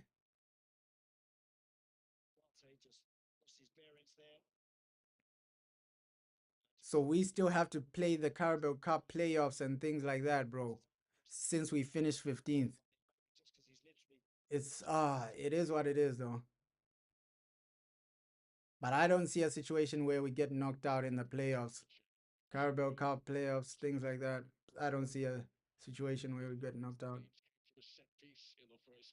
But yeah, 10 minutes, man. Less than 10 minutes. Plus added time as well. It would be disappointing to lose like this, bro. One mistake costing you the game. It will be disappointing to lose like this. One mistake cost you the game. Oh, man. It is what it is, though. It is what it is.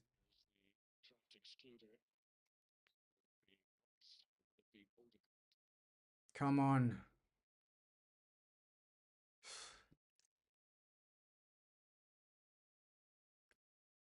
Oh. Final minutes. Everything, it's all up to what you do right now, bro. It's all up to what you do right now. Corner. Let's try to prevent the corners from Arsenal, bro. Ish.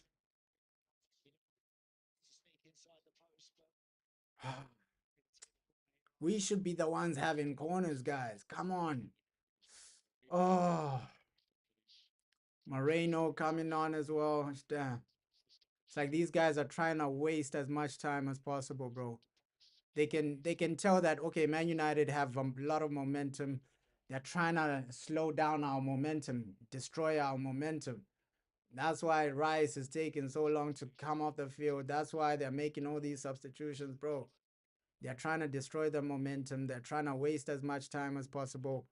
They know that it's only a few more minutes until they win the game, bro. Oh, man.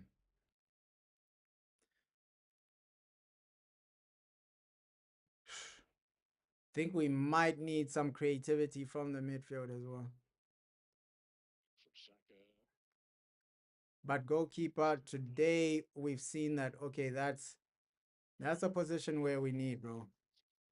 That's a position where we need. Ah.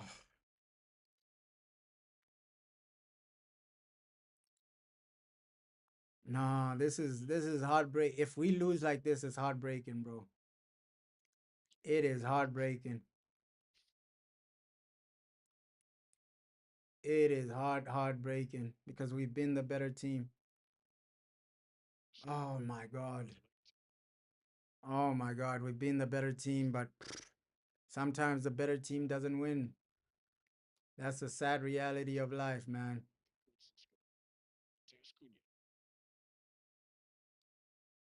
At least get an equalizer. I'll take a 1-1. I would take a 1-1. Cunha, nice. Oh, delete. Oh, nice by Harry. Keep it moving. Keep it moving. Keep the pressure, man. We can still get one goal. They still one goal in this game, bro. They is still one goal in this game. What I'm worried about is like our first 5 fixtures are so hard, bro. They're so hard. I don't want a situation where you lose to Arsenal, you lose to Man City. I think Chelsea, we can get something. We can get something from Chelsea. We can genuinely get something from Chelsea, but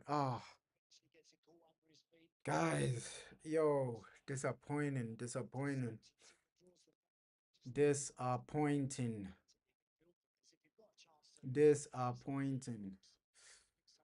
Ish.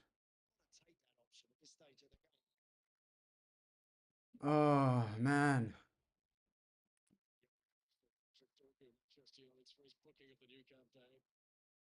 Oh.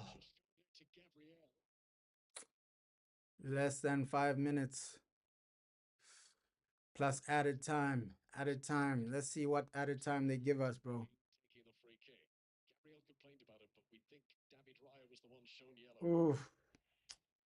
United, final minutes, please. Final minutes. You can't let these guys get a win. Yeah, ish. Not really good enough, bro. Our biggest problem still haunts us, bro. Failing to get a goal. Failing to get a goal. Our biggest problem still haunting us in a 2025-26 season.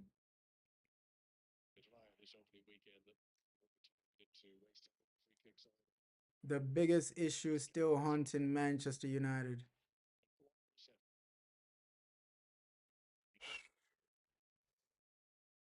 Ah, poor start. We've been good in a lot of moments, but football is about winning, bro. Ah, shit. Nah. Yeah, we can't score, bro. That's the main frustration.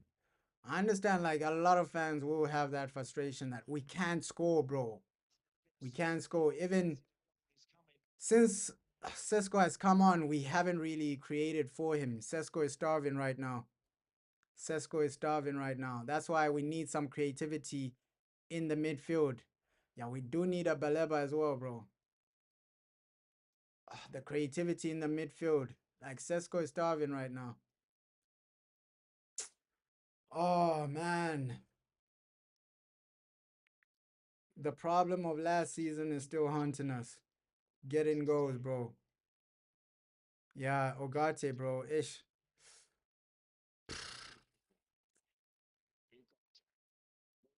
Embarrassing, bro. Like, how you shooting from there, bro? Like, Ogate, man. Ish. And that's the thing with our players, bro. You can see that, okay, this is the final push for Man United. You want to take risky shots like that, bro. Ish. Ah. It's highly disappointing, bro. Extremely disappointing. Extremely disappointing. Sesko is starving. Like, come on, guys. Don't lose like this. Don't lose like this. We've been good in a lot of moments, but the goal is what we need. And the hold-up plays way better from Sesko. I won't even lie. Ahmad, come on. Bruno. The last final few minutes, guys. Oh, Cunha almost dinked it. Ah, sure. Ah, we're pushing for that. We're pushing for that goal, man. But ish. Oh man. Man. Yeah, this is extremely frustrating. Ah, Dogu, horrible first touch. Horrible first touch. This is frustrating, bro. Final minutes of the game. Oh, guys. Guys, we need some Lamine Maguire, but that's not the situation right now.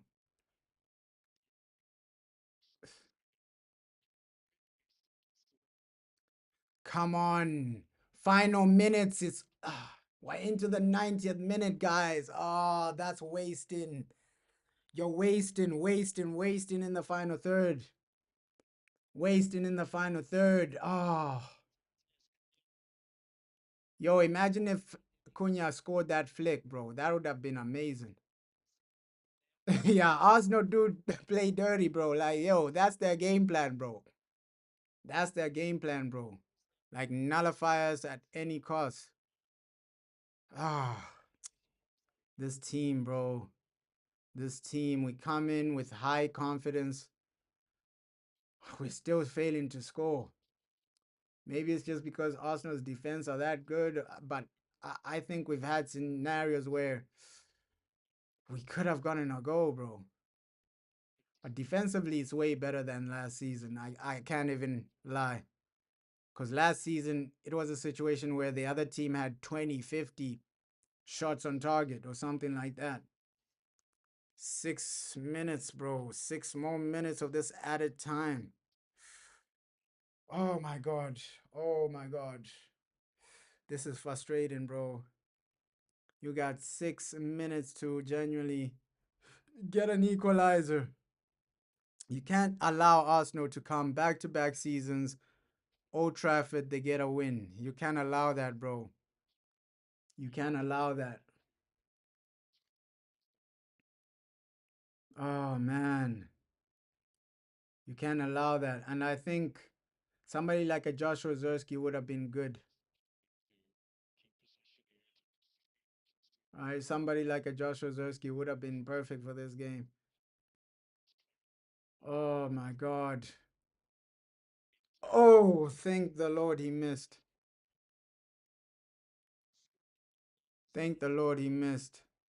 Yeah, break the bank for Baleba, bro. If it's 100 million, pay that. 115 million, pay that. Look at the ambition from Liverpool, bro. Your rivals are showing ambition, bro, and they are better than us, bro. Like, we're so far behind that we need to invest more than other people, bro. That's what needs to be happening, bro. We need to invest in a goalkeeper. We need to invest in a midfielder because we're so far behind Liverpool and Man City.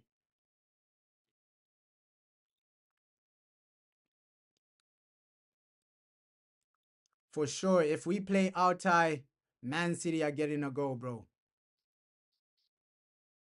Man City are getting a goal, bro. For sure. If outside and Onana, bro. So that Manchester derby, bro, we just have to outscore Manchester City.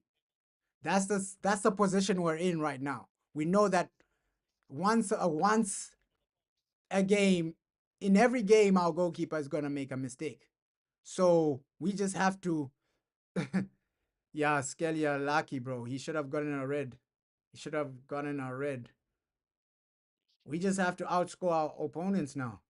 If we don't get a new goalkeeper, it means that, yo, we'll fail to keep like a clean sheet, and we have to outscore our opponents, bro. Come on, ish. Oh my Barada, please. Break the bank for Baleba, bro. You can't say no 2026. We don't have that time. 2026 is a new season, bro. We have this season. We can rescue this season right now with a Baleba, bro. We've been better, but we need to start creating for our strikers. Sesko has been starving so far, bro. Sesko was starving, bro. We're starving the guy. We're starving the guy, man. But his hold-up play is good, though. Oh.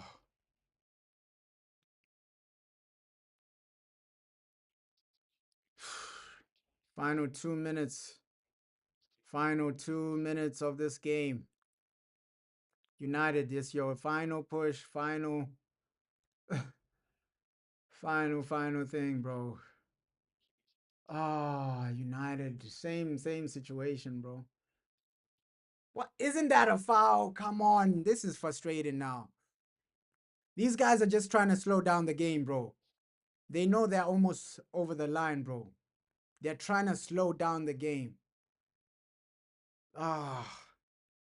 An equalizer, please. I'm begging you. I'm begging you. This is Arsenal, bro. You can't allow these guys to win. We've been the better team in a lot of moments. It's just getting a goal. It's so frustrating when you can't get a goal. That's the most frustrating thing. You can't get a goal. You're Man United, bro. That's the most frustrating thing, right? Oh, no. And the lucky goal these guys scored outside Bindier, bro. I need you sold right now. I need that man sold right now, bro. Because if we're losing this, we're below Chelsea now, and it's already a hard start to the season. Top 6, bro. That race, it's already a hard start, man. Dropping points already, man. Ish. Because of Bindier. Oh, come on. We can't get a goal. We can't really get a goal, bro. Yeah, no open play goal from Arsenal, bro. That's why it's so frustrating to lose like this, bro. It's so frustrating to lose. Oh my God. I thought they almost scored. I thought Arsenal almost scored. It's so frustrating to lose to these guys. It's not even like their goal was from open play, bro. Corner FC, bro. These guys are so frustrating, Arsenal. Outside Bindier, bro. I gotta blame you for this loss. Because yes, we didn't score, but it could have still been 0-0, bro. Could have still been. If it was 0-0, Arsenal would have been. There we go. Full time, bro. Full time. We've lost. We have lost. Defeat. Defeat. Defeat. Defeat, bro. Defeat. Full time. We have lost. And I'm blaming outside, bro. I won't even lie, because it's a situation where if we genuinely just like at least got that, if we never conceded early, these guys, Arsenal, would have been more attacking, bro. Which would have left more space, but it is what it is, bro. Frustrating way to end. Defeat. And it is what it is, man. It is what it is. Not what we want to see. We were the better team, but it doesn't matter in the end, bro. The only thing that matters is the result. So let's hope we can bounce back in the next game, bro. 1 week, we play again, but it is what it is, man. 1-0 to Arsenal. Not the best, not the best. So frustrating that we can't really get a goal, but it is what it is, man.